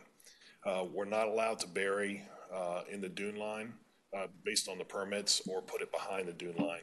The next thing is the opportunity to take it away, haul it away, and we're looking at different contracts, piggybacking on the city of Miami Beach and some other places with some trucking contracts to take it away. But it's obviously very expensive to get it hauled off the islands. But that's one of the options that we're approaching right now. Thank you. So. Thank you for finding solutions for us. We hope to. Yeah, thanks. Any questions? Oh, good Well, job. Thank you. I just wanted to commend Jake for the work that he's doing for us. I mean, thank God that we're getting where we are with the Public Works Department. You're doing a great job, working closely. Thank you very much. Can I ask a couple questions about the budget? Sorry. Oh, yeah. It wasn't that quick. We doubled our budget with tree trimming last year. I don't know if you've spent the $285,000, but can you tell us what the plan is with tree trimming? I mean, it's just we've carried it over to this year, but I wanted to know what the right number is. How it had changed, and are we using all that money? We are. What's going on? Well, you don't see the year-to-date in this spreadsheet, but there's about $110,000 unbilled. This year, we have the contractor in the village in Hardwood tree trimming, and they're about 75% done. And we also trim coconut palms twice a year. So it is going to cost us, may not be as high as $285,000, but around $250,000 a year. That's the projection. And did they specifically come? I know there was a lot of tree trimming happening pre-hurricane Correct, season. yeah. And they came and trimmed in a way that was specific for trying to combat wind resistance and so forth, correct? No hat racking, it was done properly. I'm sorry? It was done properly, it was done according to best practices, no hat racking, it was. Correct, Okay. right. And then what they're doing is structural pruning now. And Okay. if you go to practice of trimming these trees every year, and we might not have to do structural trimming, and it will reduce the cost, but, annual cost will go up. But overall, it'll be a healthy landscape. The landscaping budget jumped up a little bit. Is that because we're doing something additional, or is that just an increase in the cost? Now we absorbed, for one, Pocket Park in there, Okay, too. so that's for the pocket park? Yeah. And then this year, we have one resident in particular who's happened to sit in our audience right now, but she has been telling us frequently to make sure that we hire someone to come and analyze our trees and the specimens and the healthiness and to have an overall plan. Is that in this budget, or is that something that you're looking to do in the future? How are we going to address that concern? It is not in this budget, and as I mentioned earlier, our contract is up, with the landscape contractor, next year. So what I'd like to do is kind of push that role towards the contractor. It may be the current contract, maybe somebody else, but. To expand the services that we get? Correct, and have accountability and contractors and with overseeing of public works. We don't necessarily see the need to increase the staffing at this point. And it may be different next year, but for now, we're content. I think that the concern, though, was having somebody separate and apart from the vendor to hold the vendor accountable. Correct. So building it in may not address Well, maybe that. it's a two-part thing where you build it in, but then you have someone on your side that. What I want to do is I want to have contractor to have someone that I can speak to and give him direction and someone that can follow direction. We don't feel, or the landscape committee doesn't feel that person exists in the current contractor. So I want to make sure that's there and have the communication channel, and then we have our professional services to come give us reports and make sure that they understand and all this information is being transmitted back and forth. So that's what I'm looking to do to solve the problem, and I'm hoping that it will.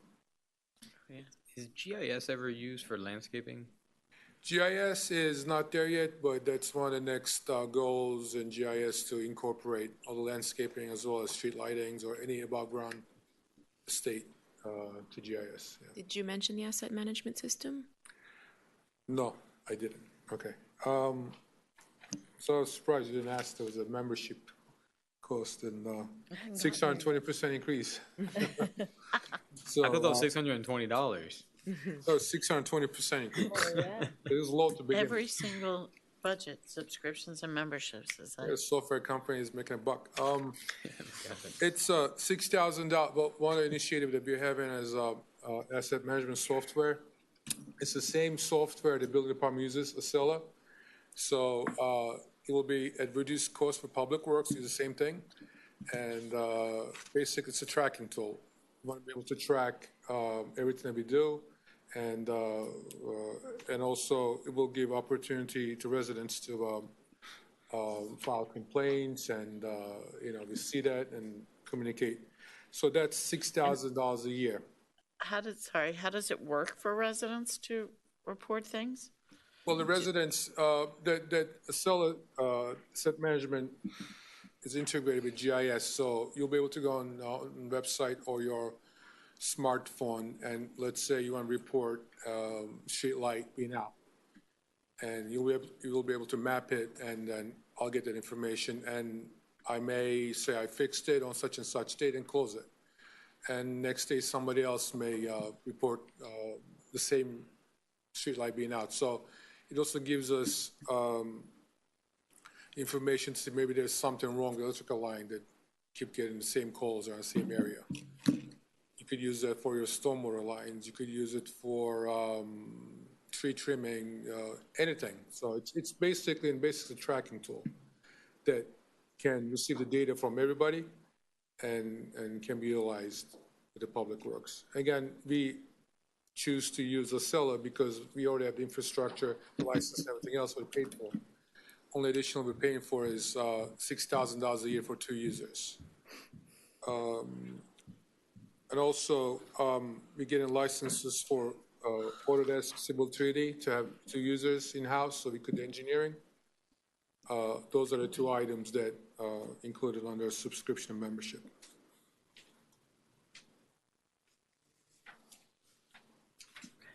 Any questions, any additional questions? Just a quick observation, during the heavy weather on Labor Day, it was reassuring to see Public Works out and about. Water was rising, streets were starting to become like the Mekong Delta, and it's reassuring to people to see that you're out there, so. Yeah. Thank you. Mayor, if I may, I would like some direction from the council with regard to the level of funding for the beach maintenance, whether we want to keep the same level of service. We have some cost breakdowns on what enhanced levels of service might look like, so I can run through them if there is an interest. For me, there's an interest There in having needs a to be- special contingency for special events. There's definitely an interest to discuss Beyond that. I mean, already our current budget number Correct. is demonstrably inadequate. Correct. So some of the things that we've been looking at, the additional, so right now I'm basing these budget allocations on our current contractual obligations. In the event that we went out to bid, could there be different pricing? Yes, but this allocation is based on current contracts.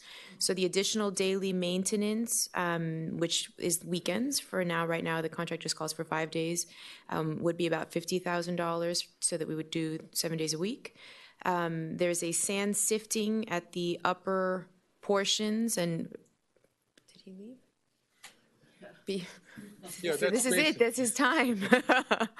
Okay, so sand sifting upper portions, basically using hand tools to clean up the garbage and, plastic bottles and caps, that sort of stuff. So that's at an hourly rate, and that totals about $50,000. Also having a second cleaning at high tide. Correct. For an annual increase of $19,500, so $20,000. And then the removal and disposal of seaweed off island. So we spoke about a few different techniques of handling the seaweed, reintegrating the seaweed, which is what the standard practice is here. We've discussed sort of pushing the seaweed off, which is not going to be a practice of Key Biscayne. We want to be good stewards. We don't want to just sort of push off the seaweed, which brings us to, I think, the highest level standard, which is to haul the seaweed off the island. Based on the feedback that we got from our beach consultant, Tim Blankenship, and from our vendor and discussions with Jake, it seems as though the recommendation is that we should expect seaweed events that will bring between 400 and 600 cubic yards of seaweed every 3 times a year, and to properly respond quickly and to pick it up and haul it off island. The allocation is about $170,000 if you were to do it 3 times a year. If you were to anticipate 2 events a year, that allocation would be $114,000. So my recommendation is to fund the additional daily maintenance, to do the sand sifting at the upper portions, to do the additional cleaning at the high tide, and to also do the removal and disposal off island at a rate of 3 events a year. Just to put it into perspective, we had Tropical Gordon was 1 event. We should expect another event this weekend. Correct, there's another wave coming. So in 4 weeks, we've gotten 2. So I think it's a reasonable expectation, which would be a total additional allocation for beach maintenance of $290,000.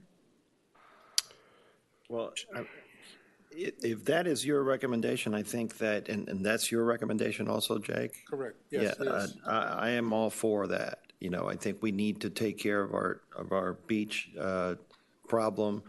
Right now, it is the biggest problem we have going, and I really do believe that there is no coincidence. It's not a coincidence that our bacteria issue has happened at the same time that the seaweed is there. The seaweed contains organic material that comes from all the animals that live in the seaweed, and very possibly, I don't know for a fact, but and that's why I think we're going to have to find out, but very possibly that could be the source of the bacteria that's causing the alerts. So we definitely have to take care of the problem. We can't just watch it there and complain and have people complain to us and such. So if that is what you have studied and you believe that that is what we need to do, then I'm all for that particular funding. I hope you all agree. I am. I'm just breaking down the components and just wondering. I think all the components. I have just one comment. Yes. I totally agree that this is a huge issue and that we need to address it. And I'm all for hauling it off. My one question is just paying for the hand sifting.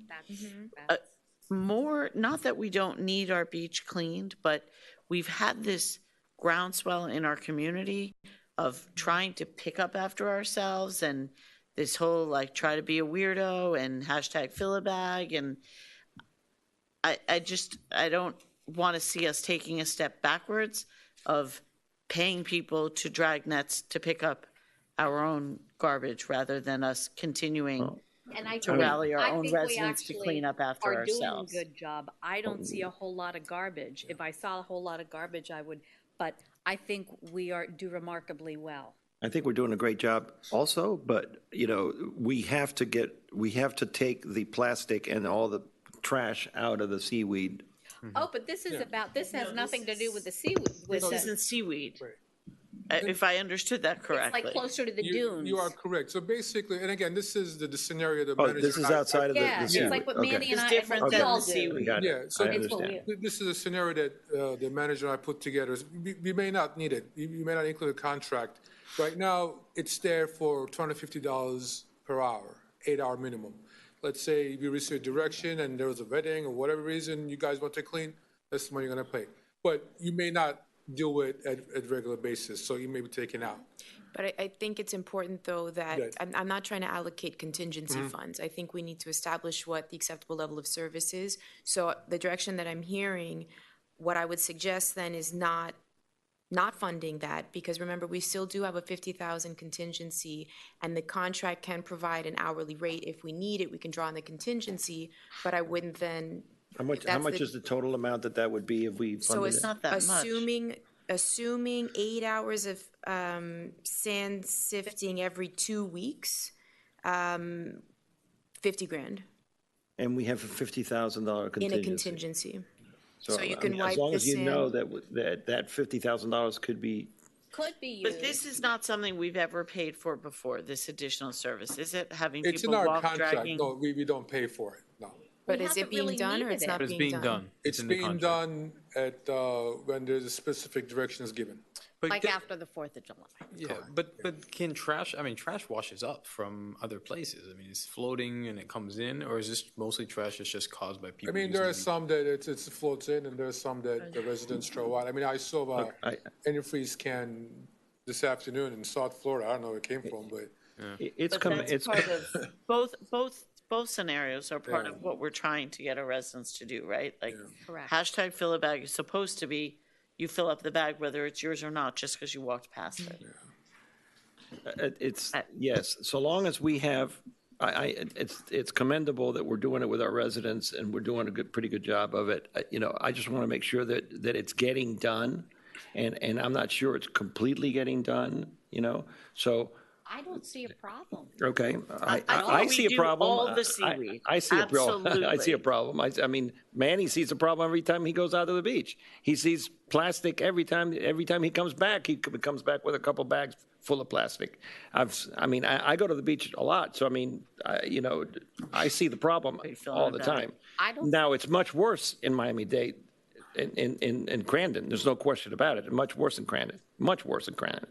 But I just want to make sure that we do it, that we take care of our beaches, that we remove all of the plastic, that we help these people that are helping us, make sure that we come back behind them if we need to and finish cleaning up. Well, we have the $50,000 there. Okay. And then can I just ask one other thing about the hauling of the sand, of the seaweed? How much sand is going to be impacted? Like, is there sand that we end up hauling away, it just, we've spent so much and No, it's yeah, so precious. you are, and that's the first question everybody had. There's special equipment that it's almost like a fork. It's not solid, continuous. They're gonna shake it a takes little. it out, there's virtually none. Well, there are It's some not sand, perfect. but It's very, very little amount of Okay. sand to take it out. It's not perfect. Yeah. It Can takes you- some sand. Can you recap for me, Andrea, exactly what we're talking about? I'm a little bit confused. My understanding is we have a contract with this company, is that correct? Correct. And now we are looking to enhance services given the conditions of our beaches. Correct. So when we enter this contract, we're making a commitment to use them in this capacity at that level for the entire year. It's not an on-demand service. So the authorization that you're giving us right now is budget authority, so it doesn't necessarily tie to this vendor. I'm using the current vendor's pricing to be able to derive a budget allocation. Okay. It also does, all of these services are additional services on that contract. So again, by giving us the budget authority, you're not obligating or making a commitment to the vendor that we're going to expend these funds. Okay. Yeah. We currently spend how much? 186 is the current allocation. Based on recent events, we will have exhausted our contingency and our routine maintenance. I don't think we're gonna, we're gonna cut it close. We got a few weeks. We'll cut it We're close. going to go up to 290, is that correct? So assuming we back out the 50 for the hand sifting, so then you're at 240. And I can recap if you'd like. That's Okay. that's No, including the We're going addition. from 185 to 240. Is that accurate? No, Or we're and then- adding 240 to the 185? Adding 240 to the 185, An additional cleaning. which is the weekends, Monday through including Friday, right. including Saturday the and Sunday. weekends. It's doing the additional cleaning every other week after the second tide, and then it accounts for 3 major seaweed event removals. So And you it's can fun- play with that number too. It's funding authority. It's not a contract. Right. No, So I just needed please, to understand the let's amount. realize that. Okay. What is the special event Right, line okay. item? I'm sorry? 34.700 special events line item. Oh, those are 4th of July. and- Okay, so it's cleanup for those, so it would be some of what we're okay, fair enough. And just to add to the manager's comments, we are You're able to taking get this service. victory from the jaws, I mean, the defeat from the jaws of victory. And walk away. All right. Just some of the trucking costs conceivably could be Ashbridge charges. So as one of the strategies that we're looking at is to leverage piggyback contracts for other hauling companies. So Beach Raker that's not their specialty, the hauling. So there are contracts with Miami-Dade County or City of Miami Beach that we could piggyback perhaps so we get some better pricing on the hauling. But within this authorization, again, you're not committing to the vendor, you're committing to the level of service. Right. So we can work with that. The nature of what causes us to have to consider hauling could be within Ashbridge's contract. That's all I'm observing. Okay. If I may, while you're up here, can we jump to stormwater? Sure. And then, if that's okay, with the council.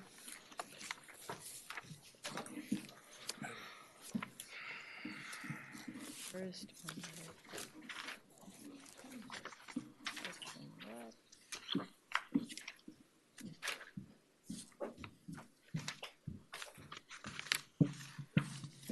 Frank, I'd also like to consider the vendor that gave the supplemental services as part of Ashbrook. He's an independent contractor and he's there for the emergencies, but he does that on a day-to-day basis. And it may be He was the cheaper. subcontractor, but we entered into a direct contract with him. I think we may have a contract. I think we do have a contract. We can look at it, I think we have to see if they have the right licensure. There are some certain licenses and permits that you have to be able to haul and dump. You still have to use the same contract to load it because there are very strict permit requirements to get on the beach. Okay. So he's going to charge you $250 an hour to load it.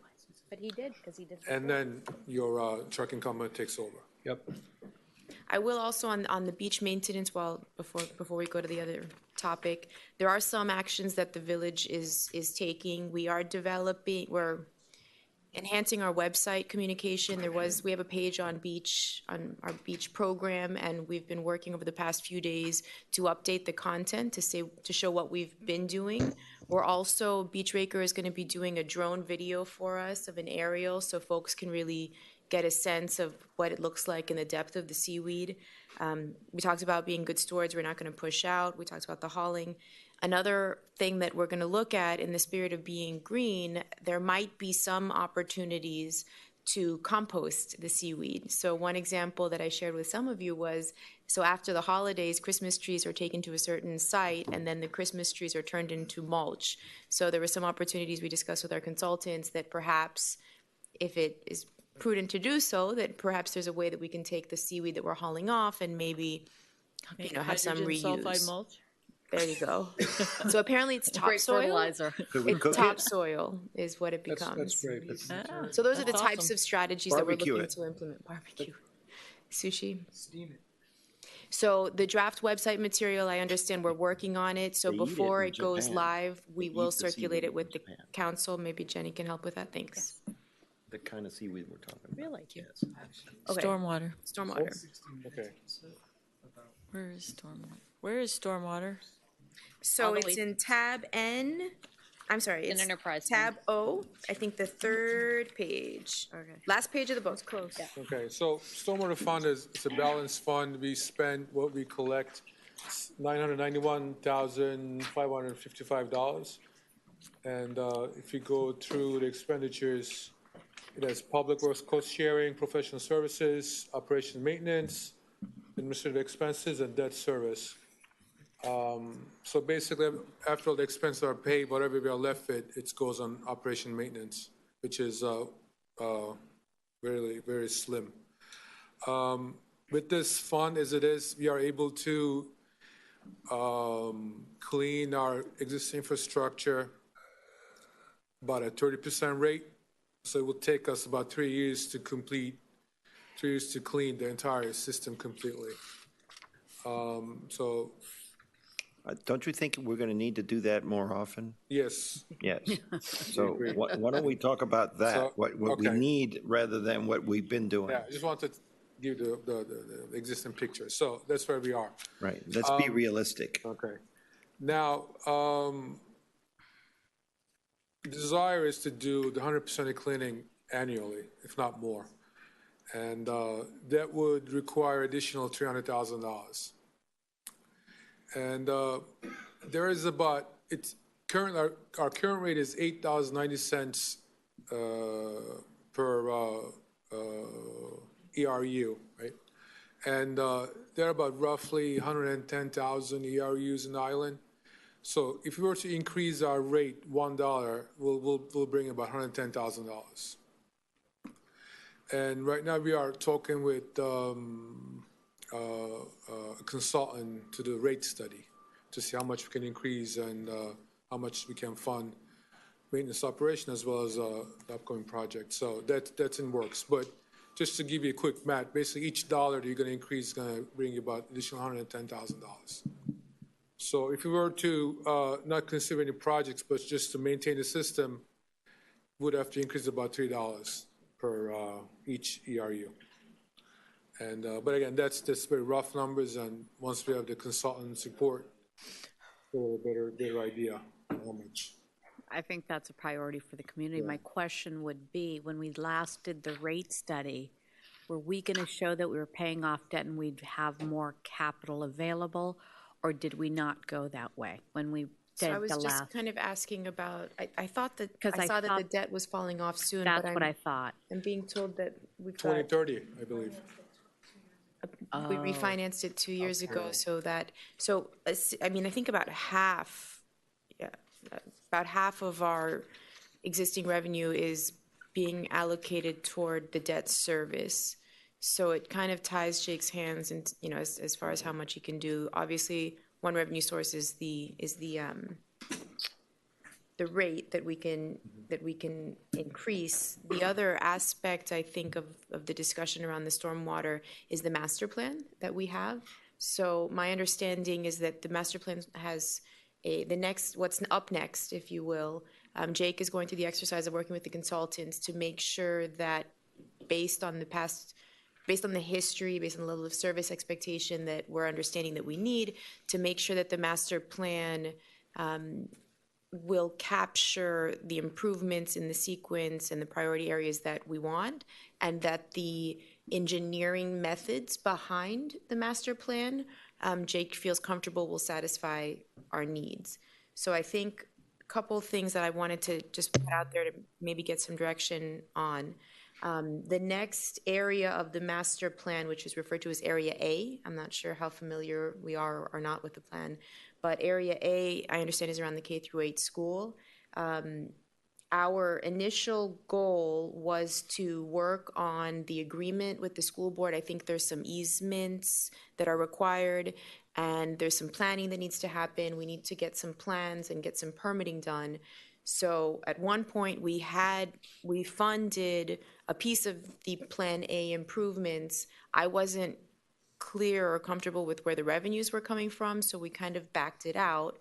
But I feel a little bit better about it now. I think we're taking an approach, a design build on this, which would give the Public Works Director some flexibility in working with the design firm and the sub that would function as the contractor to be able to deal with unforeseen conditions a little bit more readily and give them a little bit more flexibility so that we can see what our subterranean conditions, so he and I can see what our subterranean conditions are, what unforeseen circumstances we're experiencing, and then see once we do this project, is this really the way that we want to do this? So that's my recommendation on how we proceed with regard to the procurement element.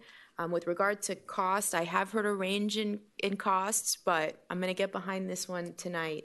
I think the total project cost is going to be around $3.5 million, and I think if we want to proceed with this, I think a reasonable allocation would be 10% for design in fiscal 19, for design and permitting, and keep in mind, if we do the design build process, there's certain things that that we would need to take a step initially to do some feasibility and some conceptual, so that when we put out the design build, the folks that are bidding have enough information to give us a real price, so that we don't experience many change orders later on.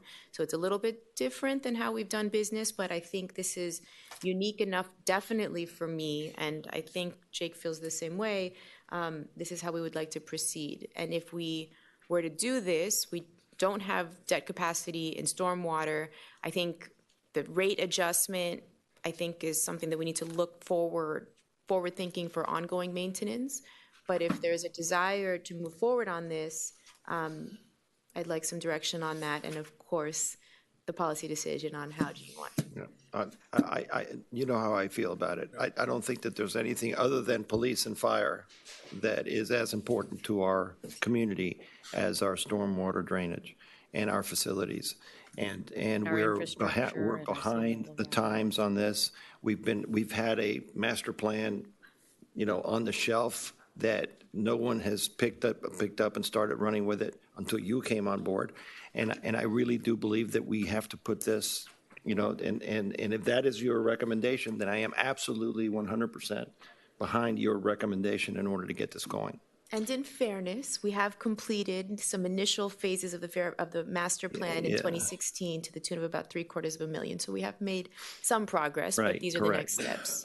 I have a question. We had authorized the movement of something so this pump could go down in the, it was a drain pipe or something? Do you know what I'm referring to?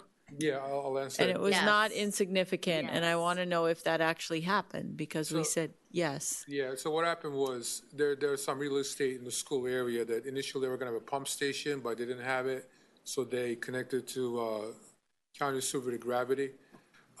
What the village was authorized was to relocate those sanitary systems to make room available for future stormwater pump station. So that's what was authorized, and engineering designs are complete, and the village's negotiation with the school board for school to grant us the easement so we can move forward with the pump station in that area. But have we moved those pipes? No, hasn't been moved yet. Have we already put the money aside to move those pumps? Or is that something that's going to come down the road? We have monies available in capital outlay for stormwater funds to do that portion of work, yes. But Walk me through that.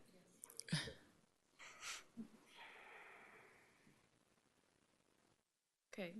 it's just a small pipe relocation. No, it's really small. It's not. But Ms. Manager, to your point, there have been a couple of phases of the master plan implemented at this point. Yes. And including backflow preventers Yes. and different pumps that were put in or rebuilt.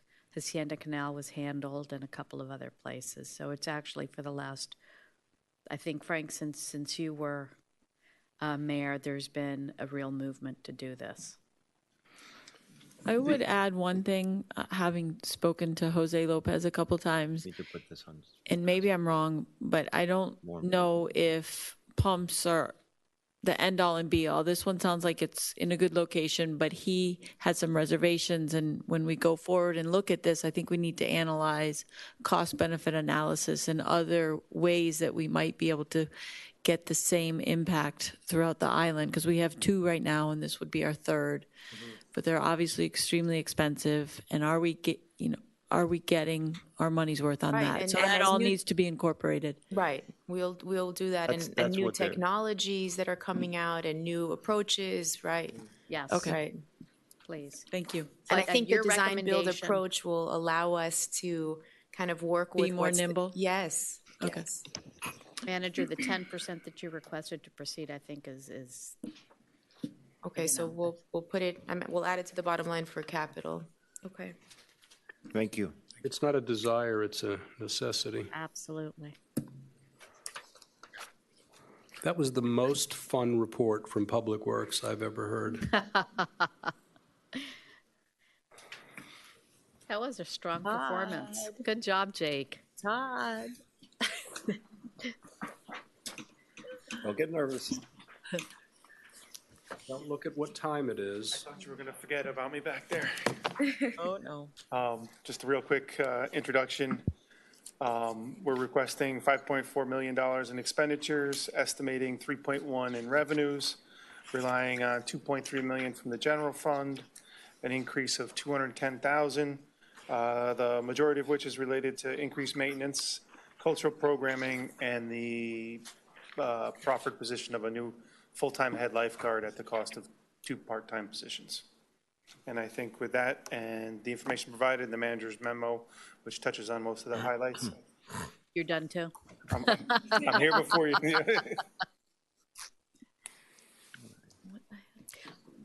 Council members, do you have any questions for Todd? Great report. Todd, can you explain, you reclassified some of these winter concert series, like Seraphic Fire and so forth. What's happening there?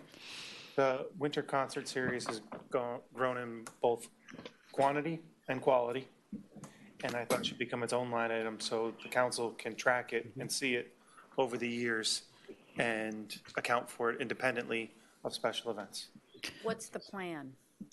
Because it's always been a line item, but what's the No, plan? this is the first year it's broken out. Oh, okay. Yeah. So I think it just had grown to a quantity that you should see it as its own independent line item and be able to monitor it over the years. How much was it budgeted for last year? It never had a specific, I think it was about 25 included in special events, general. I bet we targeted money for it, 25 within Yeah, general. Within general. And last year, even though it doubled its budget, how did that happen? How does that happen? Where if they allocated 25,000 and the actual cost was 55,000? I don't know where you're seeing actual cost. Am I looking the right line item? You're looking at senior activities, right? Winterfest? Oh, no, that's different. That's what- Winterfest is. Oh, shoot. Wait, where is that? I'm looking at the wrong one. Yeah, it's just concert series. Second page, fourth from the top. Oh, here it is. Oh, so you're proposing, it was 25 and you're proposing 35. Yes. Well, I've been looking at the wrong item, and I'm good with that. So, yeah. I think you'll be impressed with this year's shows. Are you all looking for sponsorships and for funding from a Friends of the Winter concert series and for different contributions? Because Coral Gables does that. Sure. For example, they use a congregational church and they use different venues, and it's a collaboration. And I think we're at a point where it would be great to have a collaboration. Well, we are going to be collaborating with the Key Biscayne Presbyterian Church this year, more. I don't know if you've seen their new facility. It's impressive. It has a greater seating capacity than ours. So we'll be doing 2 to 3 there this year. We've always done. The precedent when it comes to the sponsorships, donations, we've approached the council before, and the council's also approached us. If it was years ago, but we put sponsorship signs in front of Winterfest lightings and rides, and we're told that's not Key Biscayne. Please don't do that. We approached you about putting advertisements in the Active Islander in 2008 when we were looking for alternative revenue sources, and the council prioritized the look and the finish of that over the revenue that would be generated. Obviously, if we're going to have somebody donate or sponsor, they will be included in all the materials. They'll be speaking at the event. There's going to be an expectation of some sort of deliverable from us. We're fine to do it. It's really a policy decision from you, and we'll proceed forward as you direct me to. I think execution is important. When you go to a place at a beautiful function in the library, and the Friends of the Library sponsored it, or at Fairchild, the Friends, there are different. I think there's a way of doing it, and there's a way of doing it. Okay. I personally think the advertisements at Winterfest are different than, for example, one of the local banks helping to sponsor a concert. Okay. There's a way to do that. UM at Rasmus, the citizen scientist thing would be a good example because they have sponsors and they simply introduce someone and thank them very much, and that's basically how it works. Agreed. Okay. Thank you, Frank. We'll develop a sponsorship package. Arts Festival. I thought that was gone. That really is a line item. Yes, it is, and they're still. They did their event last year, but it's a little bit different and it was a little bit changed. But I can have. It's not called the Art Festival. It's not. Kids fairs. Yeah. Yeah, but we're gonna do something else this year. And that's a fundraiser. We're paying for what? I mean, because that's a different entity. The village has always contributed towards that. As sponsor. Yeah, I think there must be some I have motion. no I think there was some motion from council at some point in time. Not in the last 8 years. No, this is. Maybe in the last 25 years. Exactly. We are supposed to be revisiting stuff. So there's no longer an art festival. I think that's what triggered a question. They still had an event this year. It was Did they make any money? I don't know. I mean. Yeah, I mean. Do you make more than $4,000? Or should we just write you a check for $4,000? It all goes to charity. I mean, it's not profit. No, but is it? Why is does the it village? exceed the 4,000? I don't know what exactly. I can find out. One of the challenges I have, and this has been discussed by councils before, is should we be using tax dollars to support someone's charitable contribution somewhere else? Mayor, if I may, we need a motion to extend. 10 minutes. Second. Aye. Motion carries. I mean, that's just food for thought. Do municipalities typically sponsor events that are charitable? Is that common or uncommon? I've seen. I'm not exactly sure the nature of how this works. So maybe before I answer your question, how exactly do these promo events work? On this one in particular, they conduct an event. They provide the village with the receipts associated with the event in an invoice for the budgeted amount, and we pay that amount. And the proceeds go to a charity? Basically, we're covering some of the overhead, so more goes to charity. So that they make money. Okay. So I've seen this with mayor's galas. I've seen this with foundation events. And even with the galas, they're usually decided, does the council decide, I guess through this process, what the charities are? No, it's a completely different entity, and I think that's what it is. It's an entity that has their own. It's the Rotary of Key Biscayne. Yeah, it's a Rotary. But don't we do this with the foundation too? Do we do things like this with the foundation? Not in my budget. We do with Parade Committee. We fund the Parade Committee. What about the Aqua Party? We fund. No, they do that's the foundation. We don't give any sponsorship to that? We do the Lighthouse Run, obviously, but that's more village sponsored. We buy a table. We buy a table. The at League of Cities, we buy tables. I don't think this is as deep a question as it seems. We've done this forever. This is institutional support. I think that some of the support we give, lifting the administrative load, makes the event feasible, whereas it wouldn't be otherwise. And it's all for the greater good. But if it's making $1,000 and we're paying $5,000 taxpayers, Why don't we give them the opportunity to come before us? Great. At the second I think that's a hearing? good idea because Then to we can both find of out your what's- points, this is something that's been ongoing, but that when it started, it was a completely different event. When it's, okay, so Yes. does So that really matter? Perhaps that, maybe it does, Yes. maybe it doesn't. Yes. But we So certainly could, let's find And out. it's a community event. we wouldn't so know if maybe it it does should without be- finding out. Okay, yeah. Maybe it can be combined with another community event and we can have synergies. I mean, just to, You're gonna have them do it together? well, I think, for example, I think Chief Press did an event that was a community event. And then the following week, if it's what we're talking about, you all did this, a very, very similar event. I And think they're gonna maybe, do something different this year, but I think they make their money off of other sponsors and the food trucks and the rides, the tickets. And if we did something with another community event, I don't know how that works with charging and not charging and. Let's just let them come before us. Yeah, let's let them come. yep. Okay. All right.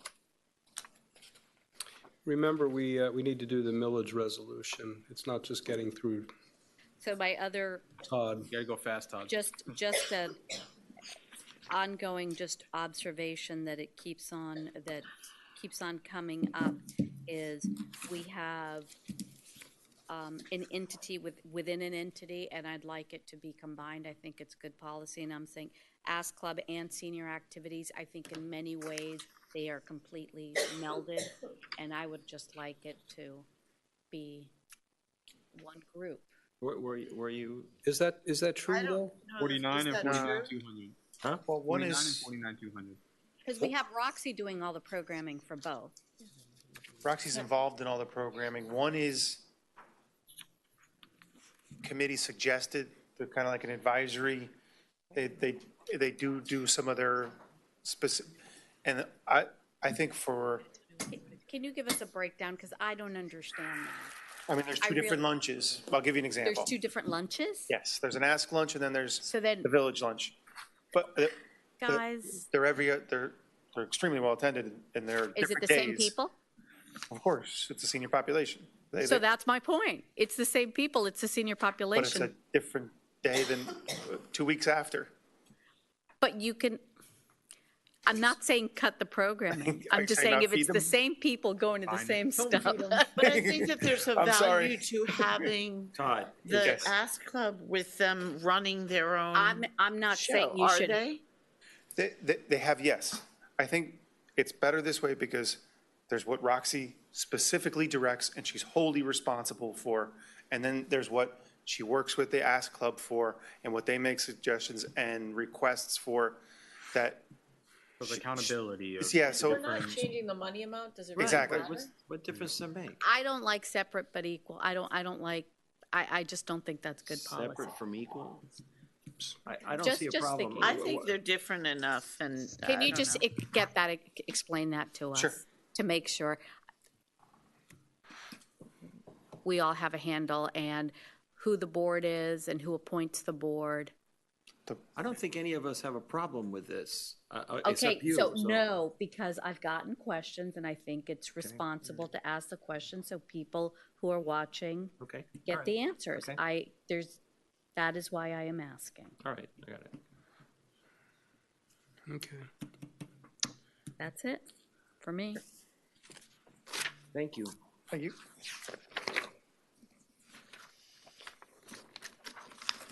You going to talk about athletics, or are we done? And the community center. I was told to be short by everybody back there. Okay. That was real short. All right. It was a nice try. You'd have All right, been community less center. shorter if you didn't walk away and have to walk back again. Any specific questions to the community center budget? No. Okay. Athletics? Are we doing any new programs, Todd? Lacrosse? Yes, and track and lacrosse. field. Lacrosse was really well attended. Yeah, They were so happy.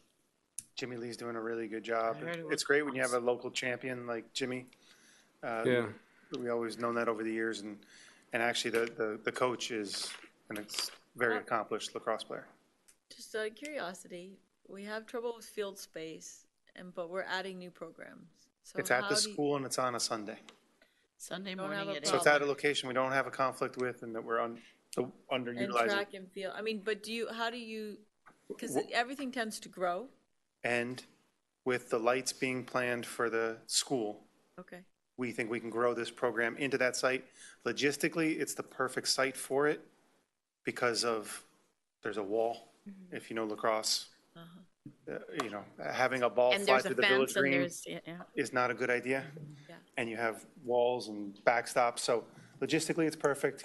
If all goes well with the school board, we'll have lights, and it can grow into that facility without growing in conflict with the other programs we currently have. And it's such a huge demand in Miami-Dade County generally. Mhm. And so track and field is also At the school. at the school? Yep. So we're maximizing our underutilized facility. They'll both be able to grow if the community wants to grow with that program when we put the lights in. So I think we're covered from, what's that? We have a field, but we got to build a track. Well, that's such a good idea. Can you find some more fields? I'm working everything. Use the seaweed mulch. We thought about that earlier. Yeah, why don't you take the seaweed, put it in a place, Make mix a it with the landfill of trees. seaweed? And Put it create in the a ocean field. and make a new island out there. Exactly. Actually, somebody approached the village one point about Floto. Todd, I about just making found a new out, island. Remember? Yeah, I do. Todd, I found out our adult softball, I mean, is that the one that used to play on our fields that we no longer have That's correct. access to? So now they're going off island. Yes. That was one of the casualties of the Granite Park Master Plan. Yeah. But what was interesting is the parks people said that throughout Miami-Dade County, there's such a huge decline in baseball use in fields that they're starting to eliminate them everywhere, Starting with Grandin Park. starting with Crandon Park. So do we need to eliminate the adult softball allocation? Yes, we do. Good catch. Anything else, folks? I'm good. Crandon Park, we have. Are we still doing the sports eye injury program? Yes. What does that entail? Right now, it's focused on basketball.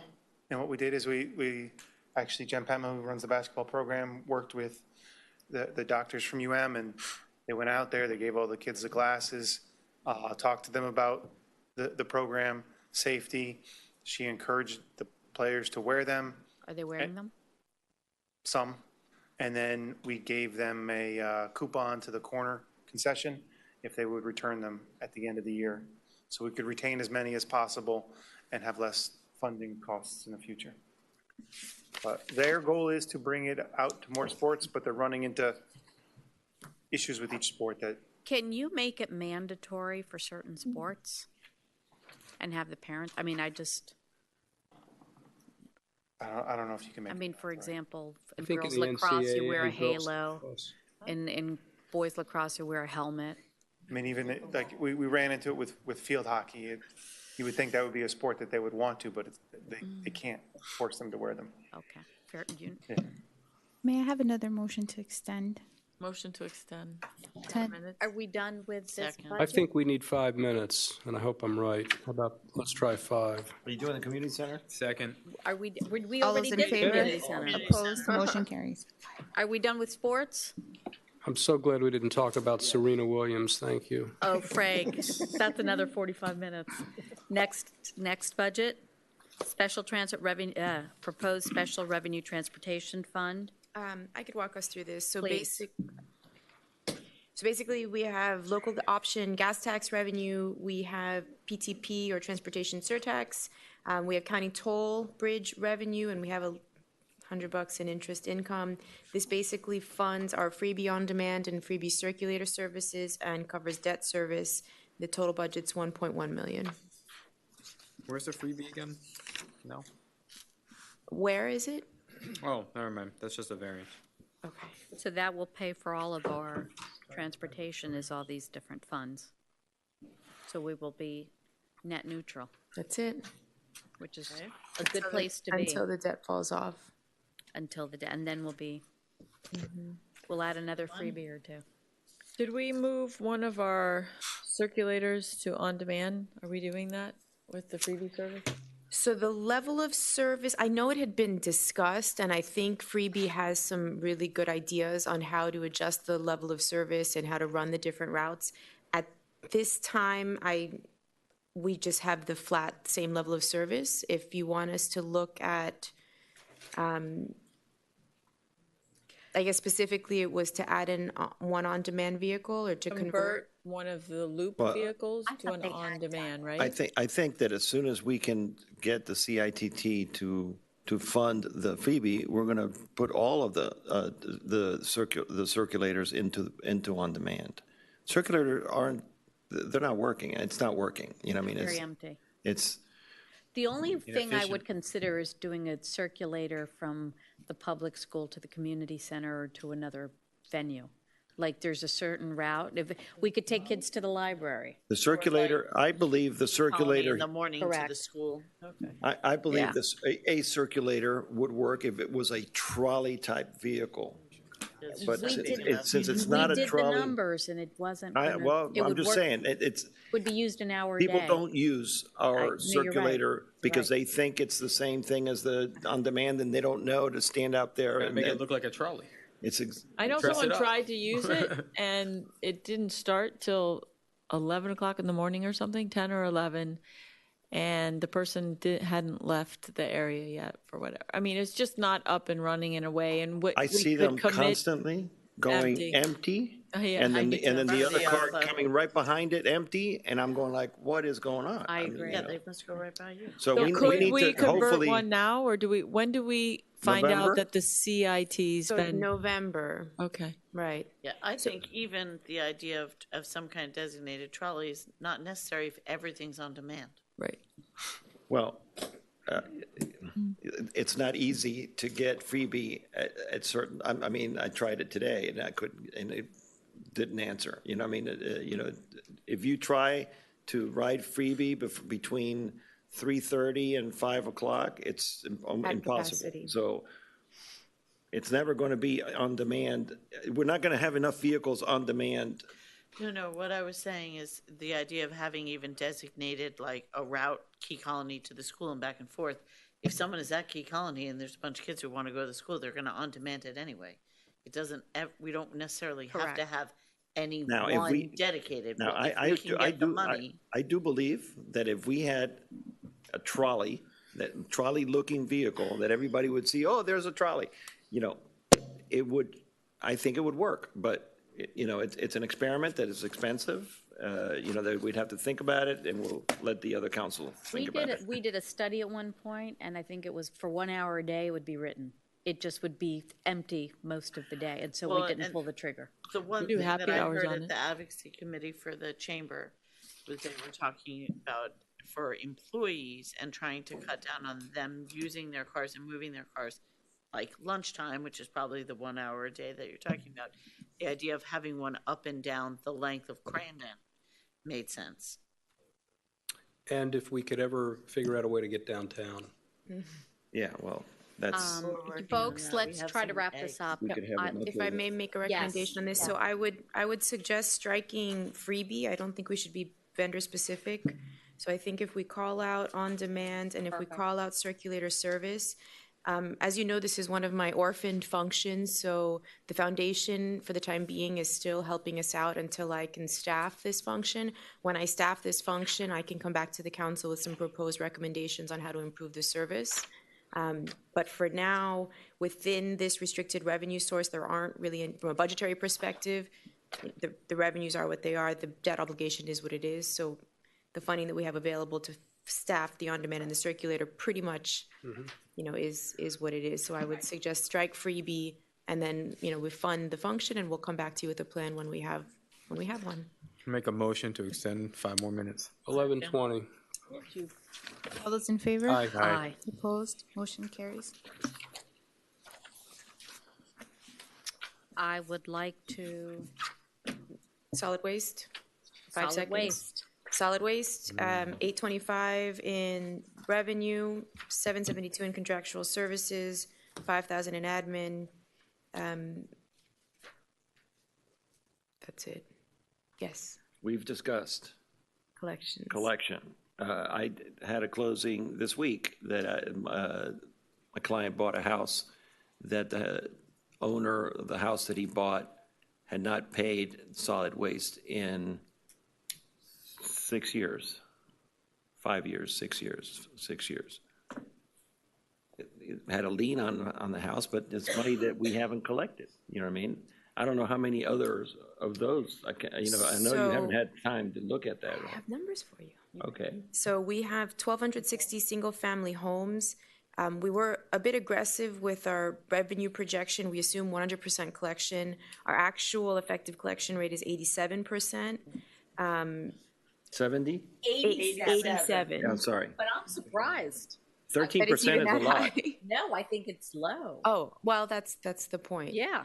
So right now, my understanding of our process here is that we send out the bills ourselves, and then we have a lockbox service that collects, and our enforcement mechanism on failure to collect is we place liens on the property. So if you want me to look at other ways to address collections, it's not the most appealing, but one other way that tends to be effective is collection agencies. I'm sorry?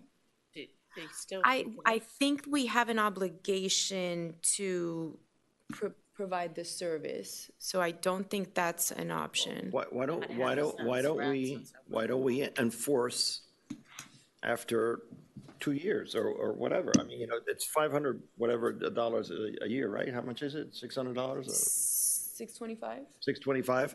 So if you're late after 2 years, turn it over to our attorneys and have them. So I believe that we do place liens. I think what some cities do is they sell those liens to let a company then try to collect. So like Penn Credit, for example. So you go and instead of a lien on the property that you wouldn't collect until the property turns over in most cases. I've done an implementation where we went through a collection agency. I mean, it's not. Can't you foreclose on the lien? If there is a mortgage, though, I think that I don't. Well, you might be secondary to the mortgage. Is that what you're saying? Okay, but you can still foreclose on the lien, and you can, and no one's going to not pay it.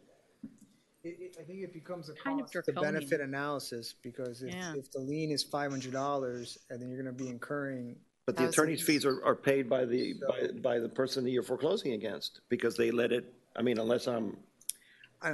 I think we looked at this a while back. Let us circle back. We can Right. do a report. Okay. So we need to find a way to enforce it. We can't. I mean, I can tell you, like in Coral Gables, they've moved it onto the tax rolls through an assessment. We have. Why can't we do that? Well, that's something we could maybe look at. Now, we need to go back and retrace how this is levied. I think one issue is in the Gables, they have their own garbage and solid waste. I think, don't we have a franchise? We have the a Gables vendor. is paid with their taxes. No, that just changed last year. It changed out of that to that. To that, right? So, Yeah. and that's the way we should do it here. We'll have to see if that's an available option.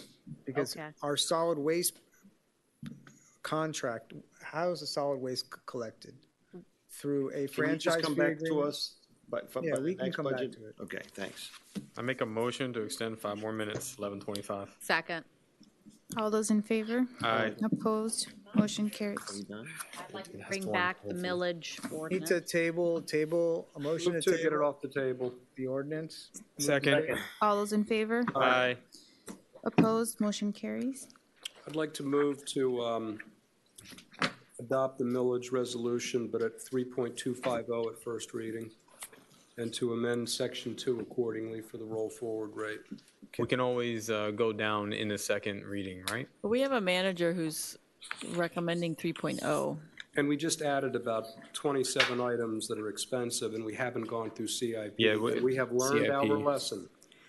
We have not touched CIP, and we just added a We bunch. don't have to do it today. I We don't- just have to sharpen our pencils Yeah. for the next time. That's right?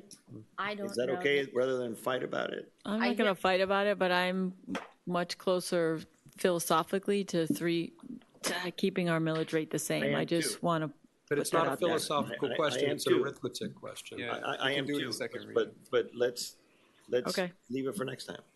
Can we do that? We can. Yeah, we can only do that if we do 3.25 right now. We can't go back up. We can go Can't back go up. back up at No, I second know. reading. That's what I'm saying. Let's can't go work back on up. it. I Let's don't work on it know. between Oh, now okay. and then. I will do it because for practical reasons, because we have to do it, but I don't know that we've added enough projects to justify a rate increase. They have to do the math. And I to agree do with the math. that. And I've I done the also math. think that our bigger projects haven't even gone through the design and the RFP, or, through the description and RFP phase. And I don't see any huge capital being expended, additional capital being expended in the next year. And if we were to choose to purchase land, which we may or may not, we have we have funds that we have allocated to land acquisition. Don't misunderstand my suggestion for a prediction as to how I will vote on millage. It is purely mathematical. And if And- the numbers come back and support 3.0, that's where it's going to be for me. But we can't go down. I mean, we can't go up if we don't balance our just like to- budget. We can't do We it. don't have a No, basis. No, that's fine. I just want to today to voice lower it. direction that I Correct. am Correct. more aligned So- with. Can I May get I some have a direction, second? though, on Yeah, capital? we have a couple of things we Excuse me? have to. Okay, yes. Yeah. Yes. So I'm. Capital. On capital, so let's just say for the sake of discussion, 3.25, that gets us an additional 2 million in revenue, assuming I don't need it for operations. You're not going to need it for Assuming I operations. don't need it for operation, just for the sake of discussion, and I bring it all toward the capital program. What I understand so far on the capital program, the 450 for the undergrounding master plan, the 145 match for the safe routes to school, the 375 for the lighting at the K8 and the playground. If that goes, we don't have but yes, but we haven't gotten the school board. That requires school board Correct. approval, but But yes, as far as a budget authorization, right? The renewal and replacement program at 750, Yes. parking lot at 1.4, Do you need anything for the community center? 530 Crandon, based on the discussion we had, comes out to be 1,032,000. okay, The 350,000 for the pump station. okay. Okay, so that's what I've got so far. When I add all that up, I'm at about 4.5. So assuming the full 2 million of millage gets transferred to capital, I'm still 2.5 short. Right. And we have a fire truck and some other But we things have that working discussed capital tonight. that we would. So that's the direction I'm seeking. So to present this, I need to present balanced revenue. Yes, I a want to give you a balanced budget. Yes. Instead. Yes. So we've been doing typically a plan, and I want to move to an actual budget that follows the trim process and certain disclosures. We're past that for this year, but in the spirit of presenting a capital projects budget that shows both revenues and expenditures for a 5-year term, I need a little direction on how you want me to proceed. Do we need any money for the community center expansion? So everything else is not funded. Right. Right. So the community center expansion, I think, was at 945,000. so that's not funded. The entry block is not funded. The entry block fire is not truck- funded. well, The it's fires, not, but the- well, the- 530 we added in 530 here. we put, right. We can't fund with, But we got to be able to do those projects this year. yeah. I mean, And- these are things that we're going to do this year, Well, not that's, 3 years down the road. that's fiscal exactly, 19. Yes. that's what we need to focus on. Yeah. And I would like to revisit the utility underground, because will we use our working capital to get the project started while we're trying to get funding? Is that a possibility that we might want to think about? I don't know. But the $450,000 is not going to be enough to get that off the The ground. 450, all that does is honor the Master plan. existing obligation we have, right? Yeah. Right. And we don't know. We don't know what the if there will be a project or not. Our value, our property makes sense without that. So are we? May I do a roll call in the 3.25 since I have a motion on the table in a second? Hold on, let me just read the statements that has changed. So it would be that the roll forward rate is 3.0196 mils and the proposed millage rate is 3.25 mils, which is 7.63 over the roll forward rate. Okay. 7.63% over. the roll Okay, I thought- Yeah. Yeah. So, Do you have the direction that you require? No, I don't know what to do with the other 2.5 in capital. Are we working? Well, there's $15 million. I would use in working carried capital. fund, Capital? and we have financing capabilities, Have and we have to financing make decisions as to which of these things we're going to do or defer. Okay, so. And bring I it think back. working capital, we need to make it work. I mean, we shouldn't just sit there. And we And may this is the want time we should use it. We may want to finance everything if it's cheap, in which case, that's the discussion what we'll be looking at. And remember, with all of the things that you've raised by way of variables that are not funded, we can't do more than 3.250 tonight. That's See, it. the 1.4, we can also finance if we're going to finance other things. Correct. So that's, I mean, and that's what we've done historically. Right. I am in favor of that, you know what I'm saying? Yeah. So, Councilmember De La Cruz, yes, for now. Mayor Lindsay, Yes, also Councilmem- for now. Councilmember McCormick, Yes. Councilmember Moss. Yes. Councilmember Petros. Yes. Vice Mayor Kaplan. Yes. Motion carries. And then one more item, I need to do the roll call on the ordinance. May I have a motion to? Move to approve the ordinance. And second, Thank you. Mayor Lindsay. yes. Councilmember McCormick. Yes. Councilmember Moss. Yes. Councilmember Petros. Yes. Vice Mayor Kaplan. Yes. And Councilmember De La Cruz. Yes. The second reading of the budget ordinance will take place September 25th at 6 p.m. Motion to adjourn, please.